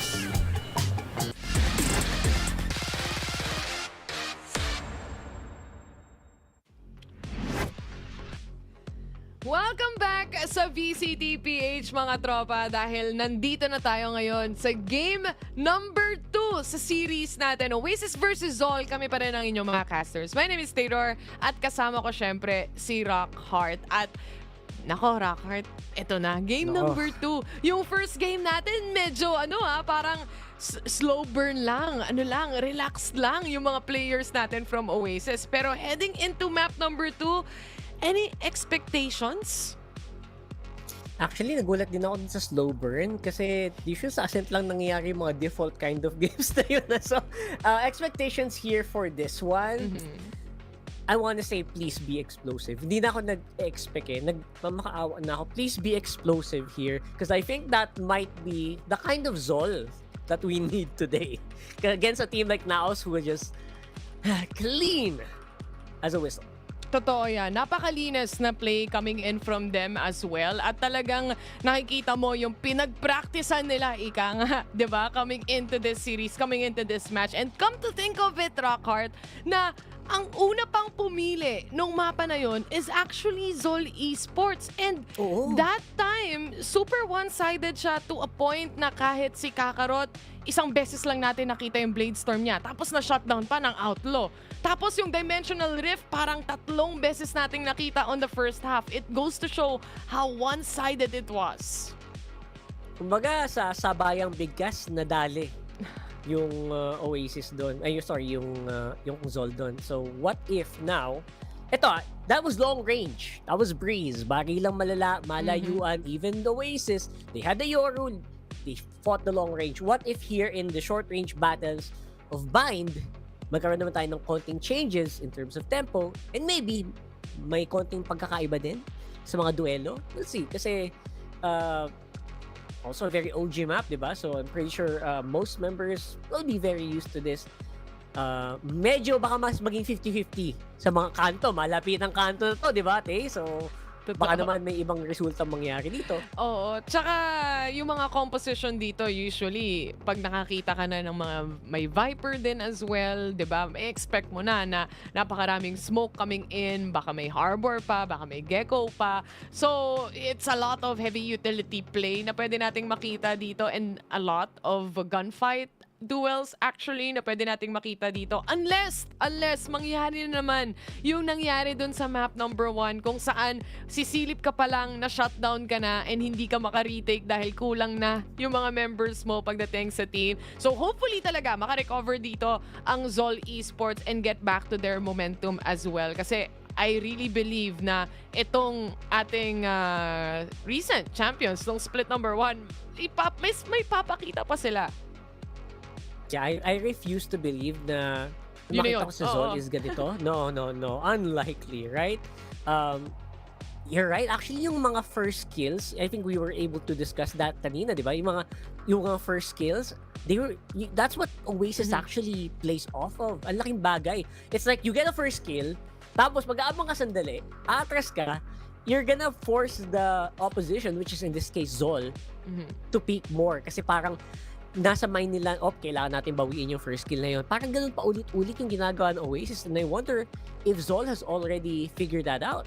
Well, let's jump into the agent composition to know more kung ano nga ba ang lalabas pagdating dito sa ating second map, no? And again, like we assumed, we're gonna be looking at a Gecko in the hands of Micro. At syempre, para sa kabilang side naman, we're gonna be looking at the Viper para sa kamay ni Marky. Kasi syempre, knowing Oasis Gaming, wala na dito si Wild Oro, yung kanilang smoker, yung kanilang Viper main. And naglipat din yung ibang mga roles natin. And we're looking at Wits back on the sky. I like it. I like it. We've seen a lot of clips of Wits played out on the sky, and yep, we're gonna see some classic zoos, you know, mga walkie-walkie, especially for Zol Esports, mga sumasabog na mga kakaibang bagay, tapos papabisin pa yan syempre. Pero this time, ang magiging change-up dito is of course on Oasis. So, no, not so much of a zoo, pero -1, pero more of a double controller here para sa Oasis. At saka kung tutuusin dun sa map number 1, Rockhart, nag-pop off si Marky dun. Hindi lang obvious hindi lang highlight play na malala. Pero that was a lot of kills actually. A lot of first pick-offs. I think dun sa patapos tayo ng second half natin, last kong tingin was like a 17 kill, 17-4. Kind of scenario mula kay Marky. I-double check natin ngayon para sure na sure itong breeze nila. Ayan o, Marky with 18 kills in total and 6 deaths. Pumapangalawa si Wits na Sova na 16 kills and 7 deaths. So, dun pa lang makikita mo na kumbaga they're ready to take on this duel. They're ready to really go up against Zol Esports. It's just really a matter of, can Zol answer back? And sagutan na lang talaga. Zol, strats aside, barila na. It's time. Oras na. Dito, sa map number 2 here of Zol and Oasis. This time, Zol gonna be on defending. Started off. Pistol round, it is Frenzy ang puhunan at napakalapit nilang lahat. Delete. 3. Wow, there you go. Oh my God! Standing. Savi, let's go. Getting free with Marky on the follow-up. Zin once more. Taga-anchor naman ng site, pero it was not enough even with a 4-stack on A. Grabe yun, eh. Oh, taps to the head. Lahat ng sumilip na matay, literal. And again, meron pa silang wits pero walang heal this time around. But still, a 5v1. And kung uulanin ka ng mga players at talagang i-overwhelm ka, wala nang magagawa itong 5v1 na to. That was such a clean pistol coming in from Oasis, honestly. Ang scary, no?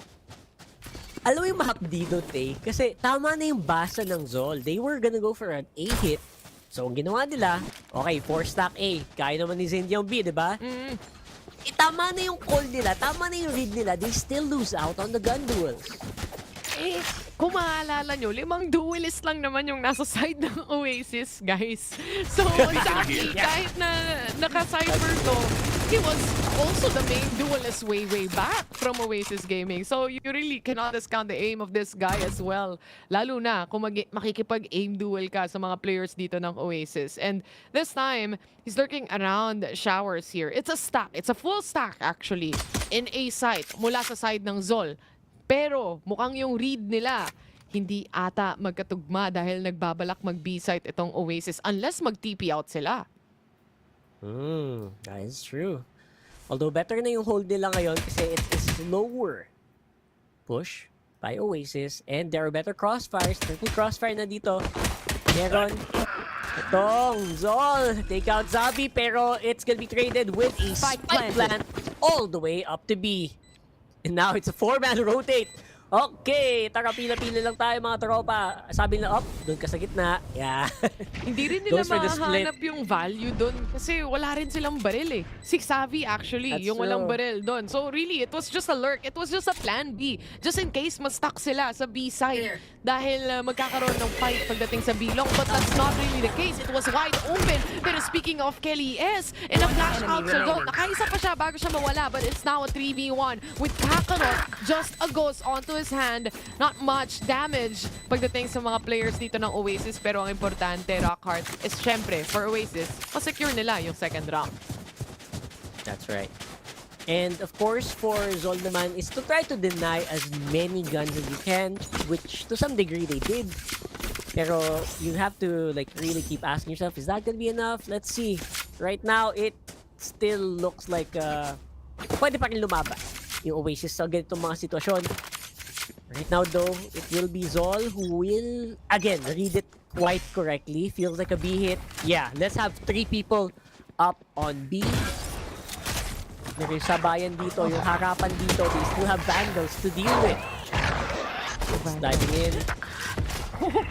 My goodness, sumilip lang naman si Kakarot pero wala na siyang nakita no dahil pasok na yung mga players ng Zol right now. Sumasagot naman and Kelsey punishes actually 2 players. Now down to 1 na si Marky with a 5 HP. Ito exactly yung sagot na hinahanap nila, Rockhart.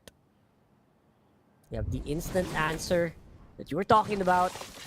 Hindi siya yung like instant sagot na walang kapalit. May kapalit naman na katawan. Part sa Zol, pero it's as good as you can hope for. And you have Marky quite low.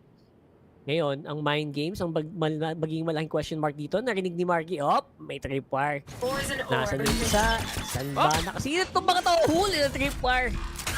5 HP. Actually, may damage yung tripwire. Ilan ba damage yung tripwire? 5? 10? Basta ganun. So, puti na lang din. At least now, will be secured here. Zin, puno pa rin ang buhay. Secure na lang ni Wingman din. Kung sakali, the spray almost got him actually. No way. Micro! Oh, wait! No way! No way. No way! No way they allowed that to happen. No way that was a clutch. Wala kay Marky with 5 HP. There's just no way that we would have assumed that. Honestly, yung pre-fire na yon, akala ko mamamatay na si Marky once na nag-pre-fire sila through the boxes. But obviously, you have to tap the spike. He gets the timing correctly. He goes for the swing as well habang pinipre-fire yung box na yon. And he managed to pull off the kill. That's Marky. Marky, bro. What the heck with 5 HP in a dream? May gulay naman. Ano ba? What's... Ano ba? Ito, Gulong-gulo na rin ako kung ano nangyayari. nagugulatan na ako eh. Ito yung dapat tanungin, ano yung kinain nyo for lunch, bro? Kasi I want some of that. Marky is already into an 8-0 pero hindi ayahan ni Kempsey daw. Makaka-one tap to the head siya kahit papano. Makakatakas naman dito si Kelly S pero ginugulo niya lang ang isipan ng mga players ng Zol at this point. They go for rotation towards A site instead. Pero again, they're wary of the trip wars. Ano ba yung nakasetup dito mula sa side ng Zol? That's right. So that's something you still cannot really disregard. Hindi ka ba sure kung A setup ba to or a B setup. They didn't really get too deep onto B to confirm. Pero it looks like they will go on a rotate and they will face off against some of these tripwires. Finally to confirm yung position sana dito ni Javi. Javi now. LES close by. Nasa good naman din, Marky 3. 30 seconds Good left. info. Nakakuha siya ng mga steps na, madaming CT. Maybe we can play off of that. They're in the smokes. They're already down in place. But One enemy for remaining. now. So the kill potential just not quite there yet. Sid trying to make it happen with the Sheriff. Pero tatalunan na Kelly S. With the jump in, the Sachin in, making it 4-0. Well sold yung kanilang fake dito para sa side ng Oasis Gaming. And come to think of it as well na walang pera during that time yung Z Esports. So they really had to decide na once the neural depth nag-connect na, are we gonna Last rotate player to B side? standing. para makasagot tayo agad before pa sila makapwesto sa post plant. And then, na-realize nila it's actually a B take. So, ang hirap ka namang pabalik-balik ka ng posisyon and you still have no clue kung saan nga ba magtatago ang mga players ng Oasis dito. So, pagdating sa lamang, 4-0 sila, oo. Pero this time, compared to game number 1, Rockhart, mas nakakasagot yung Zol. 100%. Like, this time, it's not like, ay, bitaw mouse na. Ayoko na ng ganito. This does feel like mas may konting presensya yung Zol dito and they're able to get you. Sila yung naka-first kills eh. Pansin mo din, di ba? So, that's really good sign. They just cannot close out these rounds. Now, rest of Oasis walking it up. Cage is triggered. Gagamitin ni Zid yan. Nakuha ng isa. At now, 3v5 na. Good catch mula kay Zin dito. It's still a 5v3 gaya ng sabi mo nga. Pero may trip war pa pagdating sa lamps. Habang si Sabi naman, pwestuhan din to ng kanyang mga camera setup. The dog doesn't find anyone, but instead, the trip war will find Marky. Ang bilis ng reaction ni Wits dito. Kaso nga lang, kailangan nilang tumakbo. Mag-swing out because of that orbital strike coming in from Kevzi. And finally, around mula sa side ng Zol. Finally, right? So they were able to utilize yung first kill dayon and they got in a good position to close it out, make sure na magkakaroon sila ng puntos doon and good utilization as well of the orbital para lang ma-clear out yung lamps and ma-force sila Marky into a really bad position. Pero kitang-kita mo naman yung value na dala ng isang Viper pagdating sa mapa na to, di ba? It allows you to at least creep up a short going towards lamps para lang ma-play for contact mo tutusin. But the patience, the waiting mula kay Patman, it's still paid off. Aware siya na magiging showstopper utility doon. Pero again, Marky going in for the kill here. Sagutan lang. Orbital strike will not catch anyone, but it's still a 3v3. Yup, and dubstep Spike getting planted. close. Getting in the good position, madami pang utils. Still has the molly. Pero ang problema dito, hindi siya makaposisyon masyado. All of them stuck right there onto the site. Hindi din makasuilip masyado sa hookah.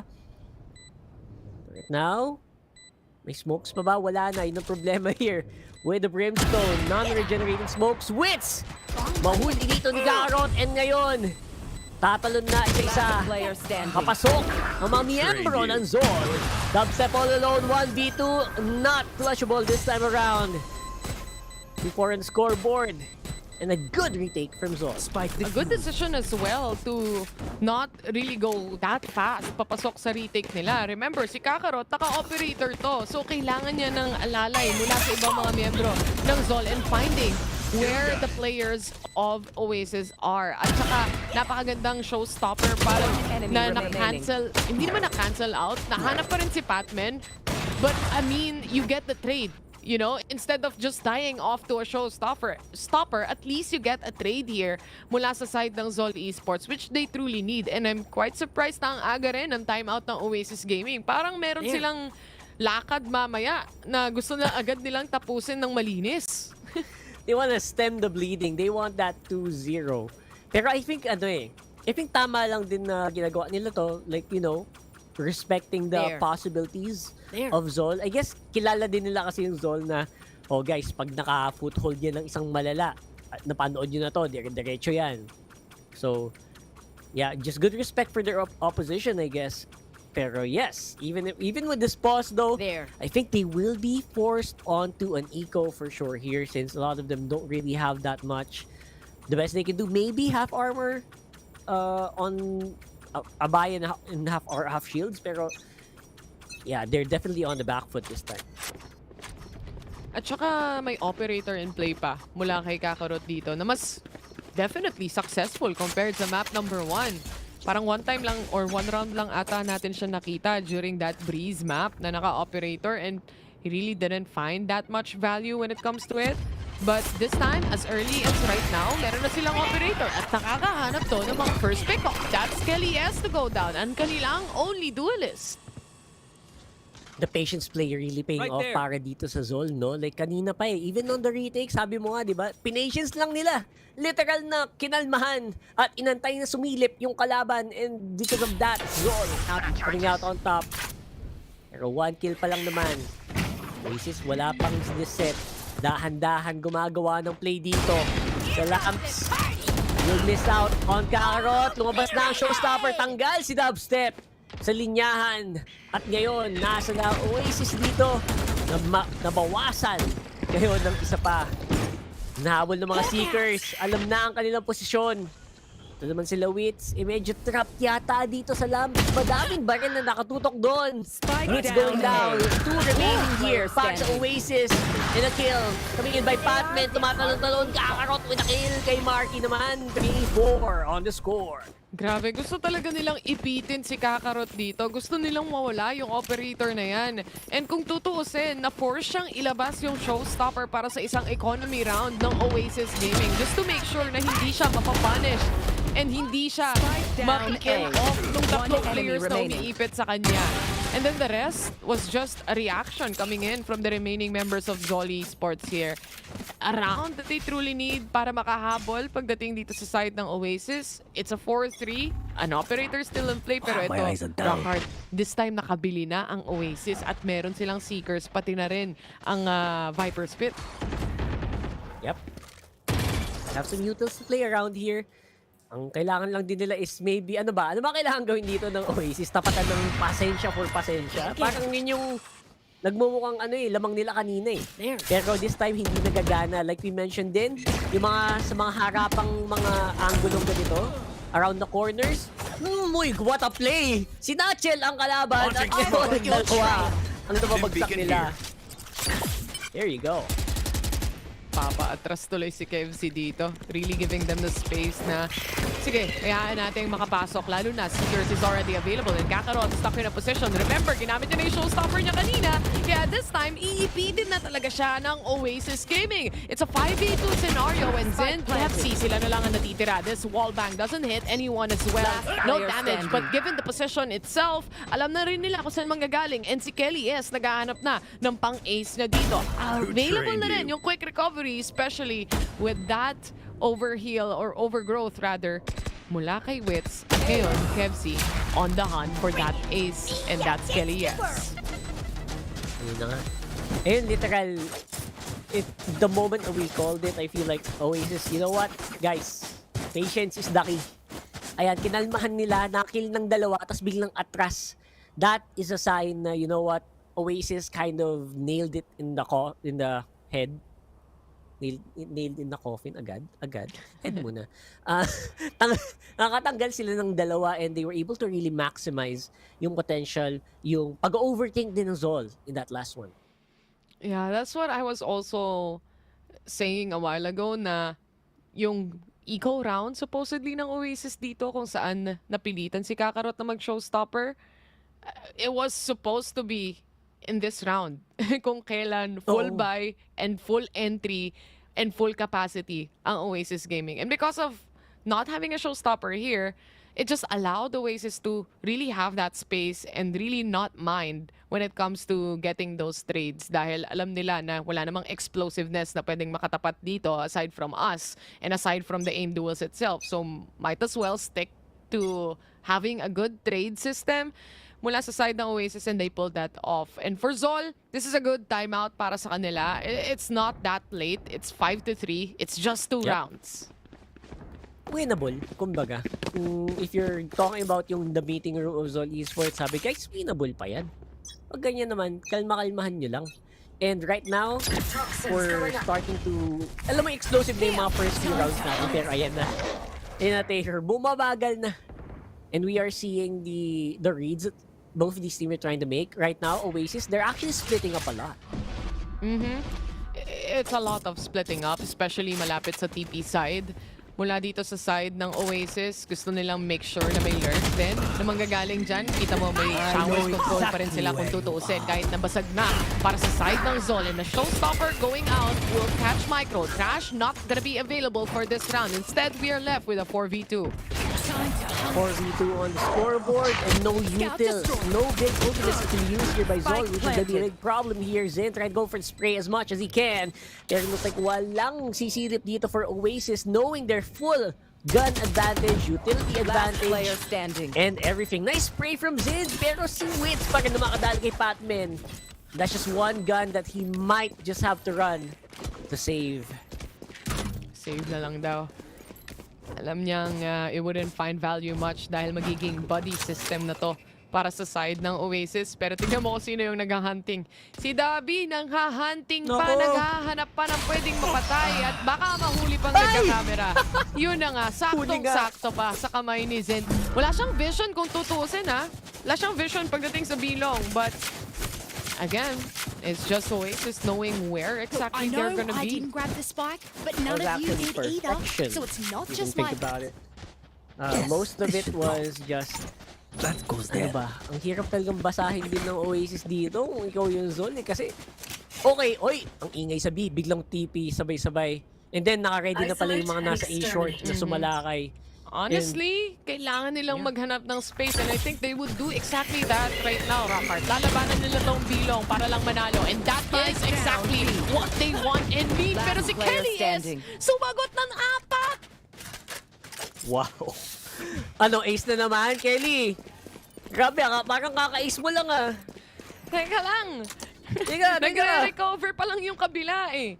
Wala eh, kailangan nila magsama-sama doon knowing na walang pera, walang baril masyado. Pero yung ganong play, I feel like Rockart, isa to sa mga kailangan ilabas ng Z Esports para makabawi. We're the best.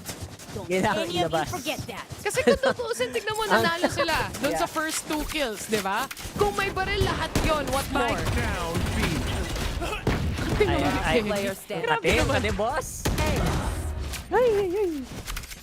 It's like he came to play here. Obviously, Kelly S came to play here. 19-6 ang kanyang KDA dito. Aba. Kinuha na lahat. Even the kitchen sink. Now, 3-7 ang score natin. Oasis has so much utils, has so much money to spare here. Ay. Hirap. And also a showstopper, by the way. Na available na after that ace. I mean, 3 orb na lang kailanganin mo after nun eh. So, okay na, solved na, di ba? But it's a 5v4 and at least na-punish nila yung Brimstone dito. Alam naman natin, napakatagal nung mga smokes niyan. The longest in the game actually. And KFC still has an orbital strike. Actually, ang daming utility play na kayang gawin ng Zol para sa round na to. So many utility plays. Trash can also be used here as a retake tool. And look at this. Makapitas pa ng isa. Camera, not really. That will force them to back off. Nakita yata yung long range position nila. And there you go. Viper Spit narinig. Kakaroon, good info. Pero atras muna. Patience, waiting game mula sa side ng Zol. Hoy! Ang sakit 30 nung seconds ganong pick-off mula kay Kelly S.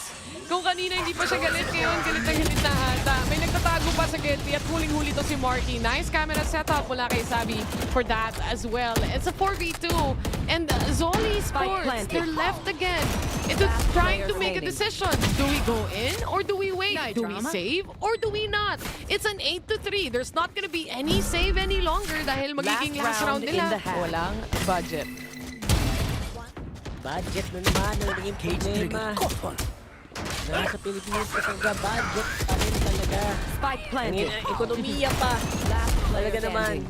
Kelly S, I mean, he's getting the kills that he's probably not supposed to get, right? In those very long angles na parang lamang dapat yung defender dito. He's fighting against gravity and he's winning. I do think na sayang yung pwedeng utility play na ilabas ni Micro and Patman, lalo na kung magsasabay sila dito, especially taking and creating space when it comes to Bilong.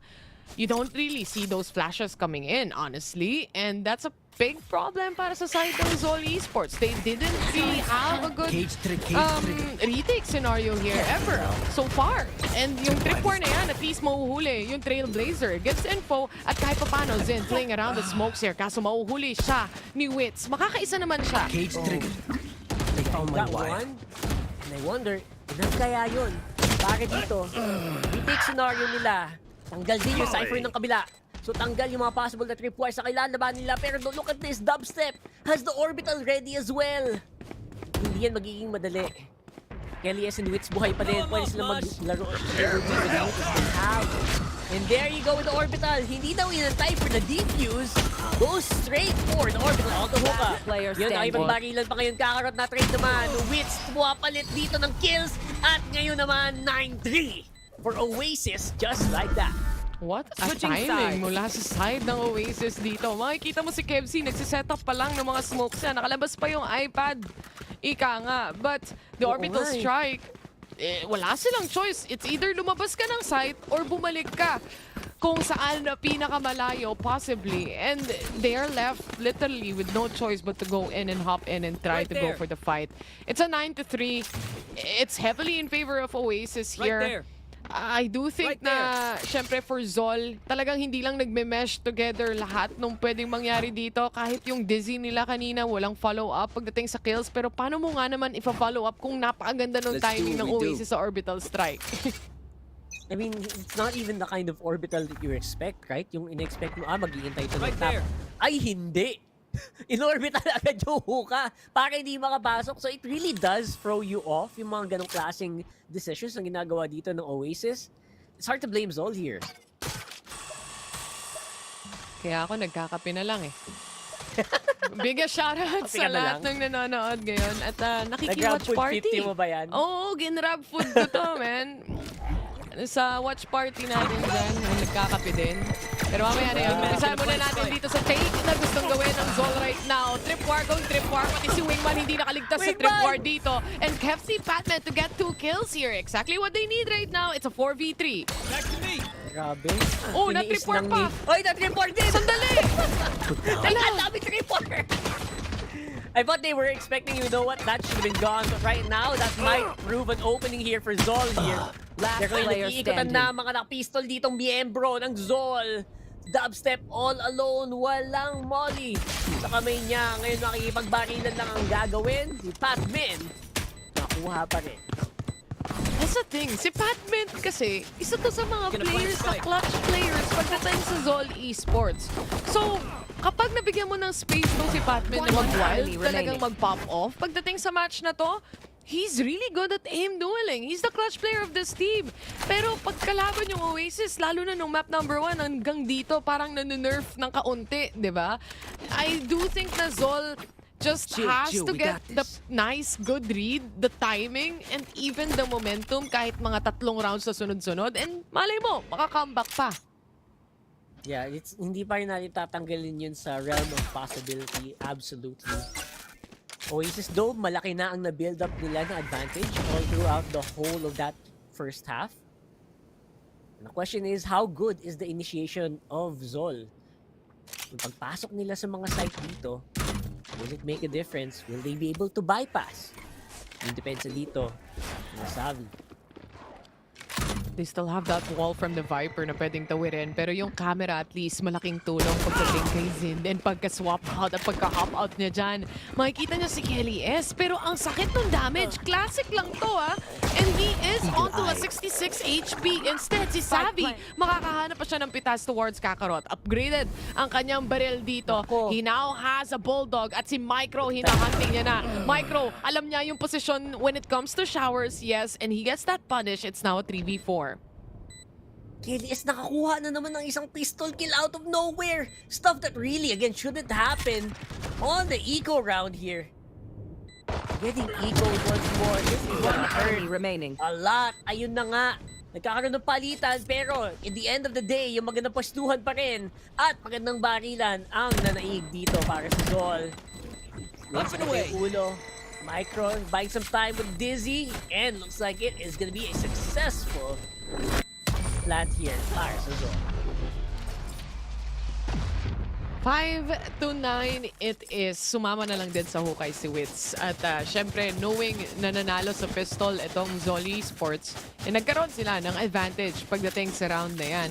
But damage has also been done para sa side nila kung tutuusin. 3 rin yung napitas at hindi makakapagdala ng mga Bulldogs na yan coming into the next round. But I think ang focus din naman kasi ng Zol ngayon is to actually gain the rounds, you know? Like, at this point, sanay na kami sa walang economy mula game number 1. We just need the rounds. Yeah.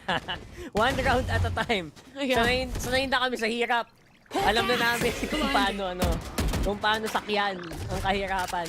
And that is definitely netting them some rounds here. Even on low eco rounds, they're able to fight back to the release. Fight back, as it seems, dahil lalabanan din ng kanilang sariling trailblazer to get info kahit papano. And Patience coming in. Masakit na Patience ko kung sakali man para sa side ng Oasis at si Witty ang unang biktima. Sumakasukay si Marky. This allows at least Patman to have that Seeker's advantage. At ito na naman siya, the duelist, the pseudo-duelist coming in from the team of Zol. Nagsisimula ng bumawi in terms Spike of planted. yung tapatan na barilan. And we're seeing exactly what we were Camera talking taken about out. before the game started. Yung mga barilan sa kanto, yung mga ganito, not literal kanto in real life, yung mga Last corner. player standing. Diba? Doon talaga tayo magkakaroon ng difference maker here. Even Zind with the Sheriff. Ay lumaban. Kayang tapatan, pero 1v4 yan, Dubby. Let's see what you can do here. Tatago na nga lang siya eh. Hinahunting na siya ng ibang mga players ng Zol dito. Ayaw bigyan ng barela, but Kakarot is there to catch him anyway. And that's 6-9. That's 3 more rounds that Zol has to pick up against Oasis, and they're gonna make a comeback. And honestly, this attacker side is looking way, way better. Grabe, ang laki ng difference dito ng attacker side ng Zol. They're gonna be able to play against a low eco na Oasis as well. So this is as good as you can hope for here para sa Zol. Now it's a full eco para dito sa Oasis. Kailangan nilang tansyahin to. And Zol, they have to capitalize. This is one of those rounds na, okay, sure nyo na to. Don't let eco frags happen or else Oasis, they're very deadly as well. Kayang-kaya ding bumawi kung sakali. Tignan natin though, as they try to make a slow push happen at lalo na ganito kalalim yung smoke. Pagdating sa E-short, medyo maiilang ka talaga na pumasok basta-basta. You still have to clear the left side as well. Kahit na alam natin na walang tao dyan, pero hindi nila alam yun. And they don't really have that Viper to cover them up going into lamps. Kaya mabibigla na lang si Dubstep na play for contact pala to. Even the Trip Wars, ngayon lang din nag-settle in para sa mga players ng Z Esports. They managed to pick up Dubstep here, but Kelly S from the lurk. Zind lost that duel. And upgrade pa yung baril ni Elias ngayon. Ito yung sinasabi natin kanina, kahit eco yan, i-sure mo na, boy. Kung hindi, mababawi. And now, it is gonna be a 3-man retake for Oasis. Still gonna be an advantage for Zol here. There are trades happening right now. Micro with the play, gets 3 for that. And secures it for Zol. Mumuntikan ba? Dahil doon, at least nagkaroon sila ng trash available para kay Micro after that. But itong kill, pagdating kay Kelly S, kanina pa siya makati sa Classic sa totoo lang. Ang laki ng damage na nabibigay niya, so hindi pwedeng hayaan mo lang na makatakas dito si Kelly S. Dahil siya din yung top fragger natin ngayon. He's really doing a great job, a good amount of damage towards the team of Zol here. And this is the scary part, Rockhart. May pera na sila ngayon pang operator. They got the money to make the picks happen, and nasa kamay pa yun ni KDS. And Crash, very early on, ginamit para mag-clear. Kita yung position ng dalawa dun sa kaliwa.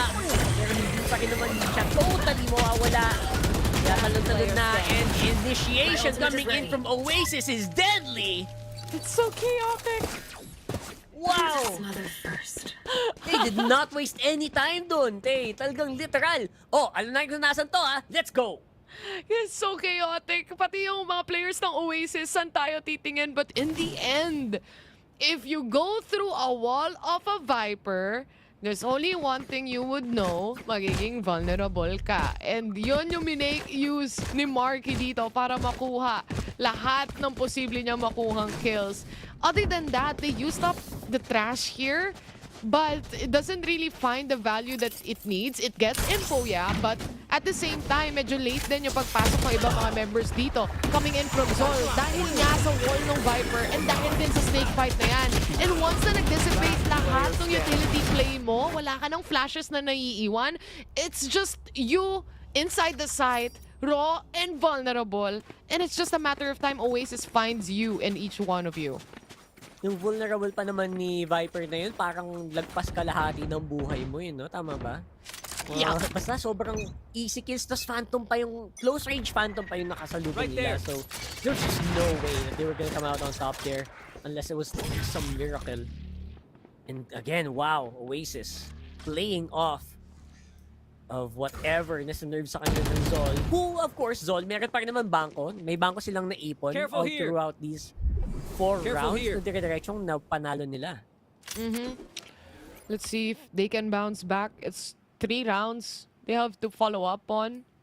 Gaya na sabi mo, may laman pa naman yung bangko nila dito para sa mga susunod nating rounds.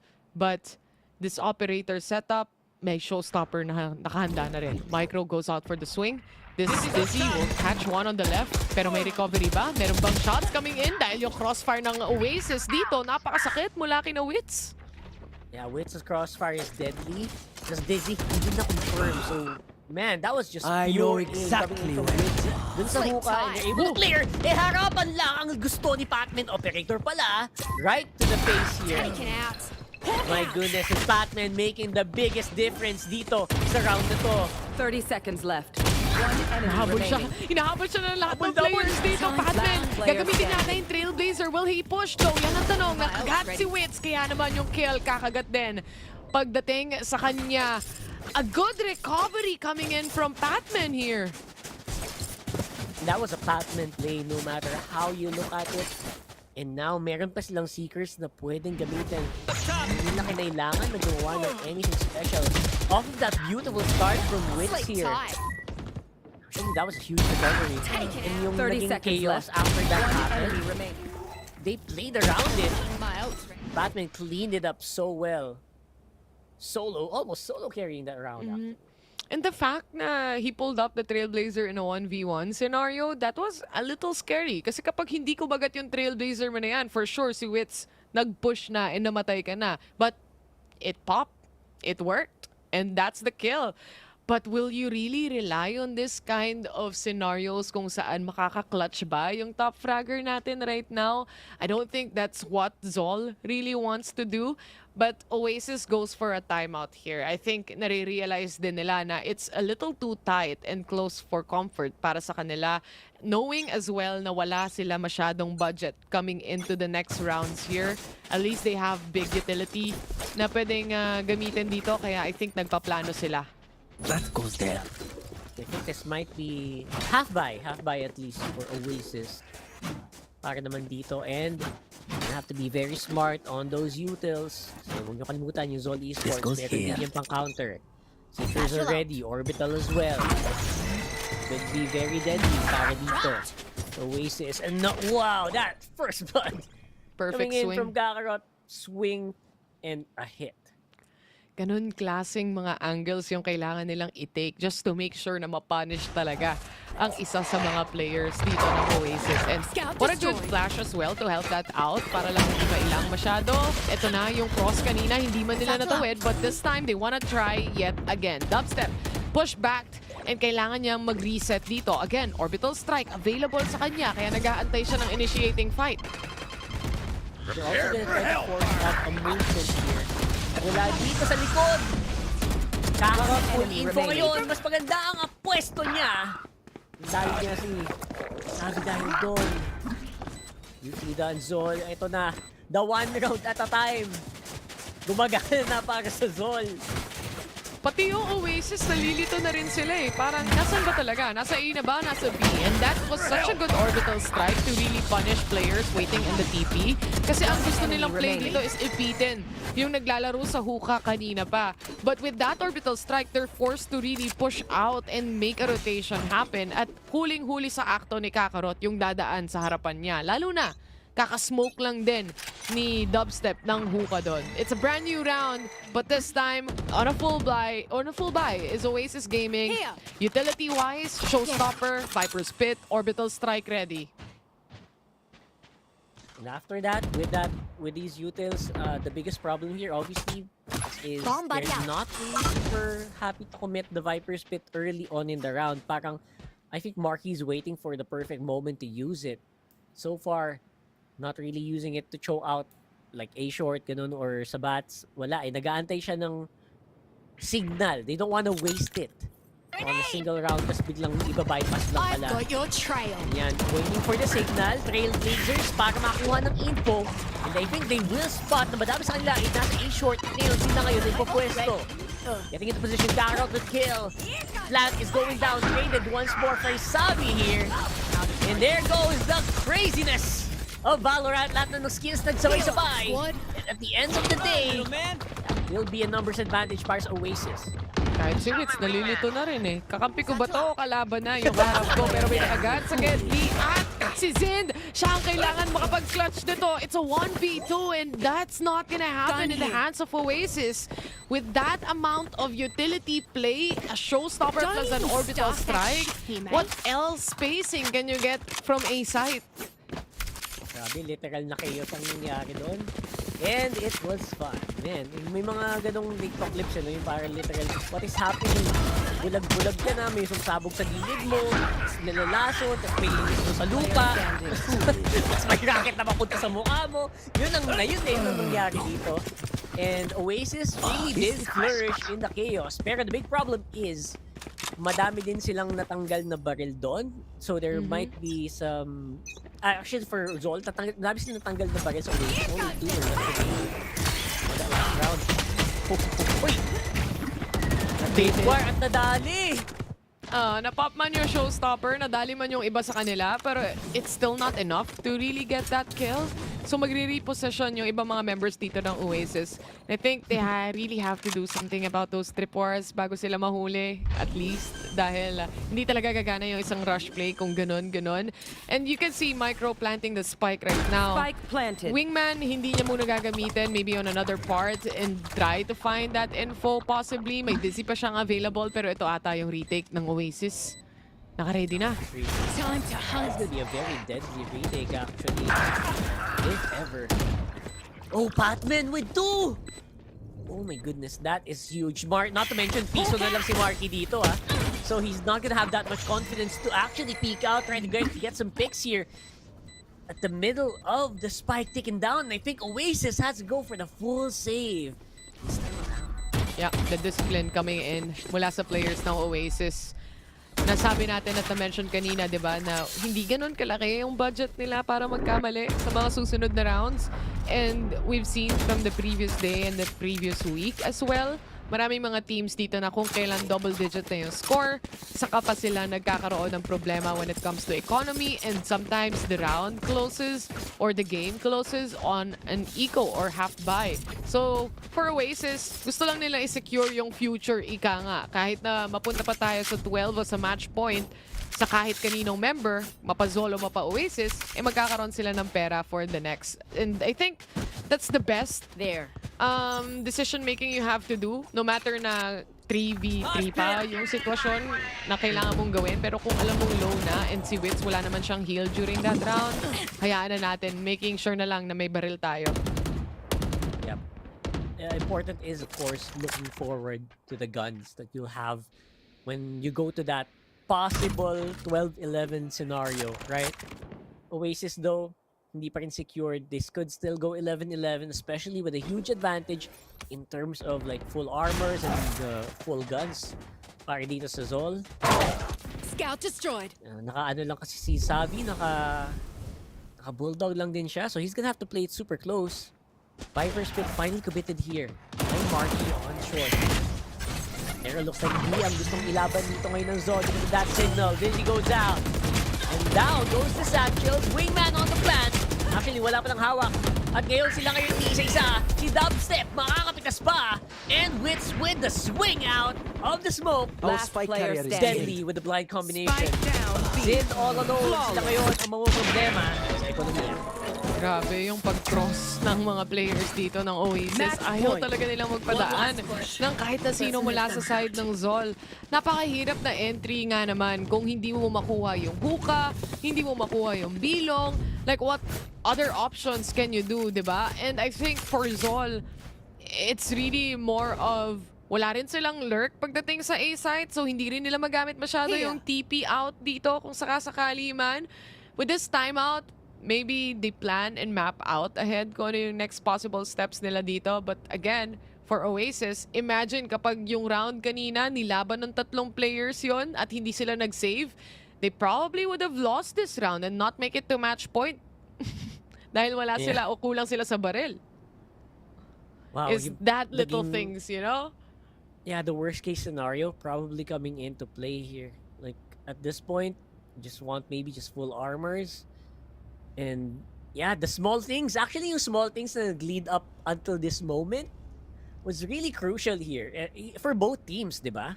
It was not just Zol like slowly climbing up, raking the economy of Oasis. It was Oasis pushing back. Pushing back the aggression. Yung mga plays ng Zol na talaga namang deadly din naman. I also think that they could utilize the wingman much more pagdating dito sa attacking nila. Kasi it really does help a lot. I don't think Oasis is throwing much utilities pagdating dun sa pagka-cancel ng plant. Dahil hindi rin naman wingman yung naririnig nila dito. But it allows them to at least fight for their lives while the wingman is planting. But look at this push coming in from Oasis. I don't think na baka ina-expect to ng Zol. Pero nandyan at naka-hold ang mga players ng Zol right now. Kakarot and Patman has a good cross. Despite that smoke, it wouldn't be possible for Oasis to get in kills. where you are. Yeah, Zol knew exactly what was up. Dun sa mga moment na yon, hindi sila nagpa-sindak, kumbaga, sa possible push out play na gagawin dito ng Oasis. Sort of half expecting it, probably. And now it will be Zol, throwing all the unos they can straight into the side. The trash going out. Oh my God! enemy Yung remaining. pag-push ni Kakarot dito, wala ring mahuhuli. Kahit papano, yung side ng Oasis Gaming, it's a 4v1 right now and Marky left alone to try and recover this record. Yeah, I think the best you can do is maybe get a kill or 2. And that's all you can hope for. 11 to 12. We are on the precipice of a possible overtime. Pero you were talking about the economy, no, Tay? This is where it really becomes crucial. Mainit dahil ekonomiya ng Zol dito, kahit papano, na full buy round pa rin nila. Thanks to those skills, thanks to that round as well, and for winning that. And with Oasis naman, because of the save that they made a while ago and the win that they got, also, makakakuha pa rin naman sila dito ng at least full gun round. Kaso nga lang, half armors ang dala-dala nila dito. Wala namang mga outlaw players and operator. Doesn't really matter much as long as you get the headshot right now. But it's a little scary for Oasis. It's very close. Very close indeed. No creepy or no cheeky judge plays happening today. So, it can be at least secured here. Zol, looking for some info here. Camera really ticking our brains there. And that smoke gonna slow it down. But don't forget, Brimstone smokes don't really recover. So, they will only have that for a few moments. Ngayon, anong lalaroin nila si Patman? Dito na naman sa position niya. Pwede na namang makadali ng isa. Kahit ng by surprise. Goes up on the bat. Ngayon, sasaluhin naman ni Kakarot. At mapipigilan ang lipad niya. Kelly Ice with the kill as well with the paint shells dun sa sumunod kay Kakarot. At ngayon, si Zin ngayon nagwawala on that site. Tavi with full info sa dalawang miyembro dito ng Zol. Might just be forced to plant default or maybe force them to go for the TP. Low HP for both members here of Zol. Welcome to the party talaga. 3v2. Zind, I think na-communicate na din Oasis na low yung cipher ng kalaban. Ngayon, Zol, gaabang trying to bait out someone who might be too eager to stop that defuse. Kevzi with 2. 7 seconds on the clock. Dubstep, he will not be able to stop this. Konting spray down, munti ka na makadali. He has to clutch though. Very low HP na dito si Kevzi. Winnable para sa kanya, pero tag siya ng camera kahit papano. Nilalaro niya yung camera setup na to para sa swing out na gagawin nila. It's gonna be that double swing, pero kakayanin ba ni Dubstep? At mukhang hindi na. The double trouble kahit na sobrang low HP was able to survive that round. Making sure na mapunta tayo sa overtime dito, Rockhart. But that take sa totoo lang, yung final round na yun, nag-aantayan sila kung kailan maglalaro ng utility play. And Kelly S, waiting patiently, after magbato ng paint shells, siya na rin yung susunod na magbabato pabalik. Nung paint shells na yun, it was able to get 1 kill away from Z Esports. But then, the clearance na nagawa pa rin ng Zol cleared out the entirety of the site. Si Dubstep nga actually na-late siya doon dahil nag-aantay siya kung magti-TP yung mga remaining members ng Zol. And once na hindi nag-TP, wala siyang choice kung di mag-revert back to A short. It's a 12-12. A good recovery mula sa side ng Zol. And a match point, I mean, not a match point, but an overtime right now. You know what? Hindi naman kinailangan ni... This for the first time in the series, hindi survival mode yung Zol. Now, even on the economy, even as well on the utils, pero tanggal na bigla ang isa sa mga controller nila. This could make the defense harder than it should be. It's a 5v4. Isang DZ lang. Pang-check lang ba kung may tao. Pero I guess, pulot muna tayo ng mga orbs natin dyan para sa mga players syempre ng Zol, especially coming in from Micro. At itong mga banderitas nakaabang na pagdating sa A-short, no? But quickly, mababasag yan coming in from the paint shells. May naiwan pang isa if I'm not mistaken, pero basag na rin coming in the side of Oasis at pasok na sila pagdating sa lamps control nila. But kung mapapansin mo, Zol is just playing on the outskirts here anyway. Yep, they want to wait for the plant to go down. Deal with the post plant. I guess yung confidence din nila with the lurk coming in from Patman. This could be very, very deadly para dito sa Oasis. Patman, malalim na. No info pa rin na nabibigay sa mga tropa niya. And everything is being cleared up here by the Sky player. Pero huli na yata yung kanyang flank. And now it's gonna be a frontal assault here para naman sa Zol. Mapasok na lahat. Si Zin makadali pa isa. And now si Garrot on the long position here.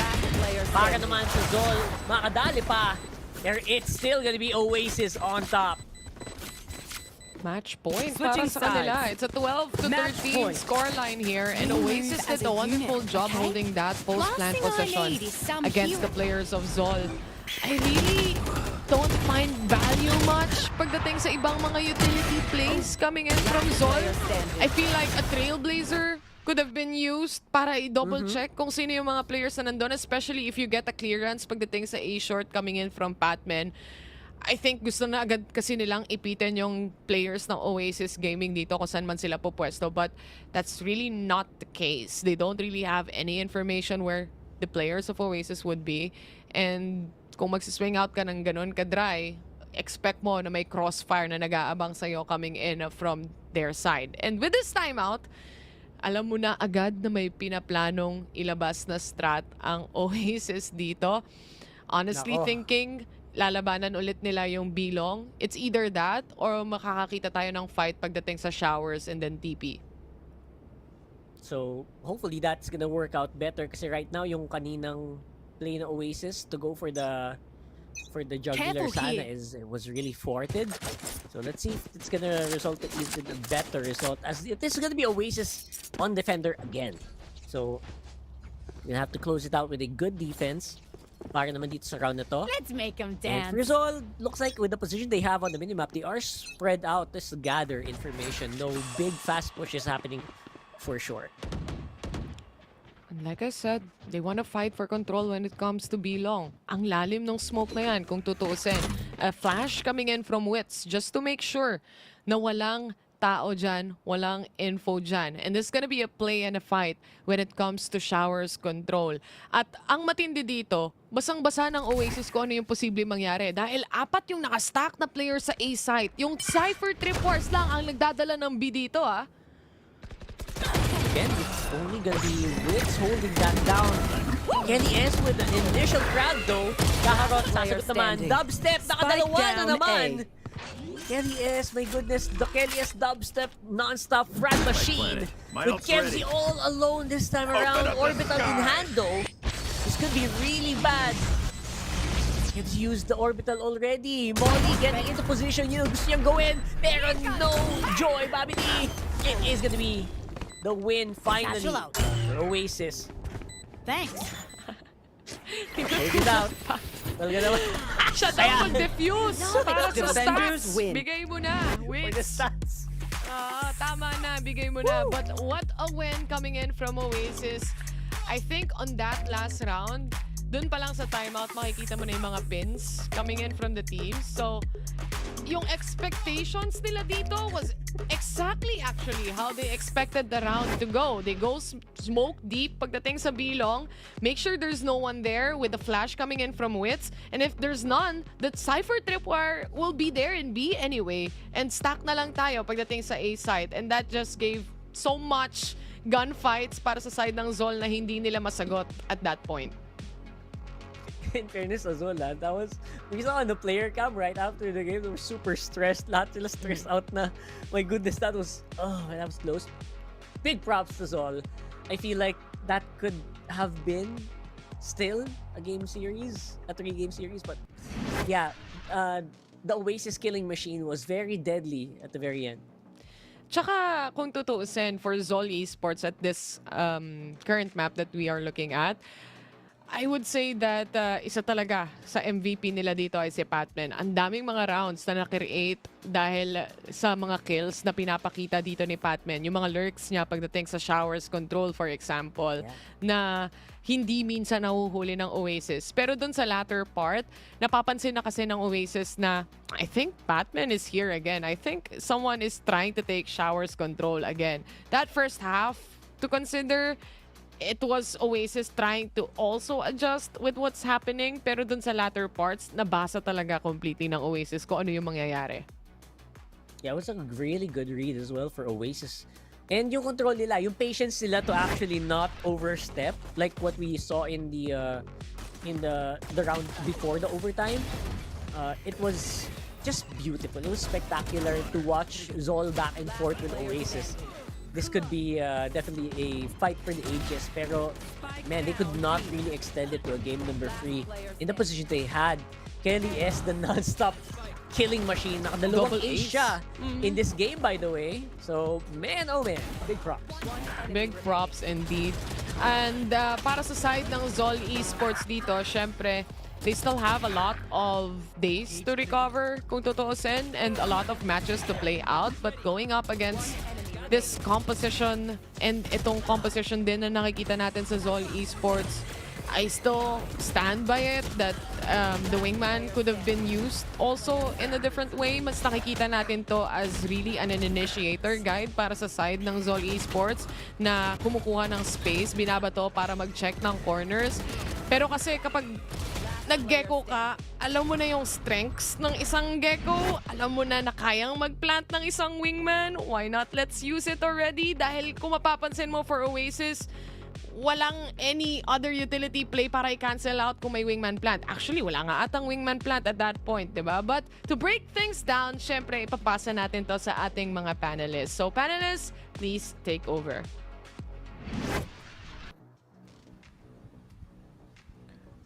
Thank you so much, Tay Hart, Terror and Rockhart for that 2-0 match. Grabe, it was so close. But a better Zol ang nakita natin for that one. But it was still Oasis Gaming. Still, muntik na Honey Glaze and Raf. Kamusta naman yung match na yun? I mean, it was okay, honestly. I really was not a fan of the bind pick on the side of Oasis to begin with. At the same time, nakita naman natin yung growth. Kasi even from last week, they experimented with a lot of the comps. I think going back onto that Breeze map is something that we have to do, because dubstep on that secondary duelist, I'm a very big fan. It just seemed like everything was put in place for Oasis, because not only did that roster or that comp that they used allowed the players to play their natural roles, they also had good depth with it, and they knew how to again layer that utility well. You saw the crawl up with the double Astra Stars plus the Viper Smoke, at saka di din naka-adjust yung Zol talaga sa Breeze.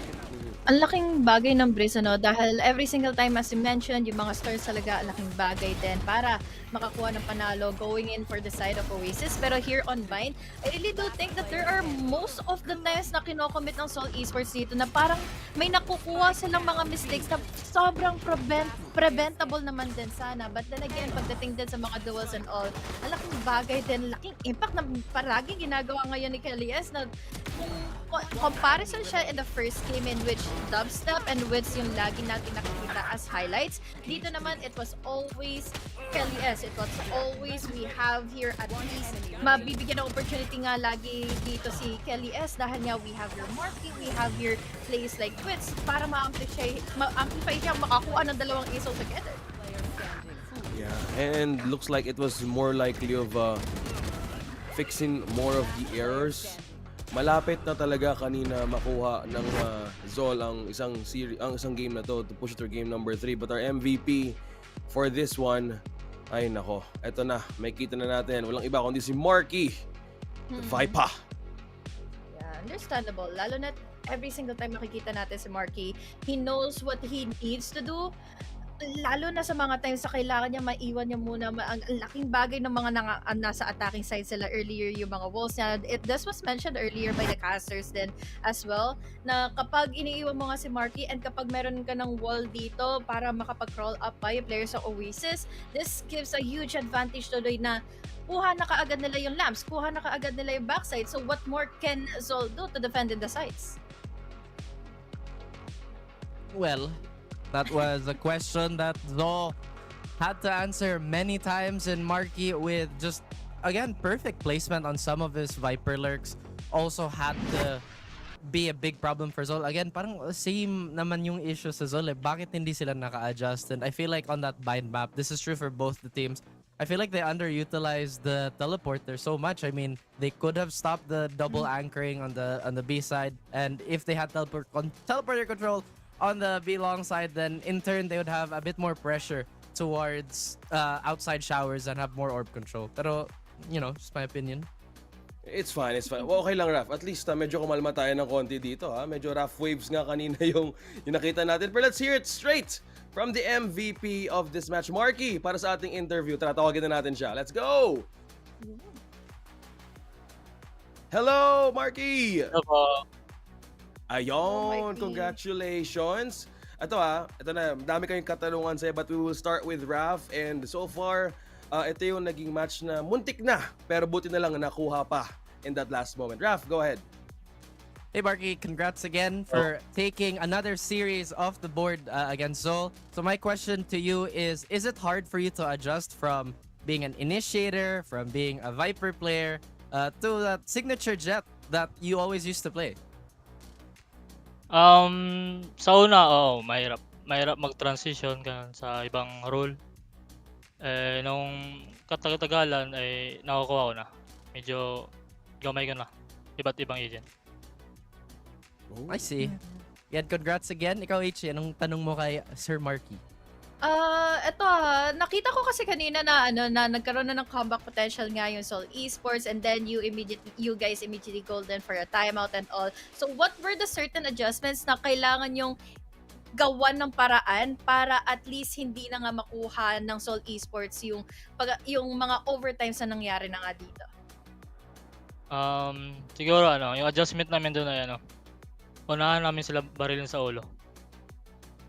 Uy, tama yun. Favorite call. What the wow? Yeah. Salamat, Marky. Congratulations for winning your series. Very straight to the point. I like it. Marky, alam ko, just to follow up dun sa tanong ni HG, no? Hindi naging madali din and it was very close na pwede sana makuha ni Z Esports. I just wanna know, sino yung naging glue sa moment na yun na para mag-reset pa kayo kahit in the middle of that game? Sino yung parang gumawa ng call na kinailangan muna kumalma para makuha niyo pa yung round na yun? Syempre, yung agile namin, si Kelly is na. At ang talaga doon yung coach namin na kumalma kami. Yun ang sinabi niya, kumalma lang talaga. Kumalma lang. Alam mo, sobrang effective kasi no kasi eto tama yun, kumalma. Pero isa pang question kasi nag-i-interview talaga ako ngayon ng mga ulam na tumataas yung win rate ng isang team. Para sa inyo, ano yung naging winning ulam nyo para na 2-0 nyo yung yung series na to? Gusto ko lang malaman. Lempo. Ayun! Lempo! Grilled ba yan? Or fried? Grill. Ay, panalo. Panalo. Okay, lilista ko to. Liempo, 100% win rate 4. Ito, Oasis Gaming. Thank you so much, Marky. Before we end, any shoutouts before we head on to a break? Shoutout sa Oasis, sa family ko, and sa lahat ng tao. Shoutout sa inyo. Ayun. Thank you so much, Marky. Congratulations. At take your much-deserved rest after this series. Thank you so much. And congratulations, Oasis Gaming. Thank you, thank you. Thank you po. Oh, ayan na. Ayan na pala eh. Meron akong OSX. Ano? Ilang beses kong pinag-overthink yung tanong kong yun. Yun eh, Sinimplihan kitang-kita lang ko talaga na ni Marky. But, well, understandable. Ganun lang din talaga Ganun talaga yung mga kailangan pros. natin understand din talaga eh. Oo, ganoon talaga simple. Diretso sa ulo. One tap. Di ba, nakita ko sa Onyx Lace, one tap lang talaga.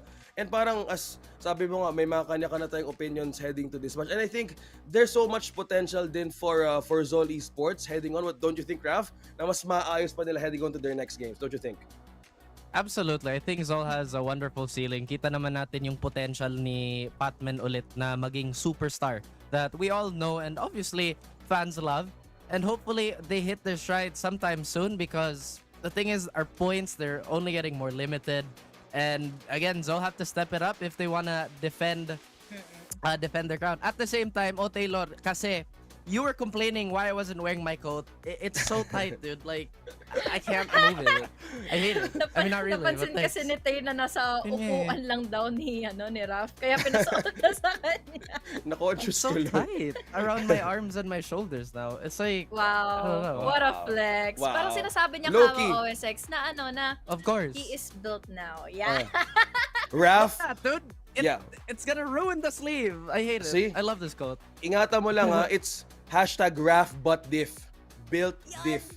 Yan ang gusto ko sa'yo, men eh. Ito, feeling ko medyo kailangan din mag-step ulihan ni guys. Feeling ko kailangan din mag-workout. Kasi alam ko sumasayaw ka eh. So in a way, mas mabilis kang makapag-workout ka agad. Ito guys. Muli po, maraming salamat sa panonood. That was just series number 2. So, magbabalik kami ulit for the last game of the day. Huwag nga alis. Ito ang VALORANT Challengers VCT Split 2 Day 1. Magbabalik kami.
friends look, grab food saver.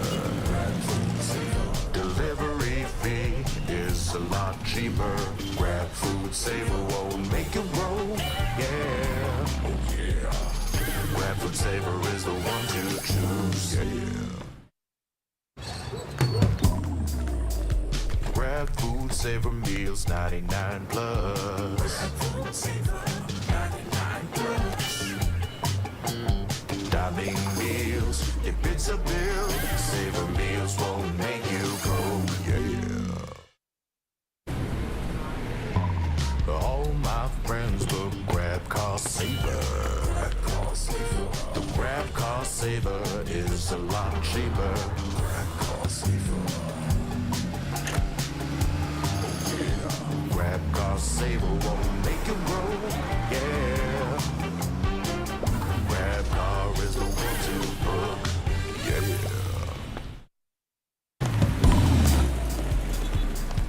All my friends look, grab food saver.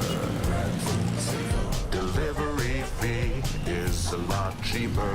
Grab food saver won't make it roll. Yeah, oh yeah. Grab food saver is the one to choose. Yeah. Grab food saver meals 99 plus. Grab food saver 99 plus. Diving meals, if it's a bill, saver meals won't make you go. Yeah.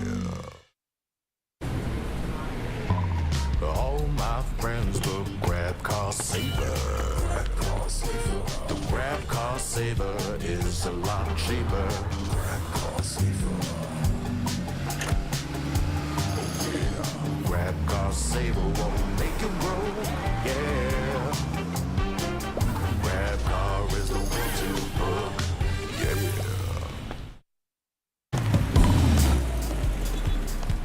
All my friends look, grab food saver. Delivery fee is a lot cheaper. Grab food saver won't make it roll. Yeah, oh yeah. Grab food saver is the one to choose. Yeah. Grab food saver meals 99 plus. Grab food saver 99 plus. Diving meals, if it's a bill, saver meals won't make you go. Yeah.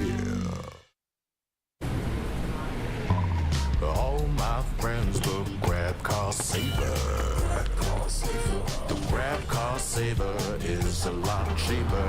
Grab car saver. Grab car saver won't make it roll. Yeah. Grab car is the one to book. Yeah.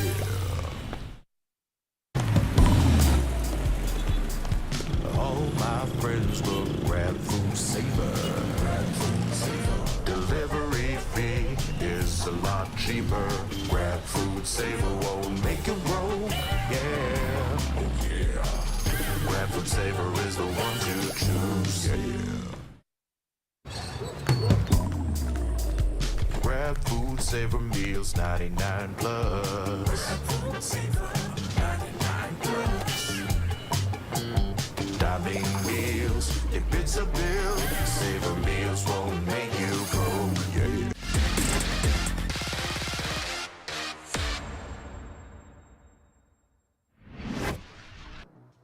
Nice.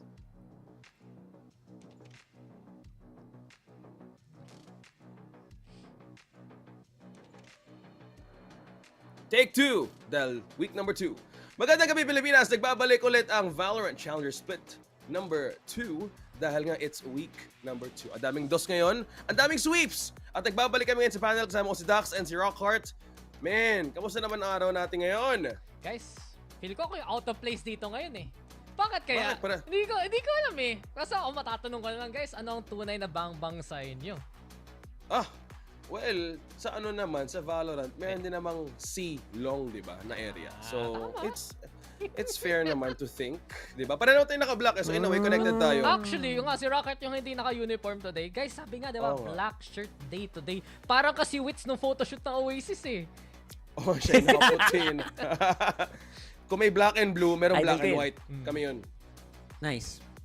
O, di ba? Black and blue. Paano ba yan? Black and white na kami dito. Rakart, kamusta ka naman?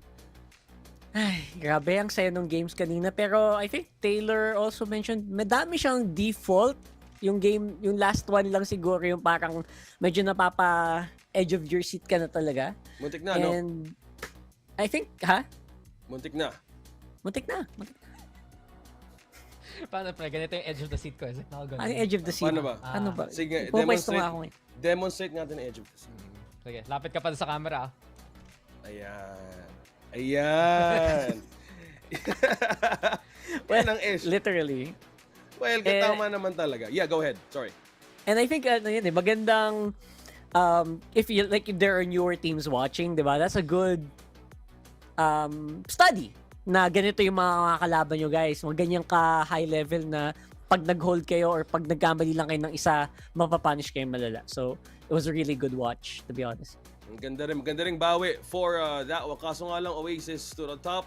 Naka 2-0. But before everything, we would like to thank Mineski Global as being the official tournament organizer for the 2024 VALORANT Challengers Philippines, presented by PPGL, the largest multi-game esports league in the country. Siyempre guys, also thanks to our official super app partner, Grab. Score Grab's lowest prices with up to 15% cheaper fares on Grab Car Saver delivery fees, as low as 15 pesos with Grab Food Saver delivery, and thousands of budget-friendly meals as low as 99 pesos for Grab Food Saver meals. Use promo code GrabFood60REN guys and get up to 60 pesos off your order with a minimum spend of 550. Promo runs from 11 a.m. onwards, so mukhang andyan pa yung Grab Food 60 nyo. And don't forget guys, this tournament is also officially sanctioned and supervised by the Games and Amusement Board. Yon, thank you so much. All of my friends use Grab Food Saver.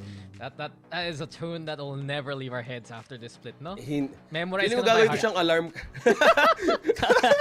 Pag-gising Gusto pa nga lang, Grab Food Saver. Pag hapunan, Grab Car Saver. Lahat na lang Oo nga, and it's a good way to see na dahil mahabang ating araw ngayon, dapat ikaw nanonood ngayon, meron ka ng dinner at merong Grab Food Saver. Pero tara, tawagin na natin ang Team Avernus para sa ating laban ngayon. Let's go!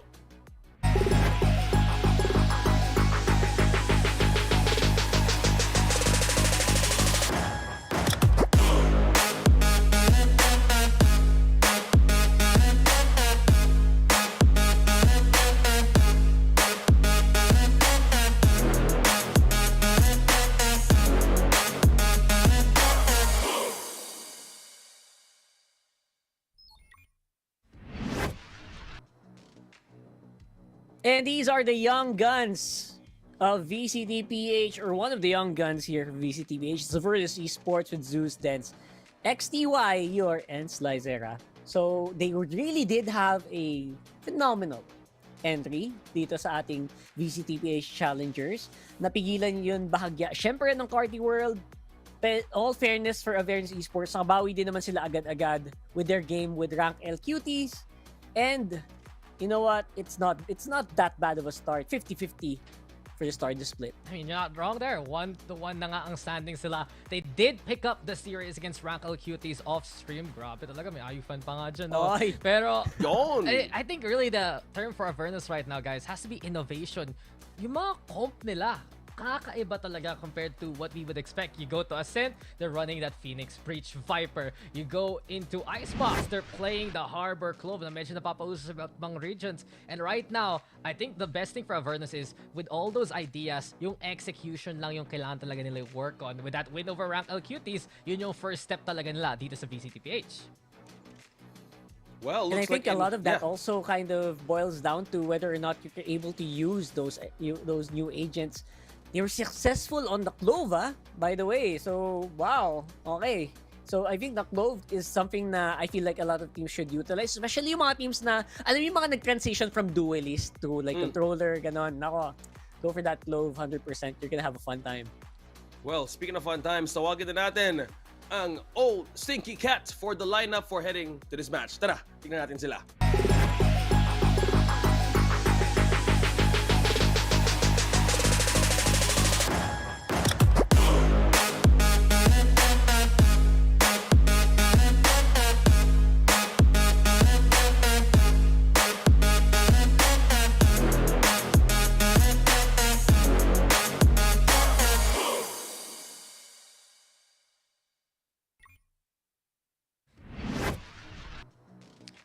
Is this the home of old Stinky Cat? Because guys, come on. This is the 4th time in a row we are gonna have them on for VCT PH.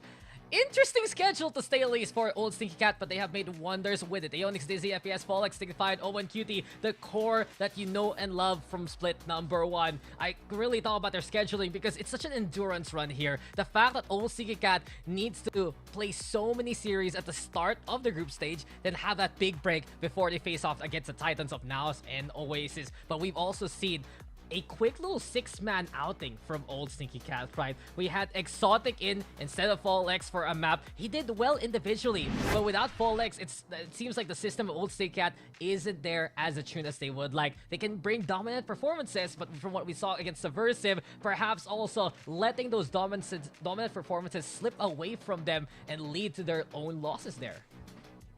I feel like itong old Stinky Cat naman the raw firepower is there. Yung consistency na lang siguro, like you mentioned, like maybe your confidence should be there. High level dapat yan. Wag lang siguro sumobra. And those are the moments na pag na-reel in yan ng OSC, they could be really an unstoppable force dito sa VCT. Well, speaking of unstoppable force, tignan natin yung head-to-head heading to this match. Sino nga ba magkakatalo for this round? Tara, tingnan natin to.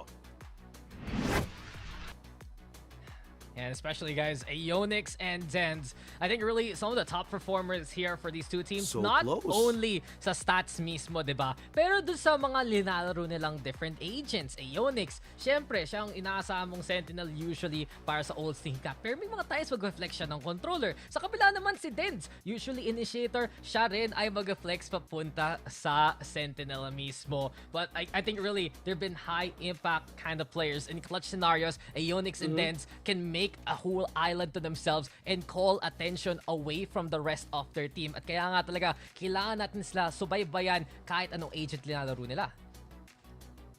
And for Aeonix, actually, I've seen so many times na naka-hold lang siya in one angle. This is a very patient player. And yes, I think I remember that on the Cypher as well. Yung huling match na napanood ko for this guy. So, yeah, definitely guys to watch out for in this coming match. Well, speaking of the match, Rockhart, alam ko, last split, Stinky Cat was considered one to break the barriers. Well, go the distance. Well, since still week number 2, how's the promise or potential going so far? Kasi you mentioned about unique compositions from the other side of the team. So how about this time for old Stinky Cat? Meron ba kayo nakitang ganun to be consistent the other way around in split 2? This is Rockhart, ikaw tinatanong. Ito, may look cut at na ako. There's a real, literal. Nauna na yung aking old Stinky Cat. Actually, yung bango kayo, don't worry about that. Pero I guess yung talaga kailangan natin pag-usapan nga is what happened without having Fallex into the roster. It was a lot of confidence that you said. Exotic, incredible performance. Really, that guy deserves a starting role in any kind of team.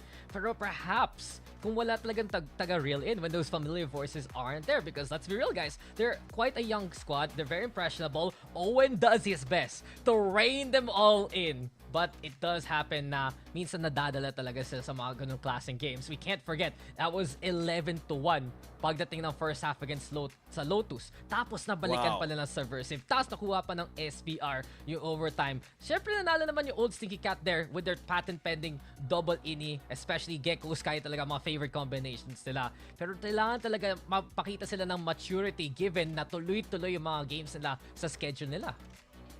And they also lost out on maps with the Gecko Sky on maps like Lotus as well and Sunset. So we're gonna have to really find some work there.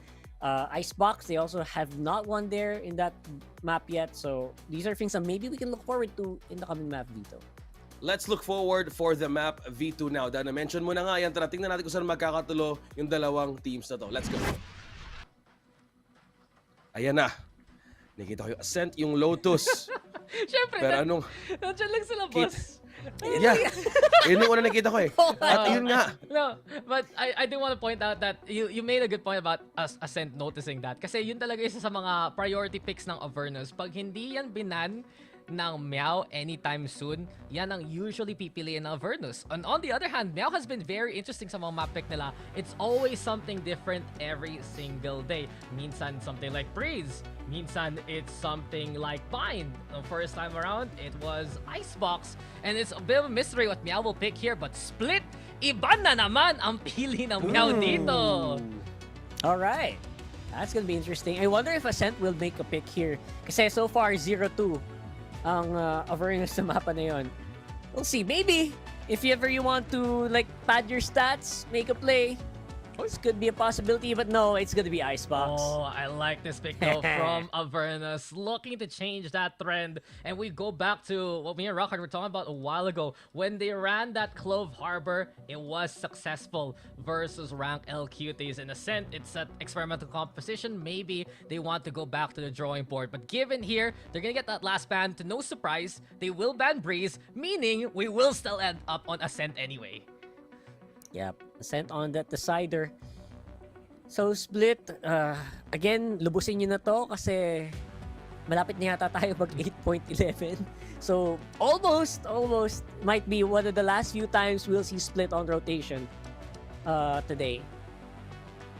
Yeah, and there you go, guys. Split, Icebox, Ascent. I do wonder though what we're gonna get from Avernus coming into Split, just because I don't think we've really seen them play this map as Avernus Yes, within the regular season. I think you have to go back to perhaps from a regular location, look to see what they've done elsewhere in other previous tournaments. I do have to say though, like while Meow has been innovating in every single first map pick, Avernus has a good chance down the line here. Icebox was their map win against Rank L. Ascent is something that they always want to pick up. And I dare say that there's going to be more confidence for Avernus even if they lose that first map.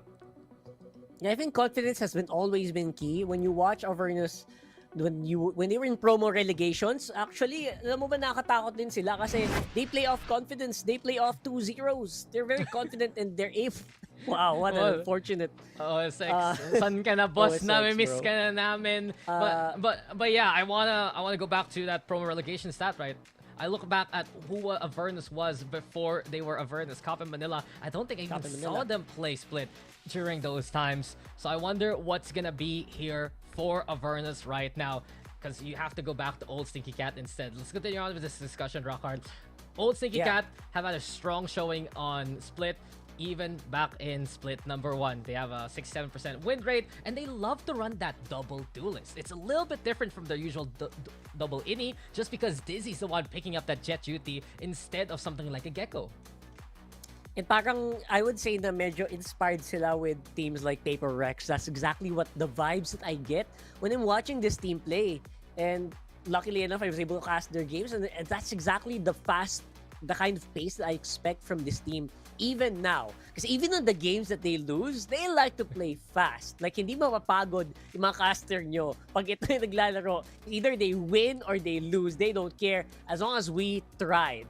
I think that's the name of the game here for Avernus. And there are times that they will win out. Oo nga. At welcome back dito kay OSX. Nakita naman natin yung map pool, diba? Medyo interesting, especially na from what we've seen so far, Avernus can have a better chance the deeper this series goes. But I don't know about you guys. I can't wait to see how competitive this can be. I am a little bit afraid though for Avernus if old Stinky Cat can put their foot down early on dun sa Split and dominate from the get-go.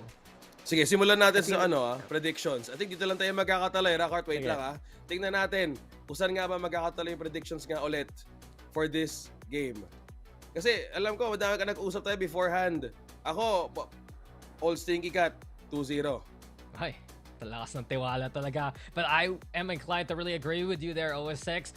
Old Stinky Cat, they can put up some of the best performances coming into Split number 1. And not only that, they're a team that's so strong at anti-stratting teams here and there. While Avernus has to be a wildcard factor, especially given that Split is a big unknown where old Stinky Cat really struggles trying to figure things out.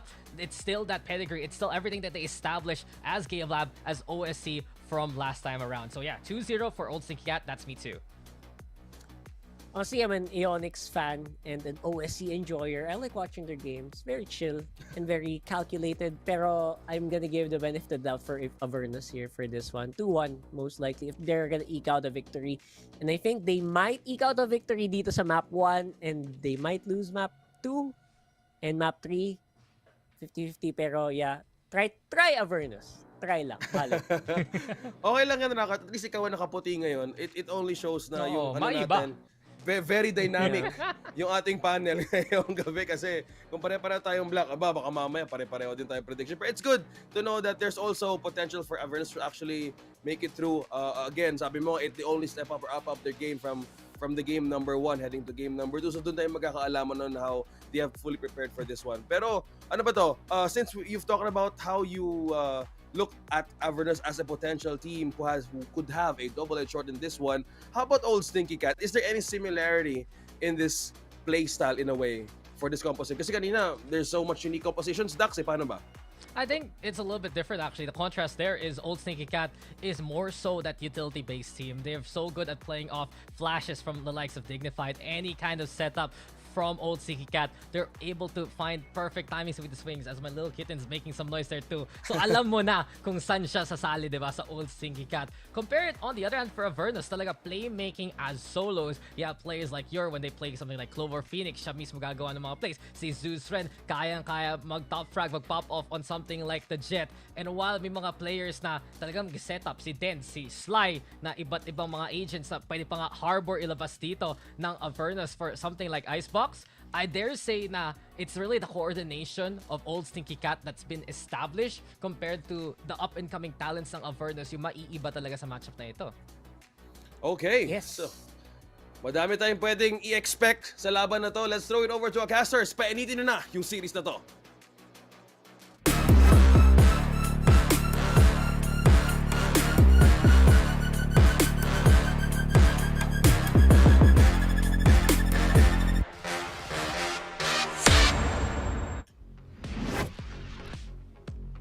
It's the last and final series for today, pero I don't think that we should count them out dahil ito ng panunumbalik ng OSC at ng Avernus sa last and final series natin. Honey Glaze nga pala, kasama ko yon si Taylor. And Taylor, finally, we see her OSC. And let's see kung ano bang kayang gawin ng Avernus laban sa kanila. Oh, tsaka present ulit si Folex from the start, no? Tapos na ata siyang mag-farm ng tournament kung saan-saan man to nakarating si Folex ngayon.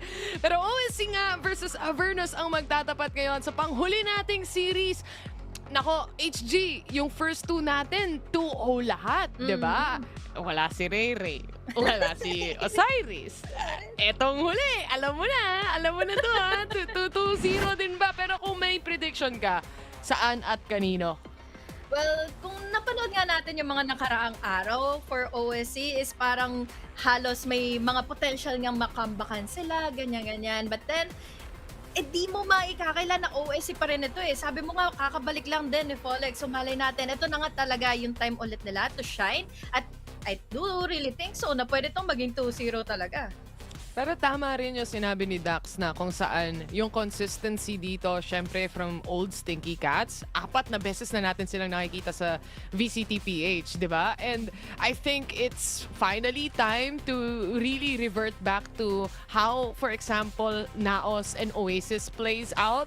Yung pagiging disiplinado mo, lalo na sa isang series o isang match na one-sided na pero nakaka-comeback pa. May mga ganong sakit din talaga ang ibang mga teams natin, which is nangyayari din naman sa side ng Oasis Gaming. But of course, for OSC, it's also full of very young players, I would say. And you have ONQT at least reeling them back in, gaya ng sabi ni Dax dito, as their IGL. So, malaking bagay yon. Pero pag nag-explode kasi sila, alam mo yung parang tinutuloy-tuloy talaga nila. Especially here on Split pa naman, dito pa naman yung isa sa mga remarkable plays na ginawa nila laban sa Oasis Gaming before, na nakuhaan nila ng one-sided of a match dahil nga komportable na nga si Folex. And speaking of, he is back here together with the rest of the gang. Tapos dalawa pa yung magiging duelist nila. Starting out strong, potentially here on the first or in the first game, in the first map. But the biggest question is, kung magiging ligtas din ba sila pagdating nga dito sa defender side nila dahil yun ang una nilang half ngayon eh. Yun nga eh, defender side muna tayo. But as we look into the agent compositions as well, very much familiar sa ating lahat. The difference is, syempre, para kina AVN or Avernus, they do have that Viper, yung double smoke or double controller agents natin instead of a double duelist, kagaya na lang ng pinapakita ng Meow, which is very typical coming from them dahil alam naman natin na the ZFPS and Folex can create that enough chaos na hindi na makasagot yung kabilang team. Yeah, exactly. At ang laking bagay nito na nagka-create na naman kaagad sila na space. Pero I really love how patient Avernus is. We have already here the duels na hinahandog sa atin ngayon nila Folex. So magagaling pa sila na sewers and insta-back away. Agad-agad. Kumbaga, kumpiyansa na sila. Okay na sila. Okay na sila sa isa. At meron pang may sasama pa sa hukay nila. Nahuli pa si XTY. Kaya niya sanang hulihin at least yung very low HP ng mga players dito mula sa side ng Meow na pumapatay mula sewers. Pero di niya na magagawa. Instead, Dignified will be able to heal them back to 100 HP here. Almost 100 para kay Folex. And now they're ready for that 5-man retake scenario. Yung Paranoia, magko-connect. Oo, pero Yor was able to pick up 1 kill onto that. At siya na lang ang natitira. Nakonectan din siya ng sariling Paranoia. At Meow, malinis na round. Good enough na nag-abang na naman na sila all the way from Ramen. But then again, there's just full of surprises kasi Meow is just there immediately. Ang bilis ng mga pakikitungo nila and unfortunately for XTY, he was already there. Pero yun nga lang, medyo late na nga siya kaagad makakuha ng attention and info. Kaya naman yun, nabawasan sila kaagad early on ng dalawa. Good catch din para dun sa player na nasa A-main kanina, which is Dizzy FPS. Kasi kung hindi niya talaga napatay si XTY, it could have been a different story. It could have been a rotation being cut off mula sa players ng Meow dito. Pero syempre, lamang sila sa barrel para sa round and meron silang Marshall. Yung iba naman, walang upgrade kagaya ni Owen Cutie dito. But instead, again, with that kind of an advantage, yung AVN, they really have to make sure na makapita sila kahit ilan sa mga players. Love how they take their mid-take seriously na ganito lang din basta-basta. Kahit papaano, nagbibigay man sila ng attention, at least they went in for the trades. 1-to-1 na kaagad, nabigyan pa nila ng kahit anong damage na meron ngayon sa isang sky nila dito, and I really do hope na magkaroon nga ng opening ngayon ng Avernus dahil kahit papaano it makes OSC kind of vulnerable din pero yun nga ang problema, lamang sila pagdating din kasi sa mga rifles nilang hawak. Kaya nga yung hold din nila dito sa positioning nila talagang malayuan pero tignan mo si Dizzy nahuli nila kahit papaano, so that's one step closer to at least dealing enough damage para sa kamay ng Meow na mas mapunta pa sila sa uneven part ng mapa na to. It's still a 3v4 and kailangan pa rin magsama-sama ng tatlong players ng AVN just to make sure na meron silang enough firepower kung sino man yung makatapat nila. Grabe yung read kaagad ng Meow, dumiretso kaagad sila going on their defender spawn, going into A tower immediately. Tapos ngayon, potentially pang may tip na nga sila XTY. Makakapag-implement lang ng damage sa ating kina Folex for a bit, but then it's not already enough. It's all clear. Pero at least may na-pick up naman siyang gun. Ngayon, makakaligtas pa, makaka-exit naman din si Folex. We have now here a 2v1 scenario. At mukhang hindi niya nga mapaplantin pa yung spike dahil naiwan niya sa loob ng sa loob ng vents. Malayo.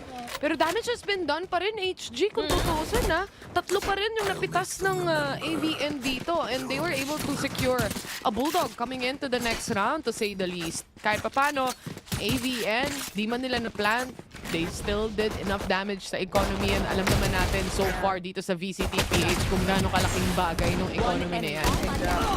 Maganda na lang siguro din para kay Owen Cutie is that wala naman siya kinuha din ng wala na rin naman siya kinuha pa na rifle onto his hands or hindi naman siya nag-upgrade ng into gun. But then, mukhang nandito pa rin naman sila para nga makapag-bonus lang din. Kahit pa paano, it's already a lead for them. But then, sobrang preventable ng mga mistakes na nagawa nila kanina na nag-overstay sila into committing the fights here on mid, Speaking of mid and committing sites, paano nila dadaanan to? Naka-ready yung Paranoia, naka-ready yung Tripwire, and agad-agad may reaction coming in from Meow. They move further back dahil alam nilang nagtago lang din yung iba sa mga players dito. So at least naka-burn sila ng ilan sa mga malalaking utility play na kayang ma-punish yung entry. Yun nga mismo, no? Ibig sabihin lang nun, halos go signal din kahit pa paano yung ginawa nga ng Meow para sana umatake, para sana umariba against players of Avernus and mid. But then, parang yun din ang intention kasi ng Avernus eh. Most likely, they anticipated the paranoia, so insta back away. This time, they only have to face the Cypher setups dahil nga yung trip war ay nandito na. Yung paranoia naman din nila ay susunod. Pero sino bang mahuhuli nila dito dahil ang daming smoke na kasama? With this kind of wall, they're willing to give away space kahit papano para sa side ng AVN. Lalabanan na lang daw nila kapag nakarinig na sila ng tap ng spike. And that's how the numbers dwindle down. Isa na lang ang natitira at yung magiging late lurk towards mid pa sana na si XTY. He has a Vandal, but there's a lot of players na nakaabang na rin sa magiging rotation niya. Dahil Cypher to, alam nilang lurk to. I'm kinda scared about the wall na nilapag kanina ni Sly, dahil hindi rin nako-cover up yung position nila to plant in the spike open. So unfortunately for them, hindi tuloy nila nag-gather din yung space going to the backlines. At meron tuloy space na pinagpasukan pa nga for retake yung Meow until the very least na nakakuha din sila ng mga pick-ups on their own. So 3-0, free upgrades pa napunta halos for OSC dahil pinagdadampot lang nila yung mga binili ng Avernus kanina. Kagandahan naman ito, at least na may Viper sila, they can still play around having him on the lurk and having or selling the fake na pwede nilang ibigay dito towards B site. Pero positioning-wise, makikita mo na agad yung difference. On the back ends of the site, si Ionix nakaabang na. Yung trip wars niya, ready din pagdating sa B main. But this is gonna be a mid-take instead mula sa side ng Avernus right now. Zeus has that stinger kung sakasakali man. A satchel in stinger kind of play, napakalaking posibilidad. Pero so far, ambahan portion pa. Totoo. We're just waiting out. Kumbaga, in-anticipate na. Paulit-ulit na rin ang nagme-mid yung Avernus. So, nung narinig na yung zipline, ang hirap nito kung sakali man para nga sa Avernus. Pero at least, they can play in for utility. Yun nga, nakahuli na sila kahit papaano ng isa. But then, they need to be ready dahil at the very least, kasama, makakatapat nila kasi dito, sina DC and Digny. Alam nilang may coverage na pagdating sa Heaven, ha? Paranoia that wouldn't connect. Pero wala pang follow-up mula dito kay Owen Cutie. Naantay niya pa yung dating ni Folex dito. Kaya naman si Zeus mag-take advantage na. Buti na lang, nakaabot na si Folex para sa trade na yun. It's still a 4v2 scenario at Folex! Sasama siya sa hukay, kasama ng showstopper niya. Okay na daw, di ba? Nagulat siya. Namatay na rin naman na. Okay na, boundary na, idol, no? Exit na lang din kaagad sila. So, now, it's all up to XTY. Na-drop pa yung spike. All angles are covered dahil nga nanggaling pa ng rafters. Etong si DC. So, clean takes lang. Paulit-ulit. Nating ma-anticipate talaga na ganito yung pwede maging performance ng Meow laban sa Avernus eh. Naka-boundary na si Idol doon. At least nagamit niya na as early as possible yung showstopper just to make sure na mapunish yung sino mang dadaan. At mahilig din kasi mag-ropes itong mga players ng Avernus kung mapapansin mo. Parang 4 straight rounds, ginamit nila tong mid-control na to. And time again, nahuhuli sila parate with a little bit of a mistake even. Yung kagaya nung kanina si Dignified, sobrang aware niya na dahil nabitawan yung ropes. For example, yung mga ganong klaseng moments lang ba para sa kanila. But Meow is just really allowing and letting AVN take up space, especially when it's B site, lalo na kung nakaset up yung wall ng Viper doon. Mas parang fini-favor nila na mag-retake sila ng mas maraming tao kesa yung labanan nila yung mga players. Kasi alam nila kahit papaano may magisagot talaga. Paulit-ulit na ginagawa ng AVN na magkakasama sila going into mid, and then most probably niyan is na nag-come into play na yung anticipation and also yung reaction. Pag-a-adjust ka agad ng Meow para hindi kaagad sila mabawasan nga ng AVN. So unfortunately, that's 4-0 already in favor of Meow.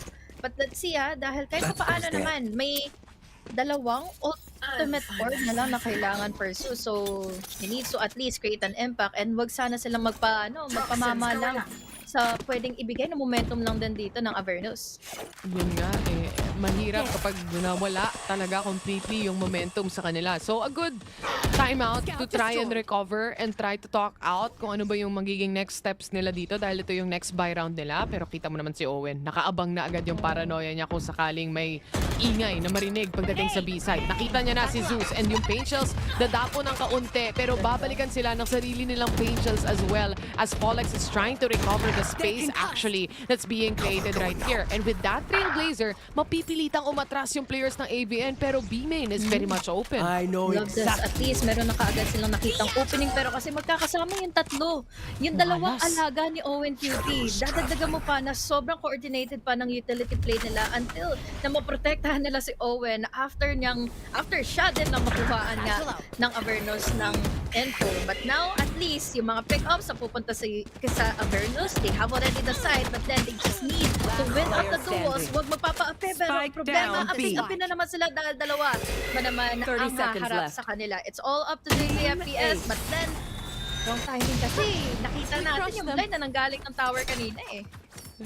Grabe si Owen eh, no? Tiis pogi. Tiis ego floored, literal. Talagang he instead wants to play out with his utilities. Make sure na makakaabot yung rotation ng mga kakampi niya.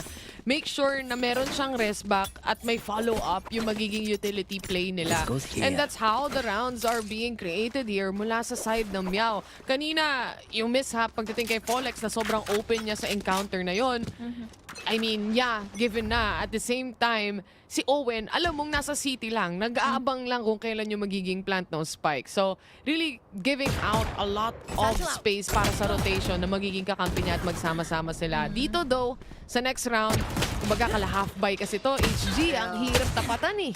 Tuloy sila maging bawi doon kahit nakakadalawa na si DC FPS at lalo na nakakapagbigay pa ng opening dito ngayon sa Digny. We even have here the blinds. But will that blind as an answer mula sa Avernus ay magkaroon ba ng kasagutan din kung makakapasok na ba sila potentially dahil with all of the delay that they are doing, it created such a time and such a space tuloy napunta pa para nga kina Fall X. Dalawa na lang tuloy yung natitira, then needs to make a run for it pero ang problema, nako, yung tropa niya, eto na, gumagawa na rin naman na ng eksena but then, alam na tuloy kung saan nakapwesa na si XBY.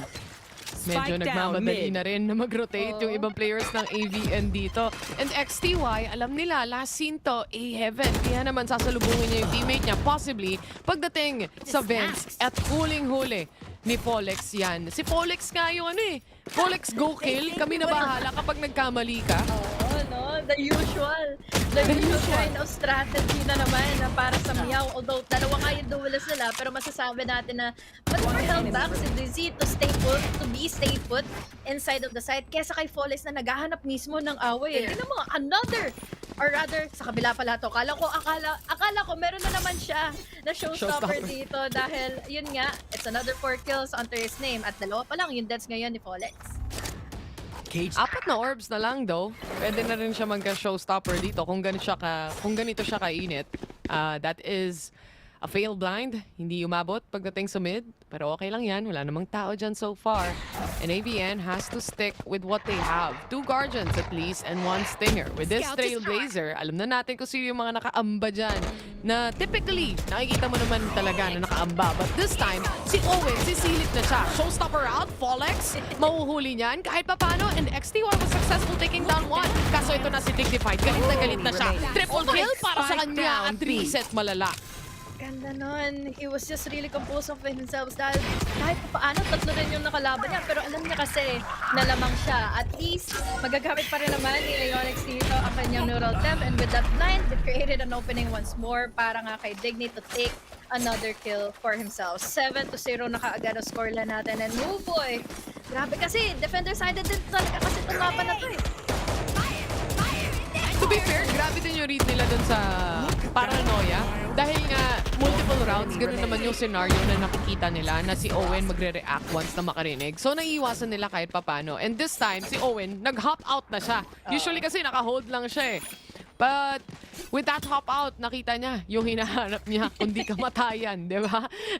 And reset lang naman ang kailangan ng Meow para mahabol ulit yun, knowing na lamang sila sa baril. Smoke na naman sila. We have the TP in. Wala naman siya makikita na kahit na sino. And as you said earlier, lalaruin na naman ng Meow ito.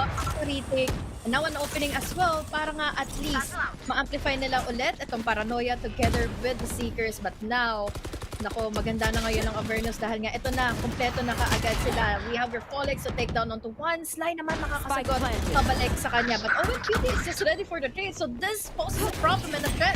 Tuloy pa ara kay Avernus dahil nandito naman ngayon si DC FPS. This time, it is another finisher para sa Meow. 8-0 na kaagad. And at least nakapag-plant, nakapasok na sila finally ng site. Yun nga eh. Kanina, hindi pa nila matawid yung mid control, di pa nila matawid yung Heaven B at Heaven A.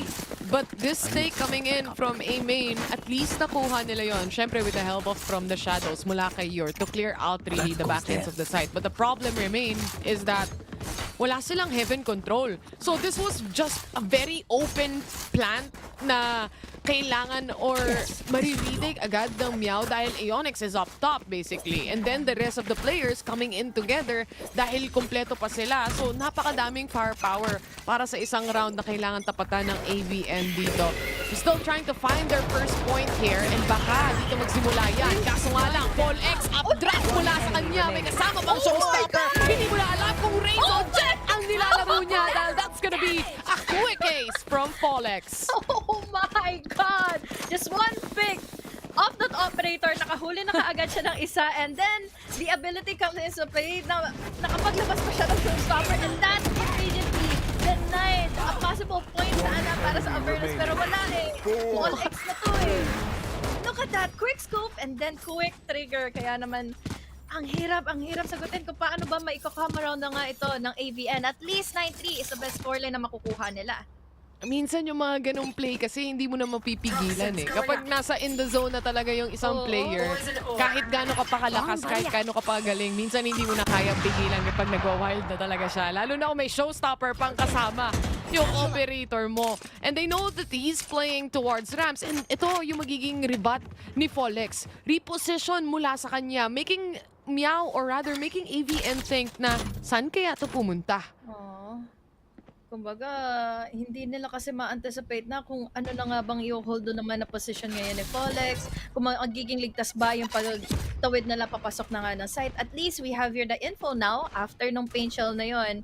But then, yung commitment na lang, yung performance na lang talaga altogether yung kailangan nating makita for Avernus. Yes, they are down the drain when it comes to the eco. But speaking of utilities, they at least have the Viper to create themselves some space. So kahit pa paano, pwede pa rin sila makagapang makapanglason eh.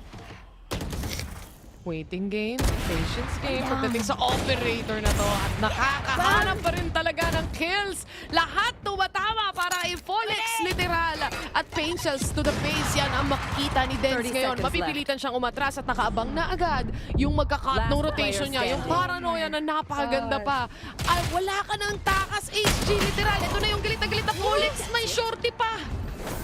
May backup pa nakasama. 10-0 na. Well, to be fair, anticipated din ni Folex dahil kahit pa paano mariread niya na bakit nga ba magkakaroon ng ganong klaseng wall, diba? Bakit nga ba ang tahimik pa rin at wala pa rin gumagawa ng ingay kahit pa paano. And that is one of the flaws siguro na ginagawa ng AVN na hindi nila hating, hindi nila nasa-struggle away yung distractions nga to the side of Meow to the point na iisa na lang tuloy ang kailangang isipin nito ni Folex. So again, Folex, hindi pa rin nabibitawan yung operator niya.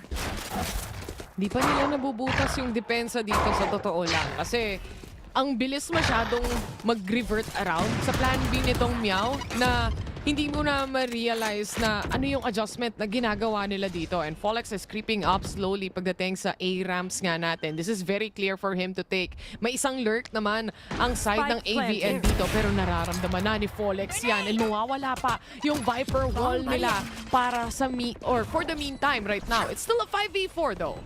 Kaya pa rin naman kahit paano. The spike has already been planted pero at least they need to compose themselves kapag ito na, papunta na yung mga blinds, papasok na sila, tatlo ang mga galing from elbow, and now si Folex nagbe-miss out ng mga shots. This time, XTY nakakapanalo ng mga duels, and Owen Cutie doesn't know where the bullets are coming from. Kaya naman ngayon, finally a round na makukuha ng Avernus. At least, makukuha nila potentially itong 2-10 kahit pa paano.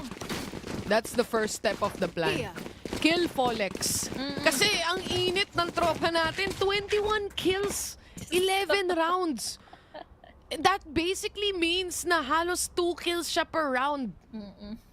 At napakasakit nun para sa side ng AVN. Kasi kung matawid mo man si Folex, meron pang ibang wall na nanggagaling mula sa Meow na bigla kang sasaluhin ni Ionix kung saan ka man magro-rotate. Bigla kang sasaluhin ni Dignified o kaya ni Owen ng Paranoia or Flash.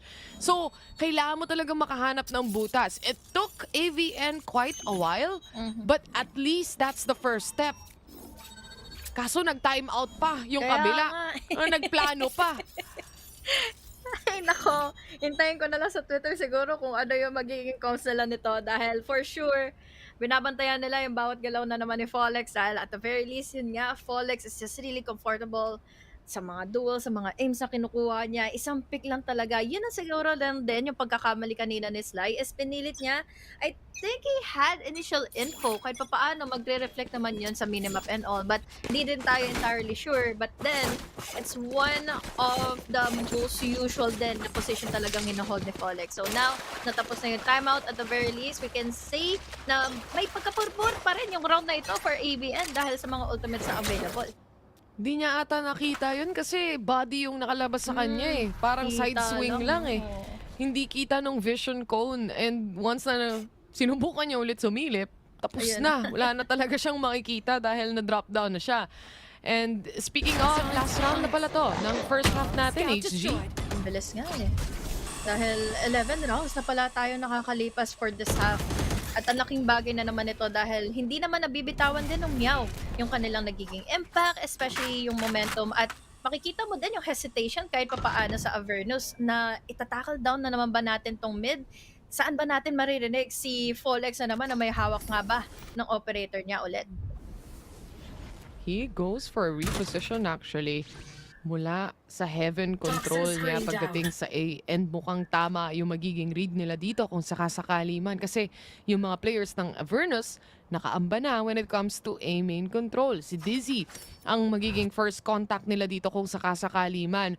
But setups, yan muna ang kailangan nilang isipin. Sisimulan nila with the Seekers to give them at least a little bit more of an information. Pero nasa harap na nila si Dignified dito. At nag-aabang, or rather si Dizzy na nag-aabang. Heaven control ang gusto nila. HG at si Folex ang posible nilang makita. Ito naman yung nahanap natin kanina. So ngayon, pagbibigyan na naman tayo ng Avernus. But Dignified is already there. This is such a good control. But now, 10 seconds na lang ang natitira. 10 seconds left. Pa nila sa mga kamay ngayon. Si Last Owen player Cutie. But standing. is the time already enough para sa side ng Avernus makapag-plant? I still think Spike so. planted. Dahil ubos na kahit paano yung apat na nagde-defend lang ng site. Ginamit nga din pati Viper Spit. Alam naman natin, last round, labasan ng lahat ng pwede mong ilabas na utility. Sly Zero, just playing along the corners of the site at binigay ng neural depth at least kung saan nagtatago si Ionix dito. Right in front, Sly Zero to fall down mula sa taas. Buti na lang may control mula kila AVN dito. Would have been deadly, Switching but we sides. close off to a 10-2. Nagamit nila yung mga utilities and ultimates nila. It worked into their favor. Nanalo pa sila pagdating sa mga duels laban kina Owen Cutie. At yun ang naman talaga yung pinakamalaga. Katulad ng naging interview kanina kay Marky. Wala, unahan lang talaga makapatay laban sa kabilang kalaban. So, again, layo man ang hahabulin nila, but at least Split is a really defender-sided map. So, they just need to play in with their utility very well laban sa Meow.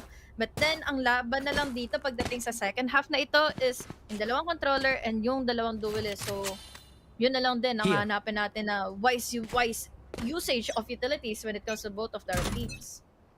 They did a good job canceling out Folex though, dun sa mga last few rounds natin.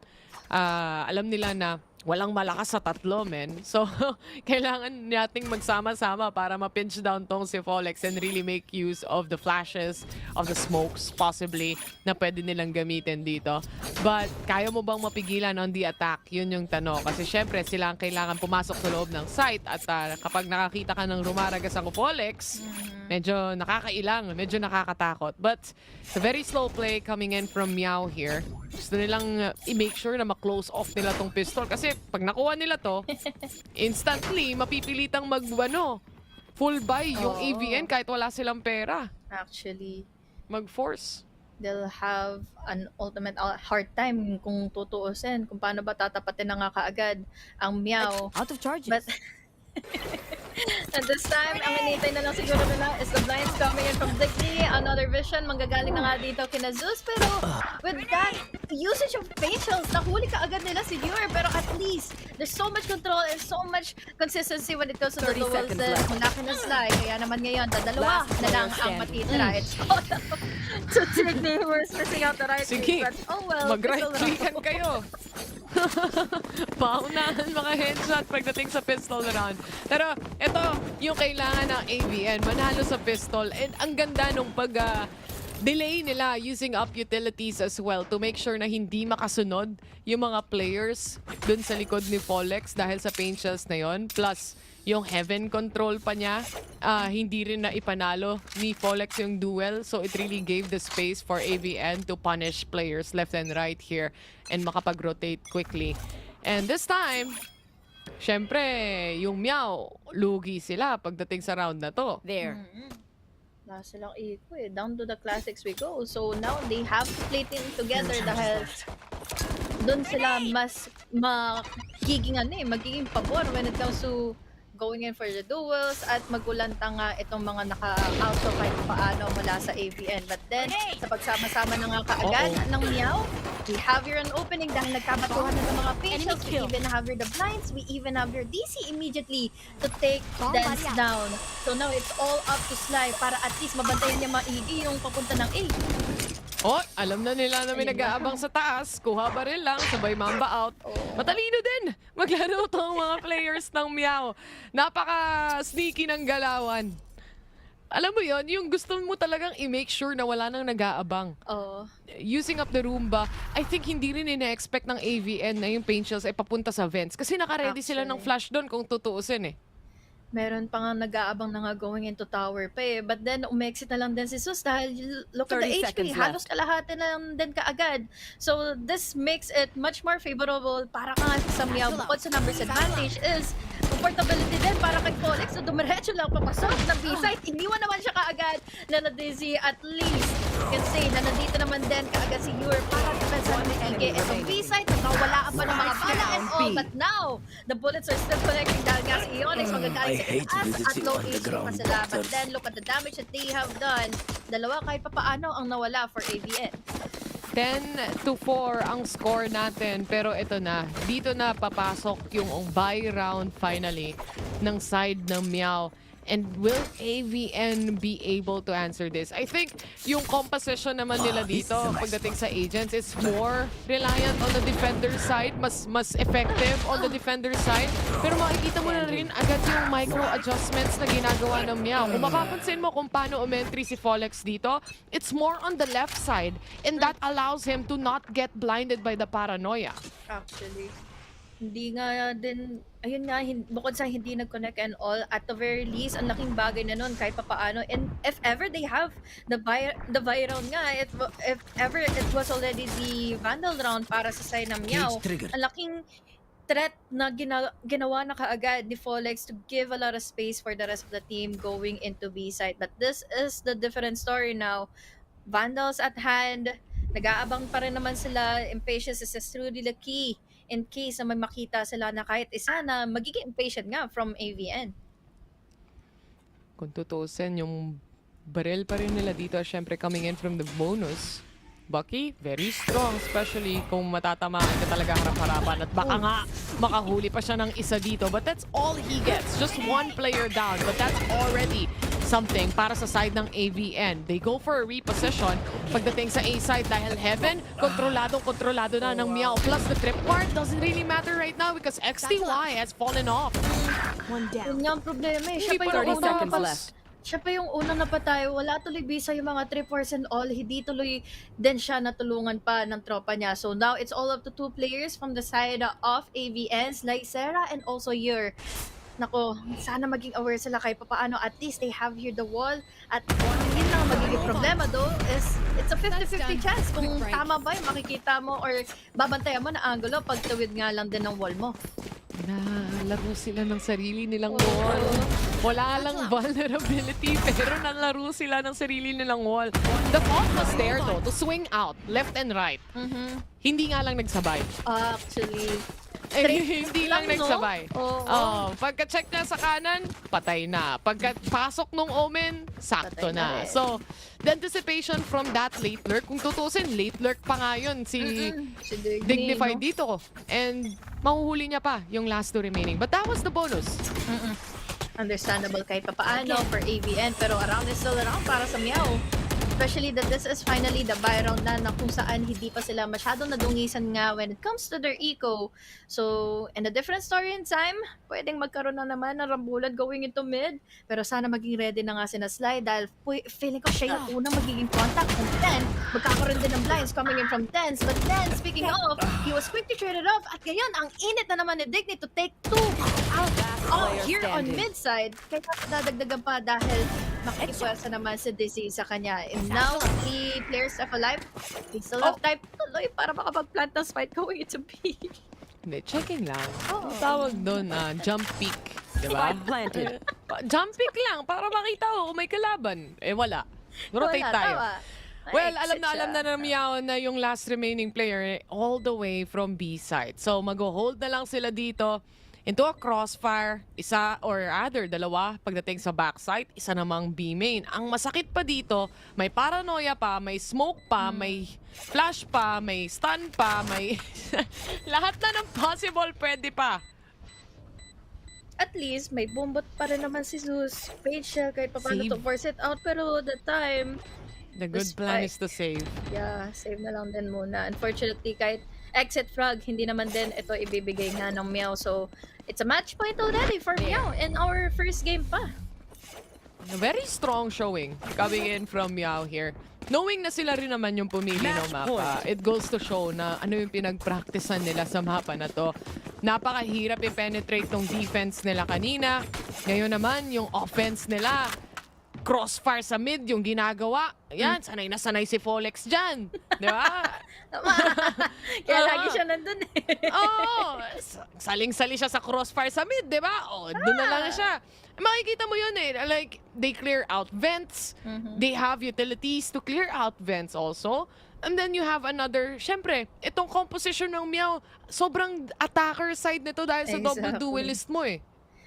Kumbaga, tali na lang talaga ni Owen yung nakakapampigil sa mga to eh, na at least sa mga nagiging executions pa nila, they are kind of hold back pa kahit papaano dahil magkakasama sila every single time. But at the very least, makikita naman natin na it's working out super, super well para nga sa OSC Cat. Una sa lahat, hindi naman din binibitawan ni Dignified bilang support or bilang isa sa mga nasa backlines to be ready when it comes to the blinds, when it comes to just giving out the space para nga sa kanila at para nga magkaroon pa ng mas magandang trading house system dito ang old Stinky Cat. So this time, this is one more round para sa side ng Meow at kung saan wala pa halos na pera enough para nga sa AVN makapag-secure pa ng mga rifles nila. Kung tutuusin, dito sa second half natin, ibang players pa nga yung kumukuha ng frags. Yung first half natin, 21 kills na si Folex. Ngayon, 22 pa lang siya. Diba? So, gawin na natin 23. Yan ang sabi niya. Kasi dalawang orb na lang, may showstopper na si Idol. Kaya naman, ang kanilang gagawin ay gagamitin na nila yung Seekers to really find ano nga ba yung magiging info coming into this round. Aside from that, naka-hold na rin sa post-plant yung ibang mga membro. Pero si Folex, gusto kasi niyang pumatay. Gusto niyang maghanap. Kaya ngayon, on the way na para tumulong ang Mr. IGL natin coming in from OSC side. We have the paranoia already para ma-hold back mismo yung mga magagaling pa nga ng Ali. This time though, we have the showstopper na naman pupunta mabuuna pa para kay Zeus. Mapapatay man siya pero Buti may kakampi pa. Yun lang yan. Buti may kakampi pa. Pag namatay ka sa showstopper, napatay mo yung kalaban, pero hindi mo ma-defuse, talo ka pa din. Pero ang importante para sa AVN, at least nase-secure nila yung mga rounds na ganito. Kasi sa totoo lang, para sa Meow, gusto na nilang mag-explode eh. Si Folex hanap na siya eh. Kaya nahuli siya kaagad ng mga pre-4 lang din coming in from Dens eh. There. So, yeah, magkakaroon talaga ng mga desperate attempts dahil kahit papaano, there's still 7 more rounds sa kailangang habulin ng Avernus. Pangalawa, we have enough eco pa para sa OSC Cat to secure in the rifle for this round and for the next one. Pangatlo, is we even have here the neural theft para nga kay Ionic. So, we can anticipate the slow play kahit papaano for Meow. But then, I don't think it's going to be a slow play din. Dahil nandito na kaagad sila. Mukhang arangkada pa going into B. Sige, tulungan mo. Kunin ko yung orb, pre. May showstopper na ako. Pagtapos nito, entry ako medyo left side. Tapos yung showstopper ko yung Omen. Tapos meron yan, sure yan, merong nasa heaven. Ganun kasi yung play ng AVN. Kung ako nabasa ko, paano pa kaya yung Meow, di ba? Tapos meron pang Trailblazer nga nakasama. So at the very least, alam na nila kahit papaano kung saan na nga ba sila, kung ano na nga ba ang nakapag-tackle down, kung right or left ba. But now, as you've said, we have the paranoia together with the showstopper. Wala na rin nakawakala si Jesus. Nakapagbatuhan siya sa mga officials back and forth. But then again, the duels is just really happening well in favor of Meow. Neural theft ay gagamitin na nga immediately ni Ionic. So now, what more can XTY do? May mata ata sa likod si Folex, guys. Ewan ko paano niya nakikita yung kalaban. Basta natatamaan sila. It's a 3v1 scenario right now. XTY, neural theft available, pero at what cost? Mabibigay din yung info kung nasan siya nagtatago. Nakaabang na si ONQT from heaven. Isang pin down mula sa kanya, and that is already the round. That's the game number 1 mula sa side ng old Stinky Cat. Nguya pa nga yata si Folex. Parang it's just another day in the office for the rest of the gang here and OSC side. Kung gaano sila kalupit nga going into the defender side, paano pa kaya on the attacking side na sabi nga natin, dalawa yung duelist nila. So ibig sabihin, it's just really working out in favor of them. Paulit-ulit. Really a strong showing mula sa side ng Meow pagdating dito sa first game natin. But it goes to show na ito nga yung mapa nila, pinractice nila to, at basang-basa rin nila yung magiging play ng AVN. And I do feel like dun din lumalabas yung experience nyo as a team, diba? Syempre, you have to give credit for AVN na nakapasok sila dito sa Split 2 and knowing sila rin yung isa sa mga pinakabagong teams natin right now, kailangan pa nilang mag-exert ng extra effort, ika nga, pagdating dito. But isa sa mga players na parang ang hirap-hirap talagang i-punish si Folex during that first half. Ng klase yung the time na nakagkaroon na siya ng opportunity, bumili nga ng operator niya, he went on wild. It was just really comfy with it dahil alam niya kasi kahit papaano na kasama niya lagi all the way from the back sina Owen QT, nandito naman palagi nga on the defense, on the blinds sina Dignified, tapos sina lang din ang bahala later on for the next few more rounds. Kahit papaano hindi man nakakuha ng magandang mga pick-off or mga kills nga sina Owen, QT, and Aeonix, but look at the impact that they did. Ilang beses nagkaroon ng hesitation sa paulit-ulit din ng Avernus nang bago sila makapasok ng site mismo. And speaking of hesitations, makikita mo rin naman for AVN side, every time na maramdaman nila si Folex dito, they would quickly rotate away from it sometimes. And napapansin din naman natin na this operator setup, alam naman natin na once na nagkaroon ng isang operator yung isang team, you have to either punish that or find a way na hindi ka mahahanap nito for the first pick-off. And time again, Meow was able to do that first pick-off. If hindi to matama si Folex, Dignified would also go crazy getting triple kills. Isa sa mga scenarios pa na lagi kong nakikita din na pumapabor kina Owen QT is that him being on the tower, being the first initial contact na hindi man mismo makikipag-duel is yung info na magagather niya, enough na kaagad yun para go signal din agad kina Dignified and to whoever is malapit din sa kanya. Kaya naman this round talaga mabibigyan din natin ng isa pang panibagong highlight dahil look at this, it's just really much more comfortable at alam niya kaya niyang kuhanin 5 tao agad doon going into A side dahil lahat ng AVN ay magkakasama lang din doon. With an op even. Diba? Yung reset mo, yung pagiging kalmado mo after a gunfight is very essential. And Meow showed na we have the experience when it comes to that. When it comes to chaos, we know how to play chaos. And you see this, like, with Folex and his showstopper plays, kung saan literally, kahit nasan manggaling yung kalaban mula harap, likod, kaya niyang i-rotate around yung mouse niya ng ganong kabilis lang. Yung awareness niya, kompleto. But that's not yet over para sa side ng AVN. Yung next map dito, HG, sila yung pumili. Yun nga eh. Kaya naman at least, yun na lang din ang ating aabangan going into the second map dahil it's going to be a really long while para nga magkaroon sila ng comeback laban sa OSC. Magbabalik kami ng ilang sandali going into game number 2. All my friends will grab food saver. Delivery fee is a lot cheaper. Grab food saver won't make it roll. Yeah, oh yeah.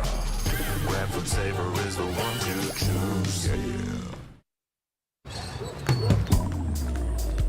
Grab food saver meals 99 plus. Grab food saver 99 plus.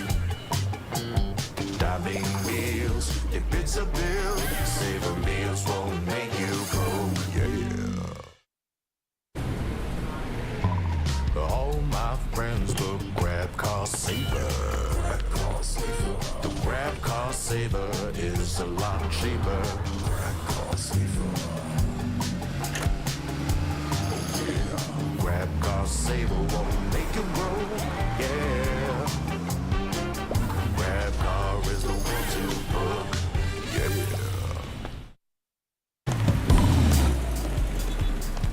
All my friends will grab food saver.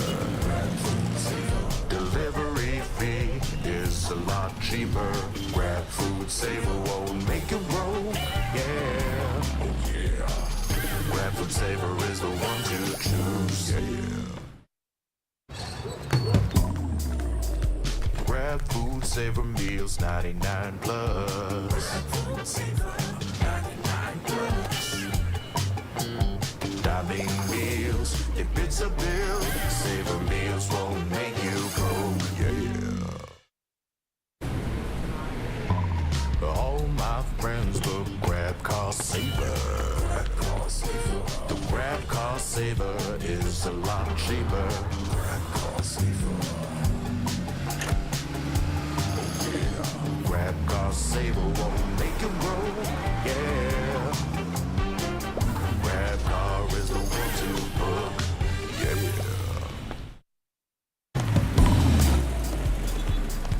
All my friends will grab food saver.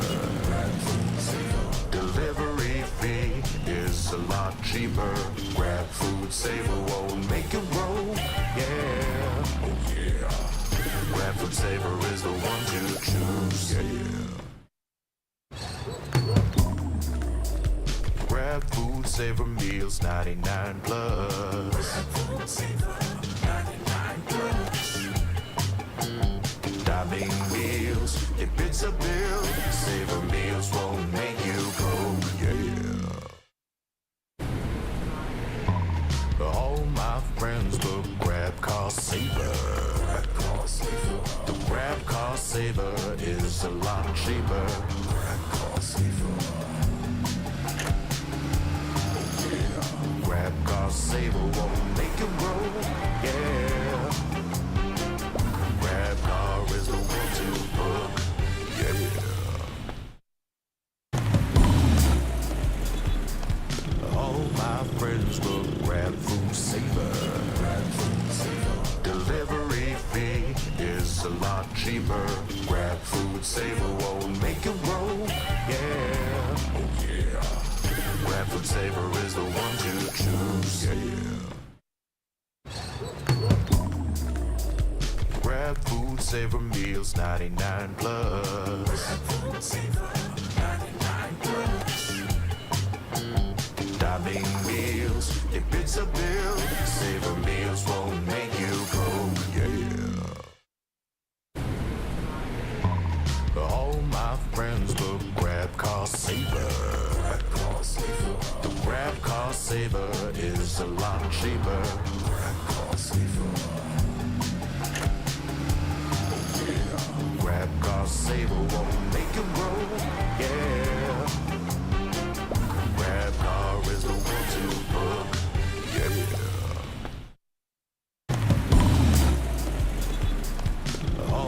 my friends look, grab food saver. Delivery fee is a lot cheaper. Grab food saver won't make it roll. Yeah, oh yeah. Grab food saver is the one to choose. Yeah. Grab food saver meals 99 plus. Grab food saver 99 plus.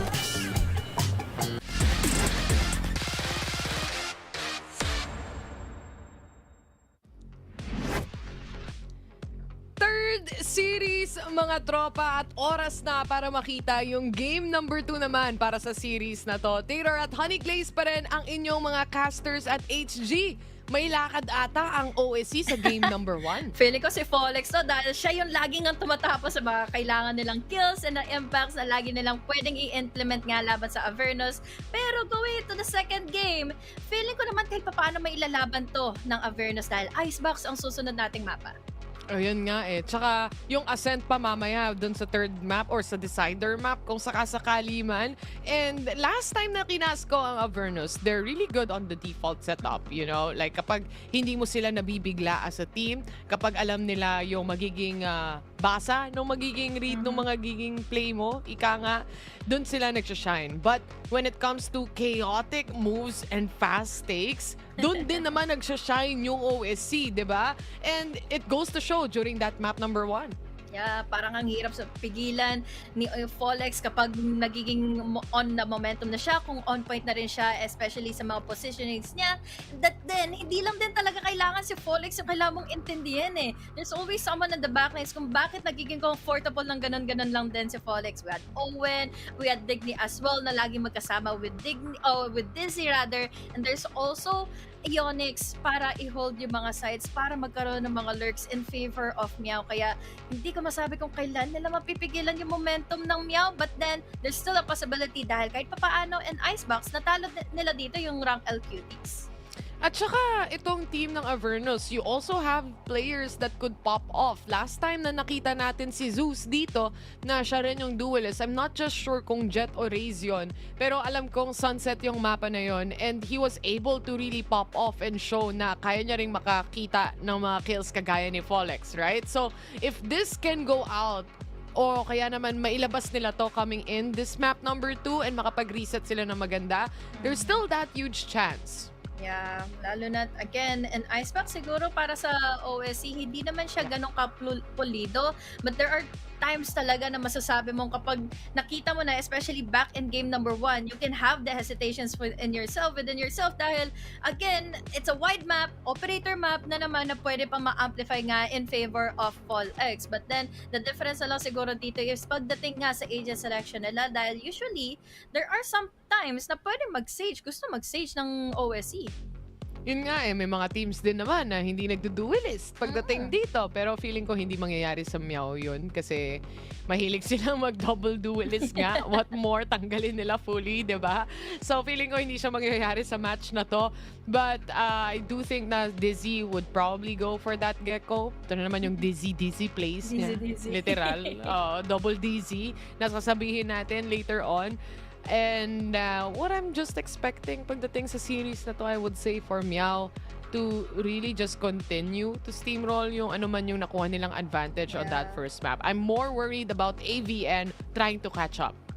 Exactly. Dahil nung previous game lang din nila kasi dito for Meow, they had a Clove and they were really undenied. Dahil again, parang na-amplify lang din mismo si Folex kapag siguro nga meron nga silang Clove or siya mismo yung magko-Clove dito dahil again, ano bang utilities ang meron nga kay Clove, diba? There has been a lot of utilities pa para nga sa Clove dito na maging comfortable on pushing in the boundaries and all, makakuha pa ng mga contact plays and then create an opportunity, but then it's always a different story kung sino ba yung mga kalaban mo or kung ano ba dapat yung suitable na agent composition for this game or for this map alone.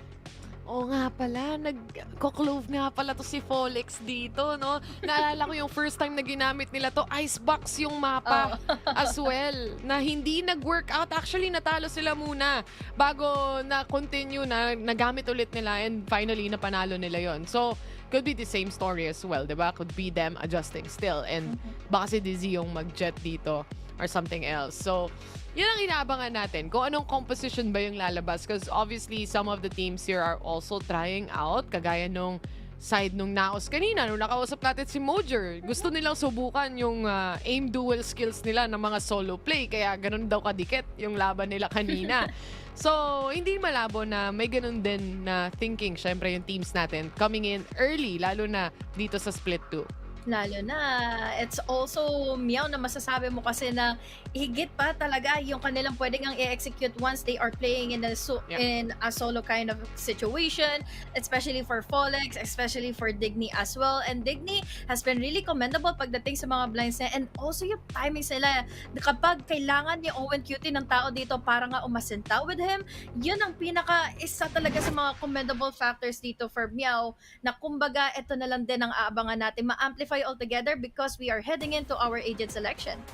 Yun, alright. Nag-iba. Si Exotic. Oo, kailangan. Na-realize ata ng old Stinky Cat dito na I think kailangan natin si Folex mag-wild sa loob ng site. Kasi pag nagsasmoke siya, masyado pa siyang busy. Alam mo yun? So, hayaan na natin ibang tao ang gumawa nun. And actually, nag-swap out sila dito. Exotic's now playing on the side of old Stinky Cat. And ang nawala is si Dizzy. FPS. So, itong second map natin, I think na meron din silang mga pinractice at sinet-up. Understandable dahil kahit papaano, workable na rin pa rin naman na kaagad dito. Yan yung si Clove para nga makapag-push in ng info, and also we have here the Gecko for Dizzy, Wingman, especially the Mosh Pit, pagdating pa ng ating magiging at post-plant scenarios. But going on back, this is a battle between the Cloves, between OSC and also ng Avernus. So really exciting times dahil kay papaano masasabi natin may mga makakakuha ng at least mga double kills, multi-kills all over in every round kung sakali bang may ultimate palagi itong Clove. And I think hindi nagkakalayo yung agent comp nila dito, HG. Controller. May Harbor rin ata yung old Stinky Cat, kung hindi ako nagkakamali. But Harbor, pretty much nakita na natin, and majority of the times lumalabas siya sa mapa na to. Oh, okay. Harbor sa kanila, sa kabila naman for old Stinky Cat, may Viper plus the Clove combination. So, it's walls. Still walls. Ibang klaseng wall lang.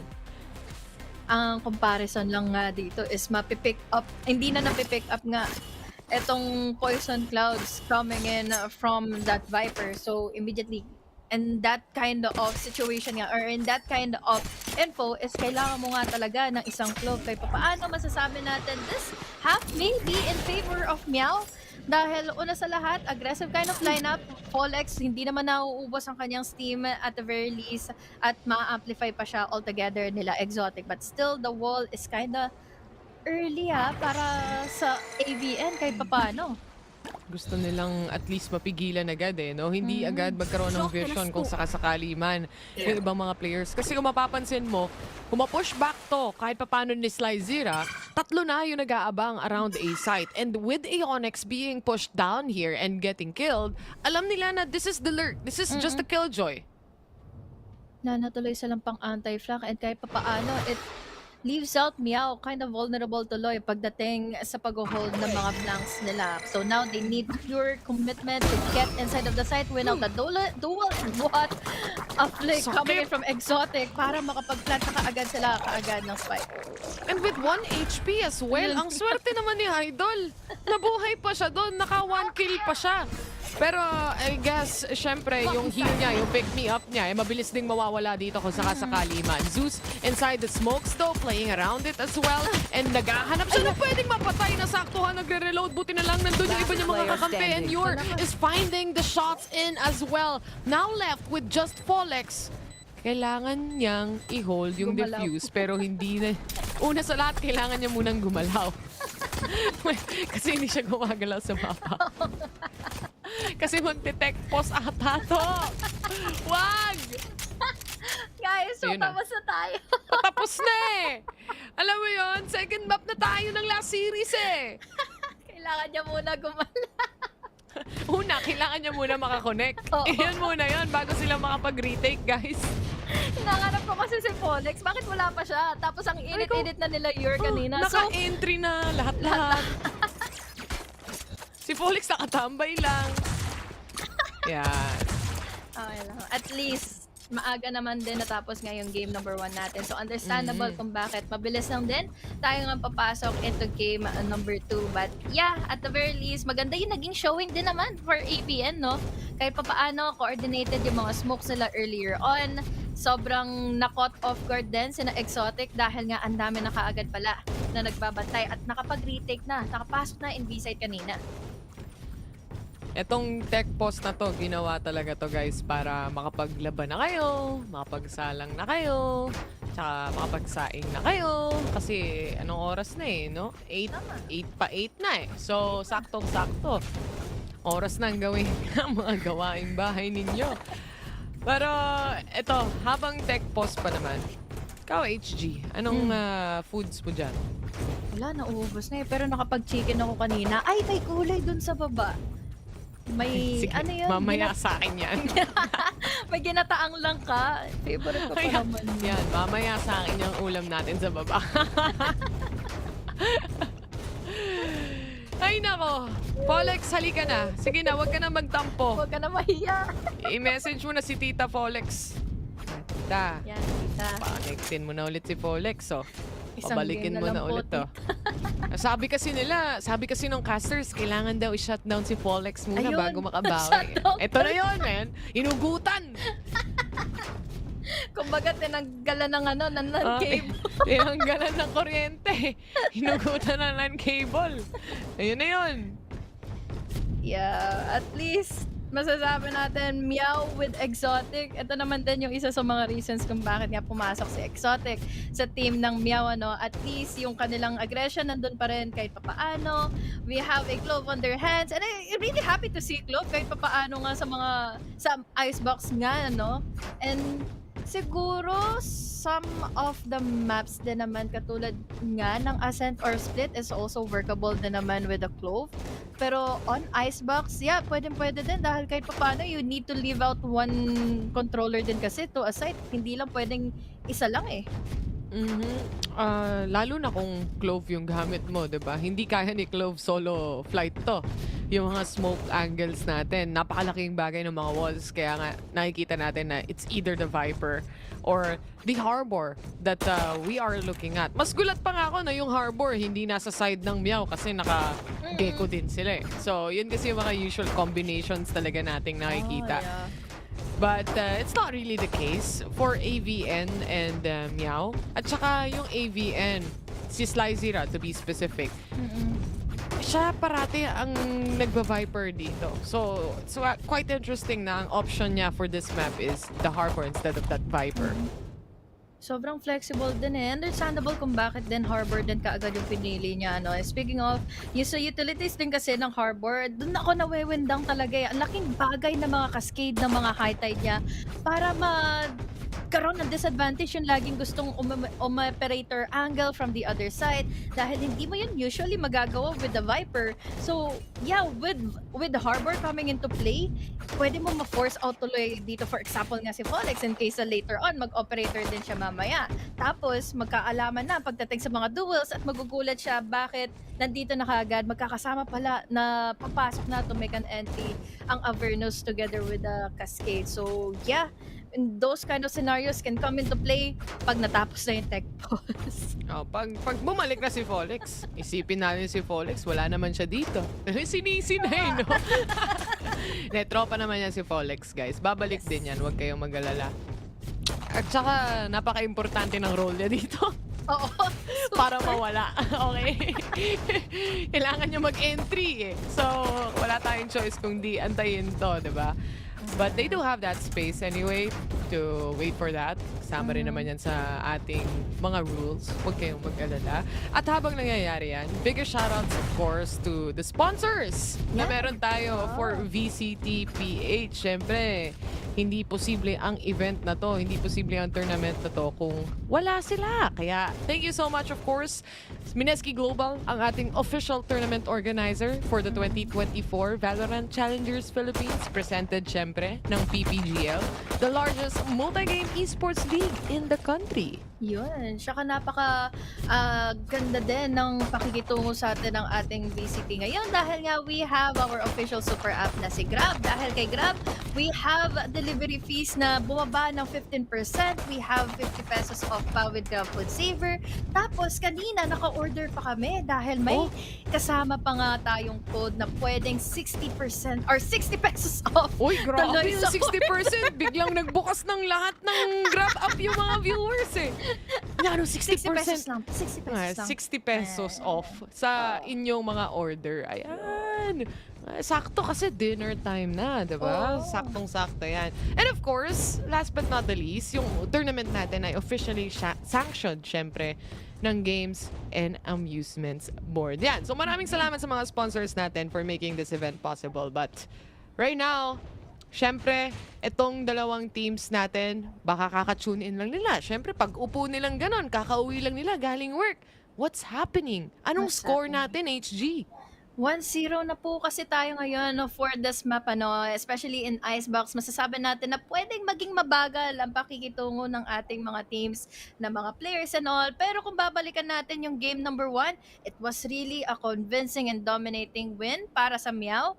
Dahil single digit lang yung nakuha ang scoreline nga ng Avernus. But still, there's a lot of possibility pa rin naman to move in for the second week pa lang ito.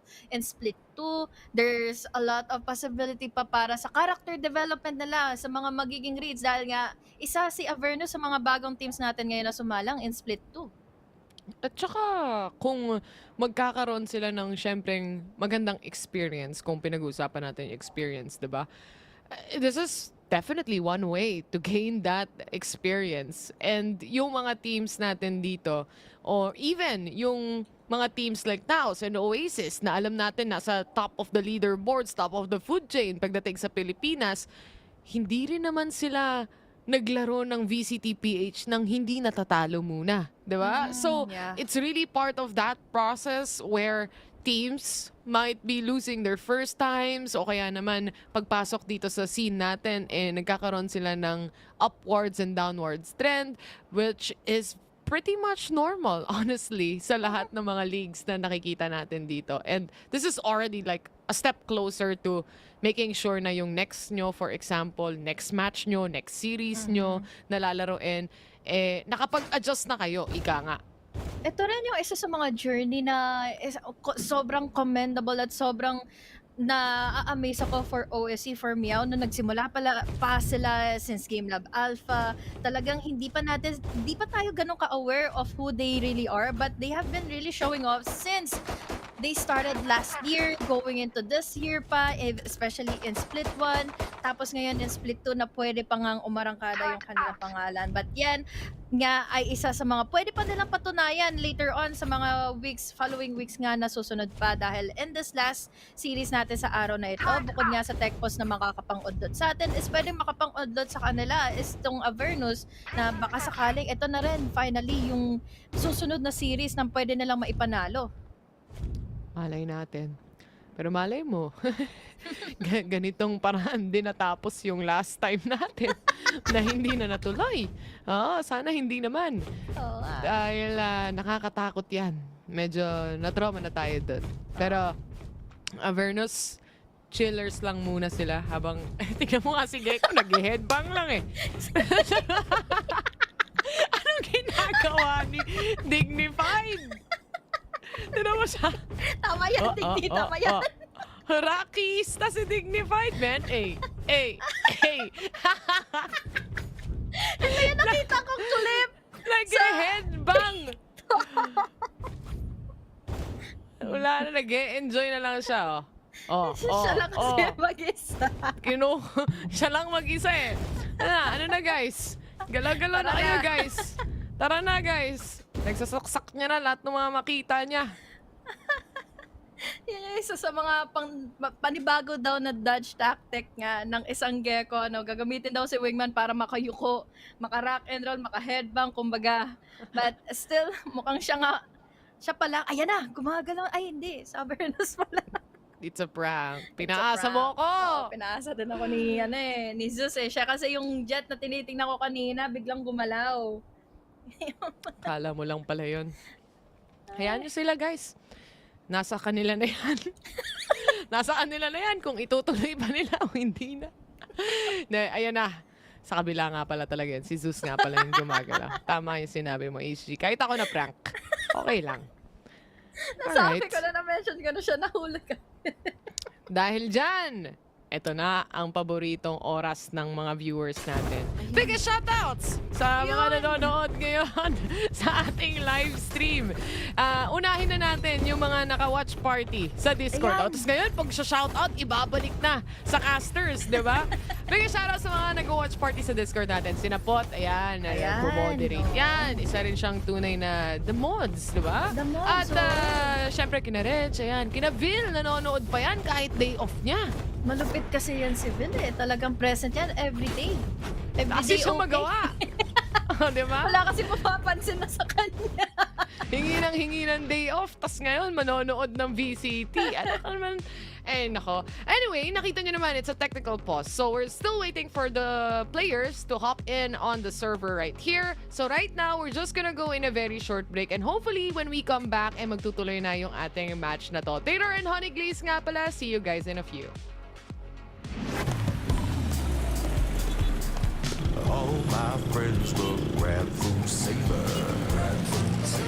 Delivery fee is a lot cheaper. Grab food saver won't make it roll. Yeah, oh yeah. Grab food saver is the one to choose. Yeah.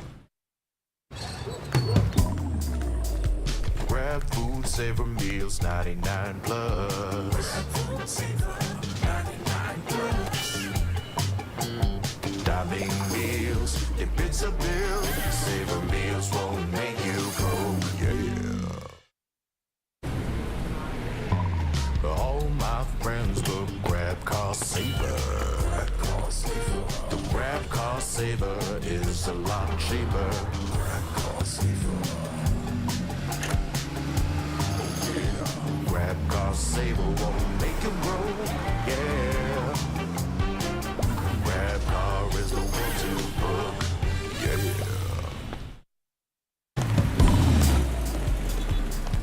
All my friends will grab food saver.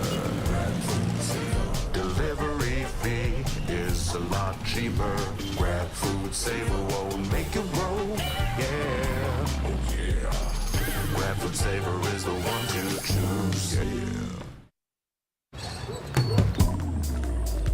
Grab food saver meals 99 plus. Grab food saver 99 plus. Dining meals, if it's a bill, Saver meals won't make you go, yeah. All my friends will grab car saver. The grab car saver is a lot cheaper. Grab car saver. Grab car saver won't make it roll, yeah. Grab car is the one to book, yeah.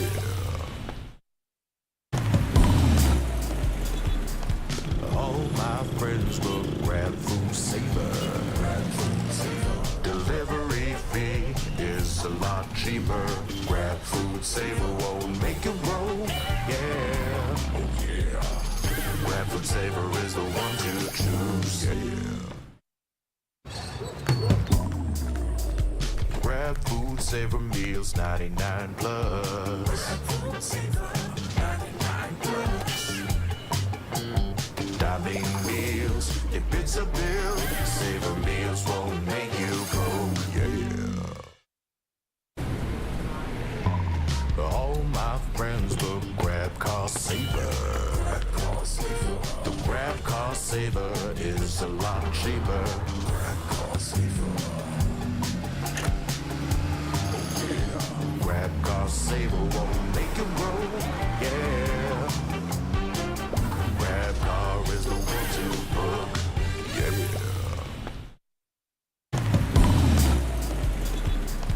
All my friends will grab food saver. Delivery fee is a lot cheaper. Grab food saver won't make it roll. Yeah. Oh yeah. Grab food saver is the one to choose. Yeah. Grab food saver meals 99 plus. Grab food saver 99 plus. Dining meals, if it's a bill, saver meals won't make you go. Yeah. All my friends will grab car saver. The grab car saver is a lot cheaper. Grab car saver. Grab car saver won't make it roll. Yeah. Grab car is the one to book. Yeah.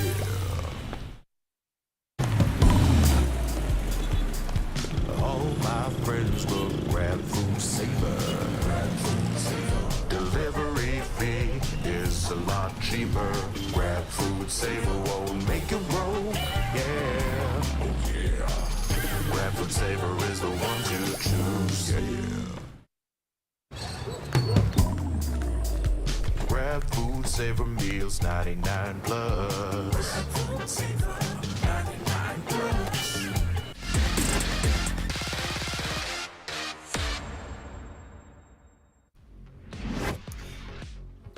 Kung nabitin kayo, mas nabitin kami. But finally, we're getting back into it sa Icebox sa second map ng Avernus at ng OSC. Haniglaze nga pala, kasama ko ngayon si Taylor. And Taylor, finally, ito na ba yun? Magsisimula na Oras tayo na. for our game 2. Tinext ko na si Folex eh. Ayan. Nakakonect ka na ba? Bro, okay na daw. Nakabalik na daw siya. Kaya oras na para simulan tong game number 2 natin.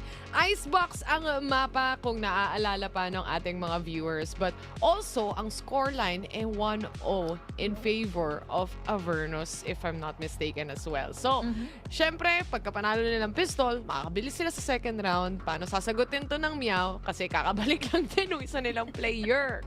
Oo nga eh. Medyo naudot nga yung ating momentum kanina, pero at least meron ng pistol round ngang naikuha dito ang Avernus. But yeah, kung mabalikan nga natin itong Icebox, nasa defense ang Avernus.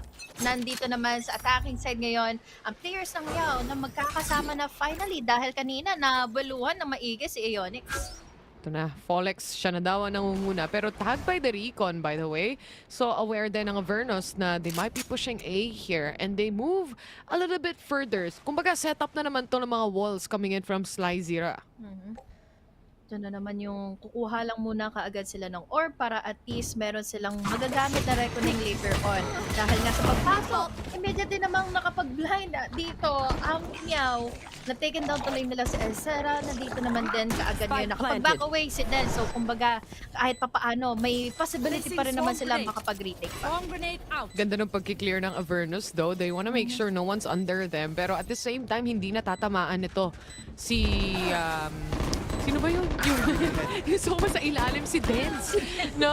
Si Folex, on the other hand, yung napulot niya ang Bulldog, at least finds value for this time being. And remember, supposedly, buy round to ng Avernus. Pero low HP sila ngayon. And Crossfire malala ang inaambahan nila. XTY, still alive here, but Ionix is playing around the spike. The timing and the thrifty settles in at 1-1 pa ang score.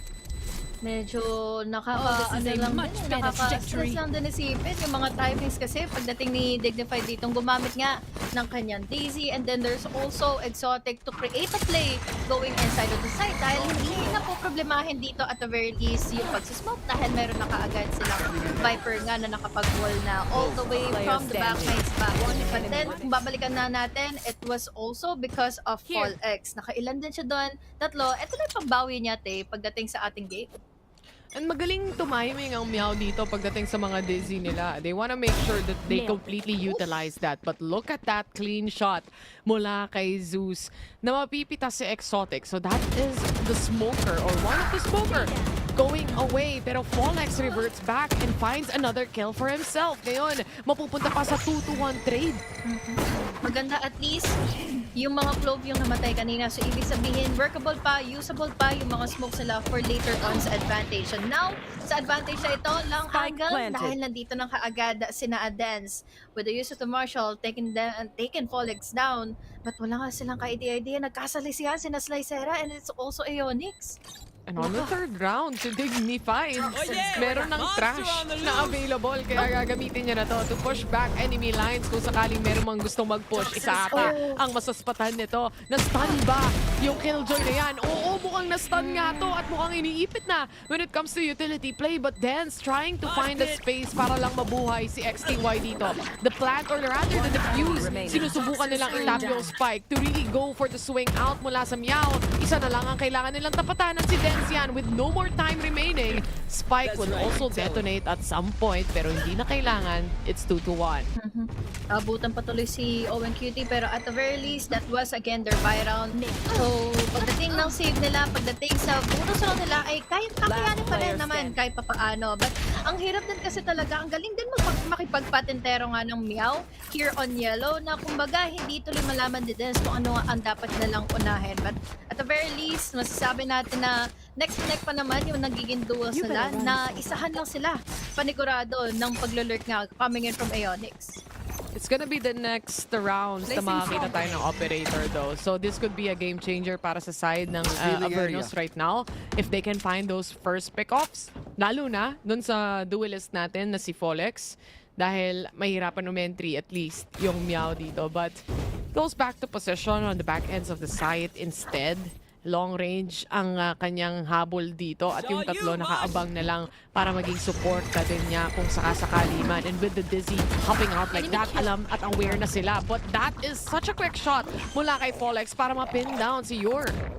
Dahil na mismo pa dito, lahat hindi na nila nga pinupush out, hindi na nila chine-check, hindi na nila inaasim pa para at least maipit pa sa mga retake scenarios nga ang Avernus. Pero sa given the fact na kailangan na mag-retake ngayon ng Avernus, there's always per kill. Sumunod naman si Folex and another multi pa ang mapupunta sa kanyang pangalan ngayon. Another lead para sa Meow at baka sakaling may potential nga to mag-escalate pa to their dominating lead katulad ng nangyari kanina in Sunset and Split. In Split. Ang hirap kasi pagka patong pa lang, pagkadampi pa lang ni Folex sa taas, meron na agad siyang nahahanap na kills towards the other team. And that's usually Yor as well na nako-caught off guard na nakatayo. And naghahanap din ng pwedeng posibleng mapatay. Pero mas mabilis nga pumitik dito si Folex from time to time. Bladestorm available na para sa kanya. May Vandal pang kasama yan kung sakasakali. Tagged by the Recon. How will ABN answer back with a double smoke? Mapipigilan kahit papano yung vision. Yor on the other hand, parang semi-one-way ito para sa kanya. Ganda nito kahit paano makapot off guard niya kasi ang players na nga ng Meow. Si Folex nag-aabang patuloy kung tama ba napasukin na natin na to. At least, konti lang din kasi yung oras ng smoke ng isang float. Kaya huli-huli na agad nila si Yu. Nandito naman, again, another second time around para kay Folex para i-secure na nga yung higher ground advantage siya dito. Ma-take down niya agad si Zeus. Dalawa na lang kaagad na natitira dito. It's only just the Guardian and the Sheriff. But what more can they do? Lalo na all over the place. Around the A-site pa. And Meow. Allah! Sakit ng damage ng knife. 25 HP remaining para kay Slicera. Knowing as well, XTY has a Guardian here. Baka maka-pick up pa sila kahit paano ng ilan sa mga miyembro. But honestly, it's gonna be a hard retake that they have to do here. It's more of the exit frags that they're going for at this point. And ito yung gusto ko naman sa side ng Meow, especially from Folex and how he plays. Hindi siya nahihiya or nagsha-shy away into maximizing na may ultimate siya. That's how confident he is na he's gonna be getting more kills into the next coming rounds para ma-up ulit yung ultimate na yan. And that goes the same for the showstopper mula dun sa map 1. Lalo na kung tutuusin, hindi talaga nila kasi ma-outduel nga itong si Folex. Kaya naman he keeps on doing it na comfortable things that he has been doing.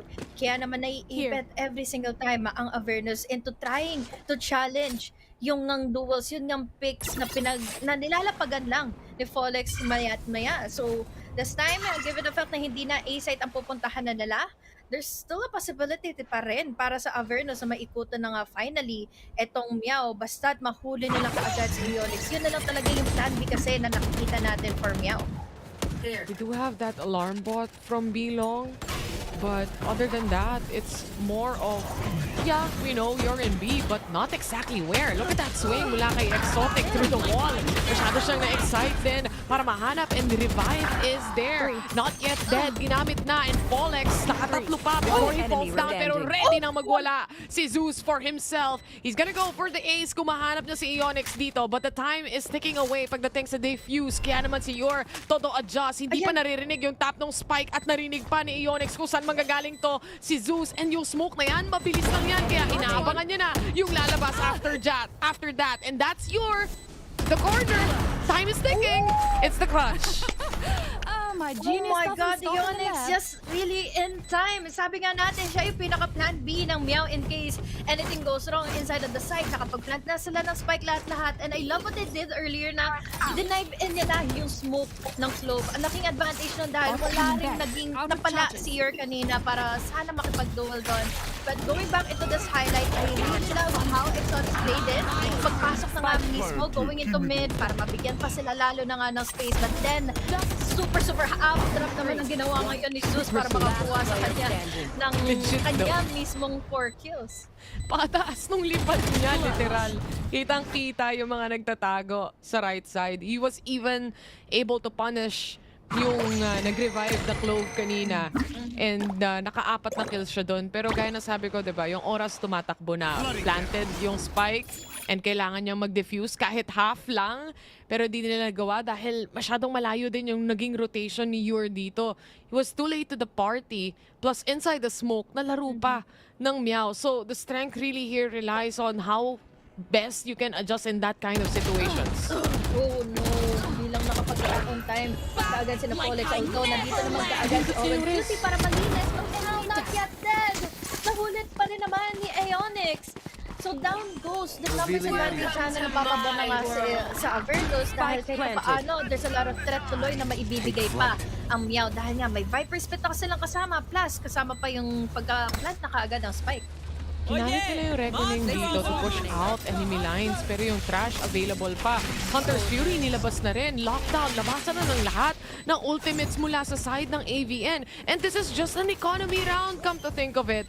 Matatawid ba nila? Napakadaming walls coming up. May cove pa ba? Wala na ata. And now they start to try defuse the spike. Pero napakadaming lineups dito. May push pa sa harapan nila. They really have to fight it tooth and nail. And it's an ace mula kay Owen. Ang linis lang ng mga takes nila. Talagang nagkakatalo na lang sila kung sino bang pwedeng makakuha ng mga multi-kills all over. But then, yung push talaga ang isa sa mga reasons kung bakit comfortable ang Meow to take onto A site. Immediately nila na-take advantage nga itong si Yor. And unfortunately for Yor, hindi rin kaagad mabilis yung reflexes niya to go away from the casualties dahil again, it's just given the time na nandito rin naman para ma-replenish yung mga duels si Owen Cutie.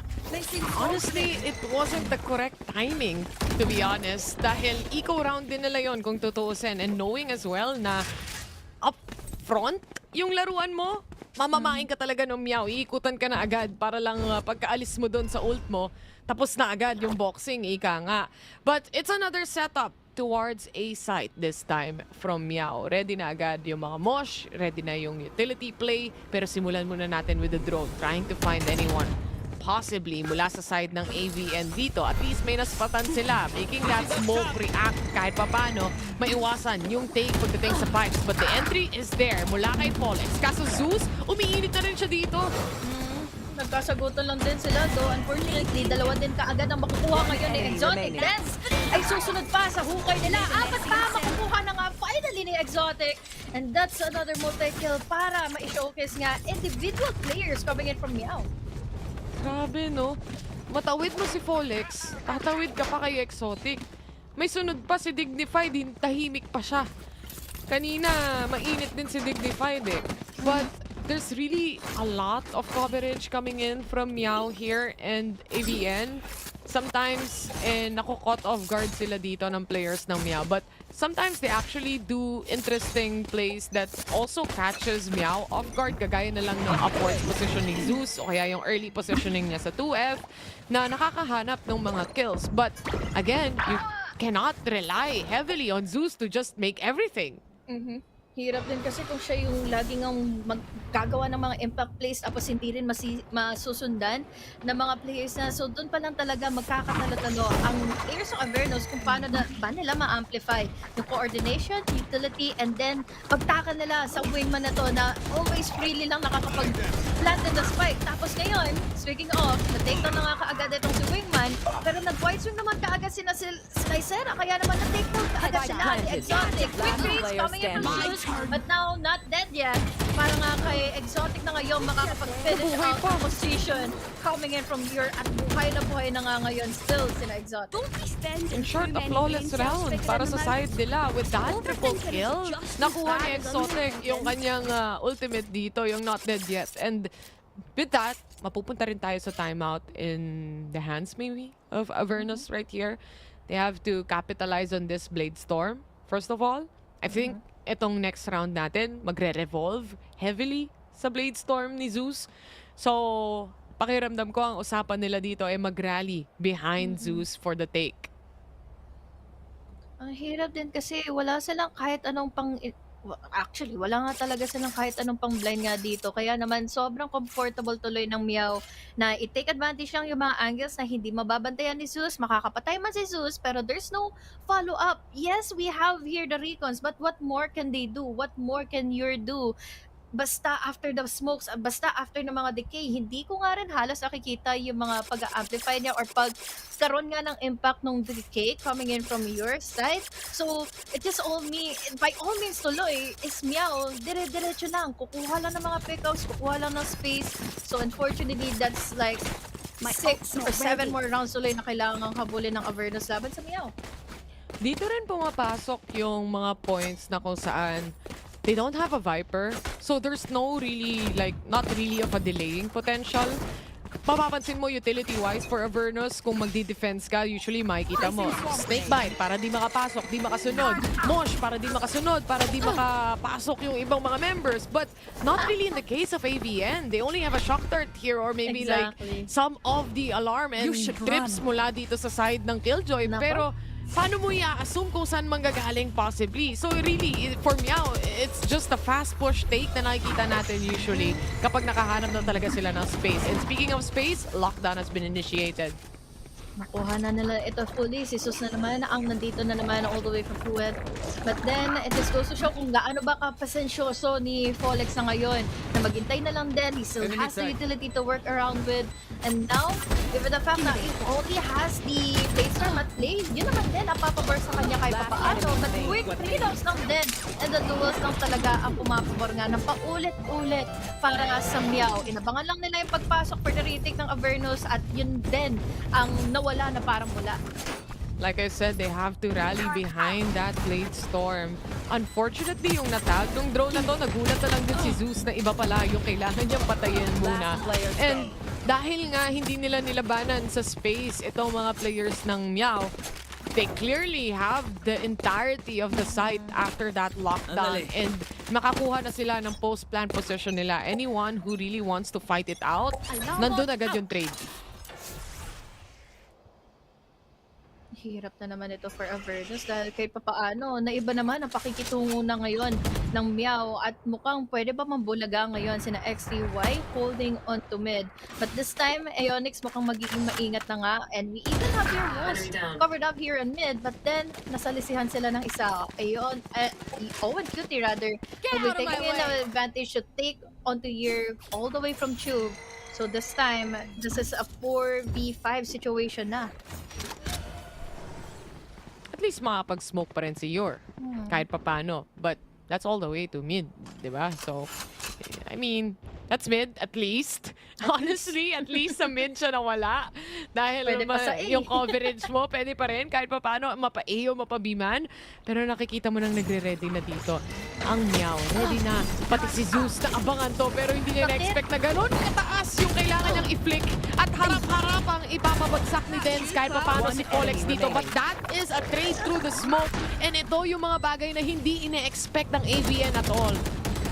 Perfectly exotic to come into play for Folex as well, ano? Dahil lagi siyang nakabuntot. He's ready for the angles na hindi Last makakover up round in the kaagad half. ni Folex. Dahil alam naman natin, trabaho muna ni Dignified is makapag-plant. Trabaho muna ni Aeonix is to use the utilities para at least mapigilan pa yung retake scenarios coming in from Avernus at yung mga smokes pa for Owen Cutie. Siya na mismo din nagdidikta kung ano ba dapat yung kuhanin na angle nga dito ngayon nila Folex. But now, will it be the same scenario? Dahil this time, it's a 10-1 scoreline. May possibility pa naman maging 2-10 ito in favor of Avernus dahil kahit paano may ego pa sila.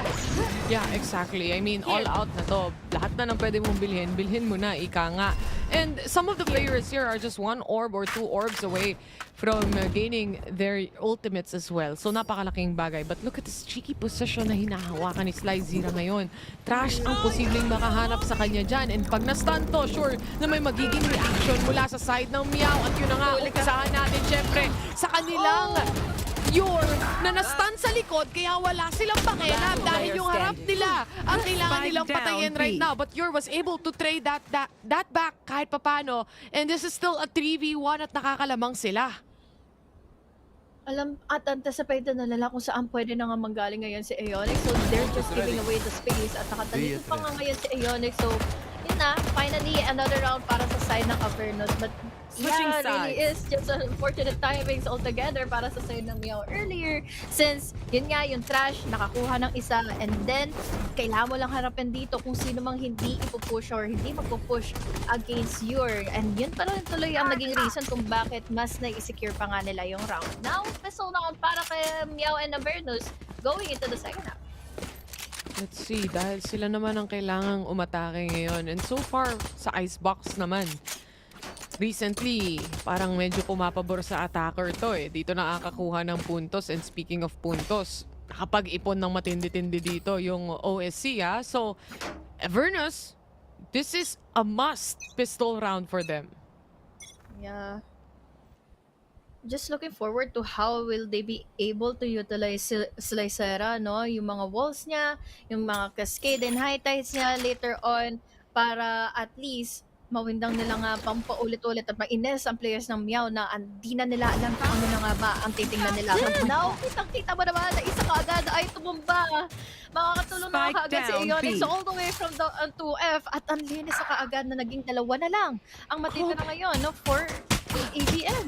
Kunti na paramdam lang ang bilis ng shot kumapit. Pero ito nakabawi yung dalawang players ng 2 kills din dito at si Owen na lang yung natitira. Naiipit pa siya. Such a good lurk coming in from XTY. It was able to clear up the pressure na nararamdaman mo when it comes to B-Long. At dito pumapasok HG yung nakakatakot na part. You see that Viper one-way orb on B side. And that is exactly yung delay na hinahanap natin kanina mula sa Avernus na wala sila.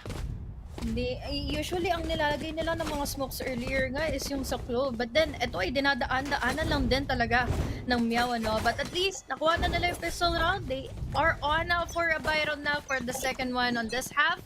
So, just really hope na hindi sila ma-bait out nga ng mga pagpupush ng pagiging agresibo nga nila Exotic dahil it is kind of coming into play para makakuha na naman siya ng isang ultimate orb niya. Minsan pa naman ang OSC kapag na-excite at lamang na lamang sila, nag-e-enjoy masyado, di ba? May ganun silang sakit. So, as much as they can, kung gusto nila i-close yung mga rounds, hindi nila kailangang hayaan na mangyari yon at mabawi muli yung momentum. Kasi, papansin mo, yung ibang mga players dito ng Avernus, nagsastart na rin mag-heat up at nakakakuha na rin ng mga kills. So, let's see when it comes to this attack dahil nagsiset up na sila, syempre, pagdating sa kanilang magiging plant na spike, Aeonix. Warning shot lang. Sabay takbo eh.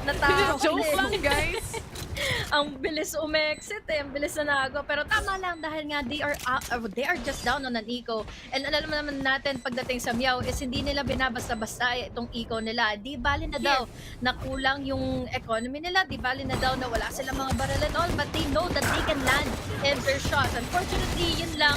We have here the answer back coming in from New York. Ang lawak na nakuha ang space coming in from Owen Cutie as well. So yun ang naging difference once more. But then, was a good try kahit papaano, at least, para sa Meow. A good answer mula sa Avernus to really catch on those skills as well. At syempre, they have a harbor, they have so much walls to play around with. Even planting the spike would be a lot more, kumbaga, free para sa kanila dahil sa cove. So, malaking bagay agad yon. And Meow, mas nagre-rely din sila sa waiting sa patience na magro-rotate yung mga kakampi nila before they try to fight. But so far, dun sa mga fights na nakikita natin, talagang nakakasagot na rin tong AVN. I love this one, dahil kahit papaano, ang lawak na tuloy ng space na nakukuha nila. But sakit ng damage, kawawa naman si Zeus. Oo nga, nadaanan lang kaagad ng pag-prefer at wala na kaagad siya magagawa ngayon at the moment dahil isang ubo na lang siya at yun na nga, nadaplisan pa ng bala coming in from Polex side. We have here now is Exotic na sumusunod pa ng mga kills. Hindi siya magpapahuli dahil tatatlo na lang kaagad ang matitira ngayon for Avernus. It's a 5v3. And syempre, mas maiging kilatisin muna nila ang bawat corner na pwede nilang masilip dito. And on to kitchen, there's gonna be a turret waiting for them for that contact as well. And kita mo naman, pwestuhan pa lang ng Meow, talagang nakahanda lang sila sa magiging entry points. Meron silang turret, may alarm sila. So, when it comes to B-side, this is fully covered by the Killjoy, which is Aeonix. Unless mamatay si Aeonix dito. Wag lang siya talaga magkaroon ng risky move to pick onto mid at mahuli nga kaagad 30 nila seconds left. XTY. But then again, this is still, we still have here guns for XTY side. Pero ang fortunate event lang doon is parang hindi siya naging ready tapatin player si standing. Dignified. Especially like Spike this na down, napanife B. out, talagang bad habit na mapanife out kapag mag-rotate going into another side. So that compromises it despite kung saan tuloy nakapwesto din seconds si left. Owen And they only have 11 seconds also. So hindi na talaga nila mapupulot tong spike na to. An immediate shutdown mula sa players ng OSC or ng old Stinky Cats to really make sure na ma-close off nila yung magiging round. The upper hand position from Folex to catch anyone coming in. And kahit yung timing, nadadaan si Yor with a knife out. It was just the perfect opportunity for them to pick up on a kill for free. Wala rin siya naging bawi doon, no? Dahil ang cheeky na rin ang position kanina ni Owen Cute. Understandable dahil wala pa rin talagang gumagawa ng paraan to take down on to be earlier on para makapag-push nga from that round itself. Kaya naman nung mid-take na yung kinuha nila, they took so much time. Pero Good read. na-jet diff tuloy bigla Not the si second Folex. time around, Folex. Not the second time around. Good read mula dito kay Zeus na possibly nandun ulit si Folex. Hilig niya kasi sa verticality. Kahit sa atake nila kanina, doon Hindi din ang pwesto, bumababa to, defensive. hindi tumatapak sa lupa to si Folex. Stay down. Kahit Good sa shot. Exotic. This is good, definitely a good start para sa kanila. Pero problemahin na lang nila moving on forward is kung paano ba makakapag-answer back sa mga utilities na nakasetup. Dahil at the moment, this is still a hardcore na defender-sided or defense lines na mula na nga ngayon sa Meow dahil magkasama na si Digny and also Owen Cutie pa. And Digny, what a shot! Laban kay XTY.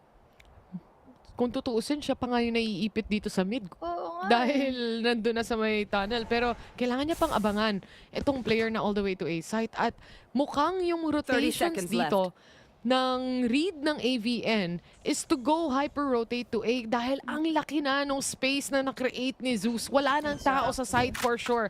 Honestly, it's probably the best decision Spike dahil planted. nakastack lahat sa B site kanina. Hirap din kasi kung ilalaban pa nga yung duel na yun, laban kina Aeonix. But this time, Meow, going in for the retake, iintay na lang talaga nila yung pagdating ng DC na ito.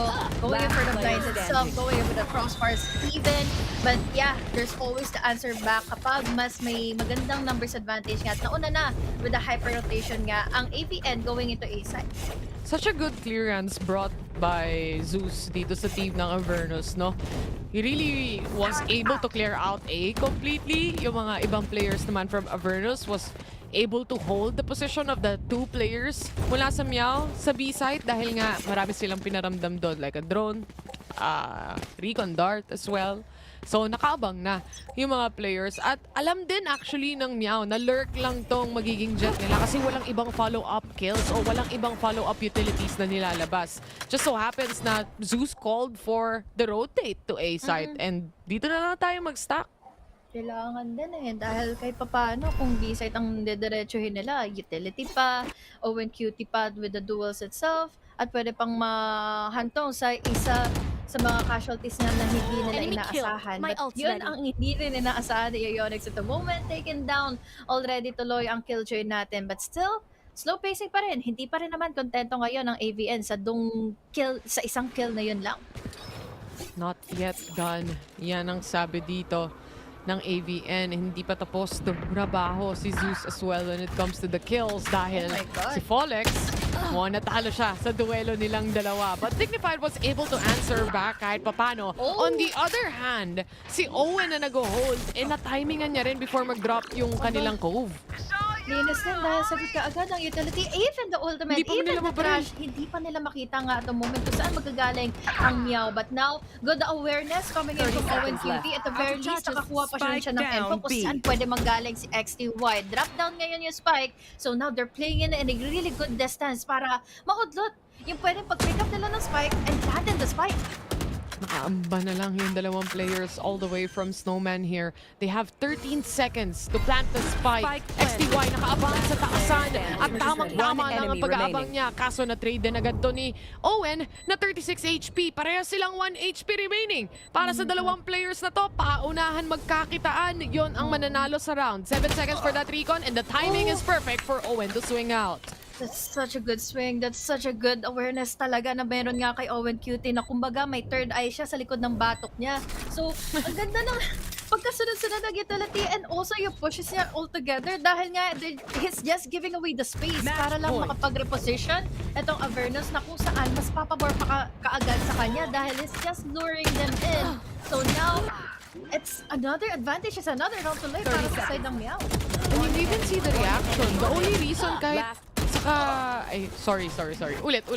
The only reason na hindi sila nakapag-plant doon is because of the utility play coming in from Meow. Agad-agad may snake bite. Agad-agad may mosh. Kahit may cove ka pa, hindi ka pa rin makakapag-plant. So, it delayed a lot para sa side ng Avernus and they had to make kills happen because Owen was along the lines of the site. But with that amount of smoke, it's just a matter of time na sino yung una makakita. It just so happens it's Owen.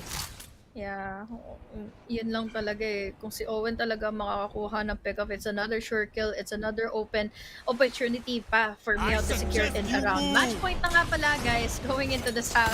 And now, we have here the reckoning. Hindi pa nila nakita kaagad si Owen. And Owen, lumalason pa nga dahil napatay niya kaagad si Zeus. Immediately going in for a 2K as well. And now you're then ang last remaining player pero wala na silang ultimate naggawa kahit may reckoning na silang nilapag na. And that is a 2-0 already. Kahit pinagintay tayo nila Kuya Maxon.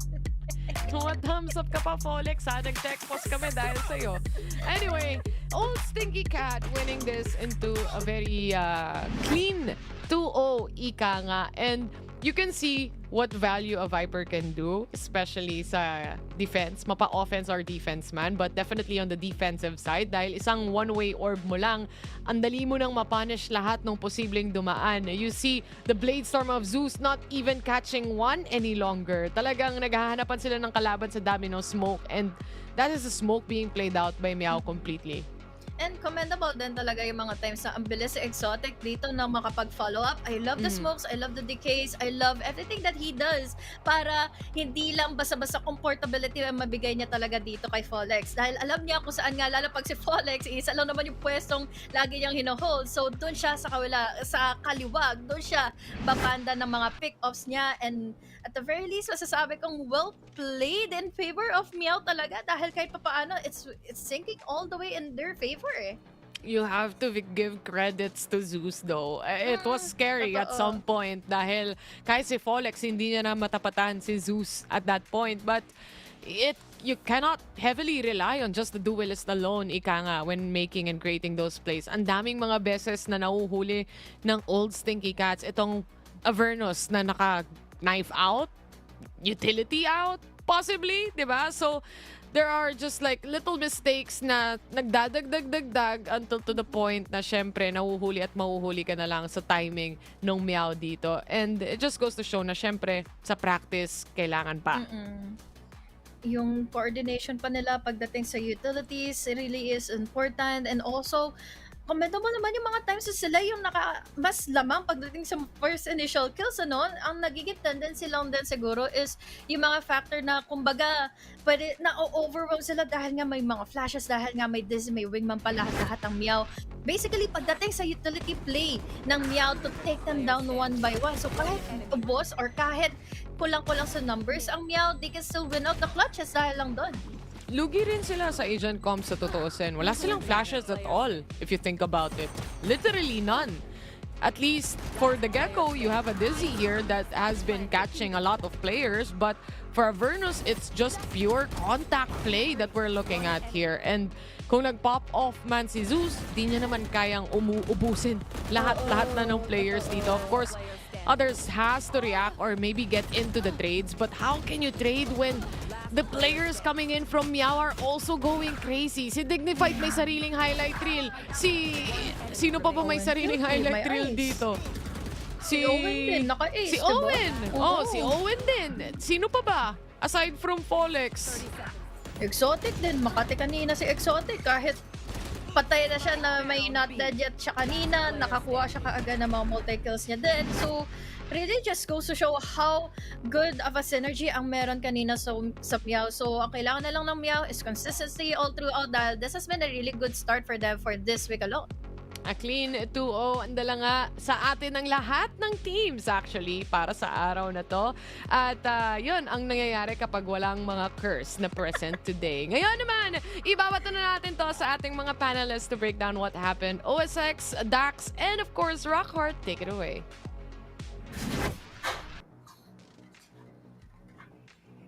Maraming salamat, Terror and Honey Glaze. Totoo nga, mag-agree ako doon na iba talaga pag wala yung ating mga kasamahan na present sa ating rotation today. So I agree. And first time ko ito may experience na totoo nga pala talaga, Dax and Rockhart, pag wala yung mga yun, no? Di ba sinasabi ko sa inyo, hindi ako yung problema. May mga certain people lang talaga. Ray, Osiris. So, totoo, di ba? 2-0, tatlong clean sweep, tas isang take push lang. Malinis nga, di ba? And most of it was, ano ba, yung agwat, yung dumidikit. I think that only happened in match number 2. Sa Oasis, diba, yung nag-overtime. Yeah.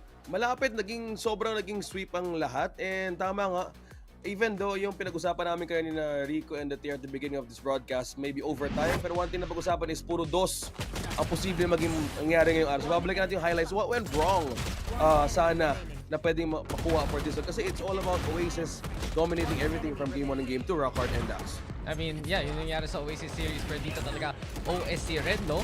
13-5 pareho. And it just goes to show gaano kalakas yung improvement talaga ng OSC as a whole from the general, I'd say competitive populace na talaga pinapakita dito ng OSC, sila ay belonging sa mga likes of Naos and Oasis, of likes of Zol, na yun yung naging competition nila. Kasi pagdating talaga sa mga baguhan, pinapakita ng old Stinky Cat na sila yung mga veterano na in terms of the experience dito sa VCT Esports. And I would say that OSC is extra spicy this game. Yung mga picks dito, I feel like a lot of them are pre-aimed, pre-fired. And I cannot get over how clean a lot of these rate transfers are. I think we saw a lot of them here dito sa ating highlight reel. And as our caster said, literally almost everyone had a highlight reel here today. Yeah, the stats go crazy. Ilang ace rin nakita natin, diba? Isa para kay Fall X. Tapos targeting na Icebox, si Owen naman. And I wanna give props to Owen. Siya mismo nagtapos ng laro. Back-to-back 2 rounds siya nagdala. And I think really for old Stinky Cat, it's a way to show how dominant they can be coming into VCT. Well, coming into this game, our MVP, walang iba kundi si Fall X from old Stinky Cat. From the Jet, grabe din talaga yung naging instinct with the duelist mindset. Sobrang naging maganda naging plays. And looking at the fact na ito sa a complete 2-0, I think ito talaga yung gusto ipakita ng old Stinky Cat from the beginning. And they wanna, again, start the way with their own identity from just in week 2 pa lang. I gotta give props to Fall X. I will always remember that ace from now on. Dun sa may A main. Op! showstopper ng pataas talaga eh. Alam mo talaga, may extra buwelo ka, like Mike yung galawan. Pag may showstopper, tataas ka pa talaga. And as soon as he lands, he still hits another operator shot. Miss na miss talaga ng old Stinky Cat pag wala si FallX. Kasi ito talaga yung dynamic na nabibigay niya sa team na to. Hindi ko din makalimutan yung sinabi ni Taylor na grabe naman to, parang may mata sa likod kasi alam mo yung nakatingin siya sa main side, tapos habang hawak yung showstopper, I think that was on Split, tapos biglang tinamaan pa yung nasa head, like, bro, come on, give some for the rest of the team, bro. Yeah, his awareness was all over the place, and it gave so much playmaking strategies then for OSC to push through. And alam mo, gusto ko nang kausapin talaga. Ay. Nako. Si Boss OS6, excited masyado magbigay ng interview. Ayan, eto na. OS6, do it again. Tawagin na natin yung tropa natin. Tawagan natin yung tropa natin from OSC. Tara, interview na tayo. Bago pa ako mag-freeze ulit. Tara. Hello po, magandang gabi. Yon! Good evening po, FallX. Congratulations. Kamusta naman yung naging araw at yung series nyo ngayong gabi? Masaya naman po, and lahat naman po kami is nag-enjoy naman. So, ayun lang. Masaya naman po kami. Kitang-kita talaga yung vibes. So, FallX talaga, congratulations ulit sa panalo nyo. Pero patatanong ko talaga, paano kayo nag-prepare para sa schedule nyo? Isipin nyo, di ba? Last week, every day, meron kayong game. This week, kayo pa, may laro muli. Pero matagal pa yung next game nyo. Parang, mapatanong ko, ano yung vibe coming into each day at paano kayo nag-a-adjust kung kailangan i-adjust from a day-to-day basis? So, ang ginagawa naman po namin, ang preparation naman po namin is, nagpa-practice po kami ng one day before the tournament. So, ang ginagawa po namin, ayun nga po, nagpa-practice po kami and then adjust lang po sa composition and other stuffs, and yung mga mistakes po is inano naman namin, pinifix naman po namin agad. And one day before the tournament, kailangan po namin agad magpahinga. And then, ayun, VOD reviews and other stuff. Manood ng kung ano-ano sa Valorant. And then kapag kami nakita, improvise yung nakita namin, and then that's it. Yun lang po yung preparation namin this whole week. Gandang work ethic yun na. Ikaw, Rockart, syempre, may tanungan tayo dito. Actually, really, after watching yung mga highlights from Game 1 pa lang, especially to Game 2, what is the FallX aim guide? Give me 3 steps para maging katulad naman namin yung aim mo. Ano lang po, and sa akin po kasi kapag siguro pag bad mood ako, bad game talaga. Siguro depende lang din po talaga sa mood ko. And kapag ka nag-aim routine naman po ako is sa the range lang, and I use ghost only. Ghost lang, tas 100 bots, tas dapat over, below 85 dapat yung standard kung ano eh. Yung sa may time, sa may taas, sa may gilid. And then dapat lahat yung bots is naka-strafe, tas off armor lang. Ayun lang. Tas 500 bots dapat yan, magawa ko. And below 85 seconds lang yung ano. And that's it. Lang po. Thank you. Okay, na-clip na. Thank you so much. Ang dami nang gagaya niyan ngayon. It's a great routine. I think ang ganda rin ang sinagot mo din dito from Dax and to Rockheart na you have this disciplined routine, you have a way to have a risk kasi hindi naman lahat magiging perfect in every scenario. Pero ito since nga I also admire how you guys really are connected with each other. So kanina, I was collecting info kung ano nga ba yung winning ulam nyo heading to this match. Kasi kanina may tinola, grilled liempo, ano naman ang sa OSC? Samji tayo, guys! Samji! Wow! Napakaganda naman yun. Napakagandang sagot naman yun. Gusto ko For me, this is my top 1 for today. Bago mag-start, samgyup na kaagad. So sino magliliver FallX? Sino ang bibili? Yung bot frag ba? Ganun ba yun? Kung sino yung maasim maglaro, yun yung bibili. Yung pinagalitan sa team, I love it. Okay, yun yung bibili. I love it. Ganda na naging bonding na. So before we end this interview, any shoutouts, FallX? So shoutout po dyan sa manager namin kay Madam Ali, kay Ate Colleen, kay Ate Arjen, sa tropa ko si Jeremiah, and sa girlfriend ko si Tiffany, sa mga teammates ko, and sa mga sumusuporta sa OSC. Maraming salamat po sa inyo. Yun! Thank you so much. FallX, pahinga na kayo, and we're hoping to see you for the next run dito din sa Split 2 for upcoming weeks. So, kita-kits! Congratulations ulit! Thank you po, thank you. Thank you po. Nice to meet you po. Salamat. Congrats. Yon. O guys, paano ba yan? Kakanta na si Taylor Swift in a while. Paano? Sige nga, pakitaan mo kami, OSX. Hindi ako yan. Hindi ako. Ako lang yung tagatawag lang ng ating special guest. Oh, Rockart, feeling ko bagay sa'yo kasi yung buhok mo puti. Ha? Alam ko nag-video ka at some point. Ano ha? Nakita ko yung clip mo. Di ba blondie si Rockart ngayon? Oo nga eh. Medyo blonding. Anyway. Pinalaman nun. May mga bagay na na-up sa feed natin lately. So, mag-ingat-ingat ka. Either i-hide mo na lang yun or kami na lang mismo magtatag sa'yo. Pero anyway. Ay mo, papatiktok pa yata ako nito. Ano ba yung sabi niyo? Sige, hanapin ko yun mamaya. Yep. And guys, again, thank you so much for still joining with us here tonight. Pati sa mga watch party na sumubaybay sa ating matches of the day. Grabe na all 2-0s. And there were some points that we've also seen potential on teams na pwede magkaroon ng comeback. And I was looking at the fact throughout the match of the day is how they respond with recovery time. Sobrang importante din. And I've witnessed that during the Pacific stage 1 na madami talagang teams in a way na may napapako sa 10 at humahabol papunta doon. So much. And before we head on to our next thoughts, tingnan natin yung standings dahil nga it's week number 2, day number 1. Tara, tingnan natin to.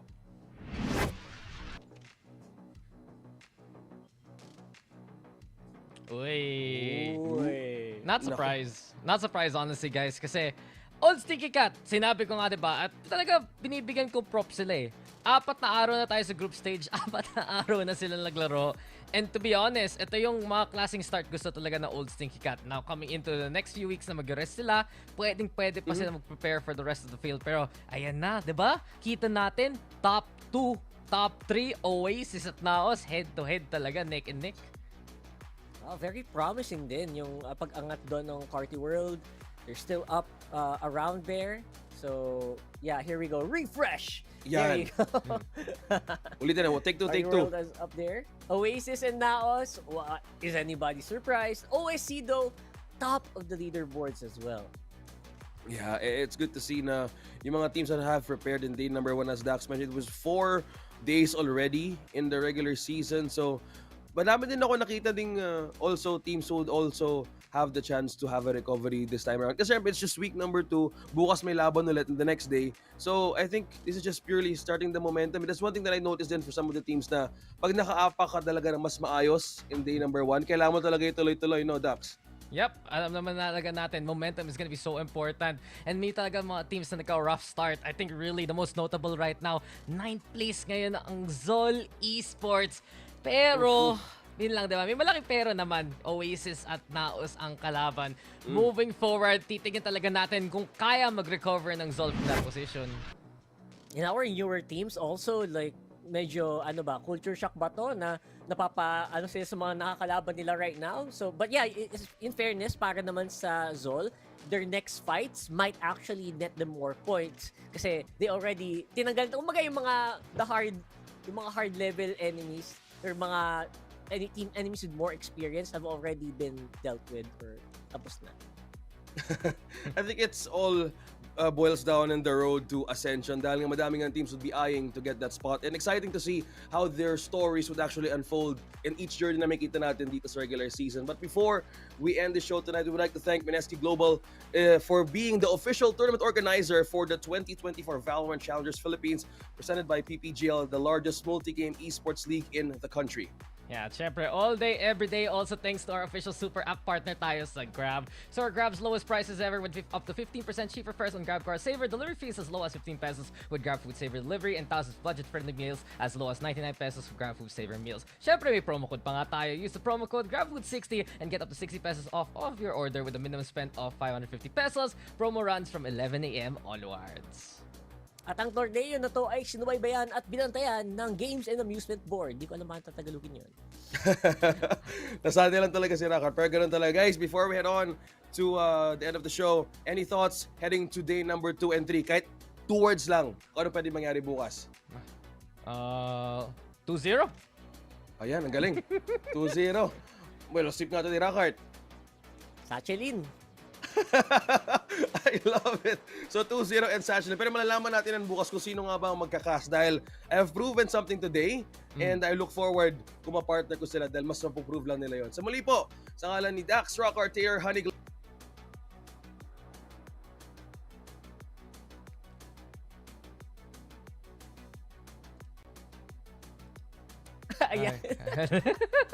Boss, ayan na naman. Boss OSX, may miss ka talaga namin ilang beses na. Ay. Pero para sa kanya, gagawin ko na. Thank you guys, syempre, sa isa pa na namang araw dito sa VCT PH, sa casting, sa crew, at sa lahat. Kita-kits na lang muli bukas.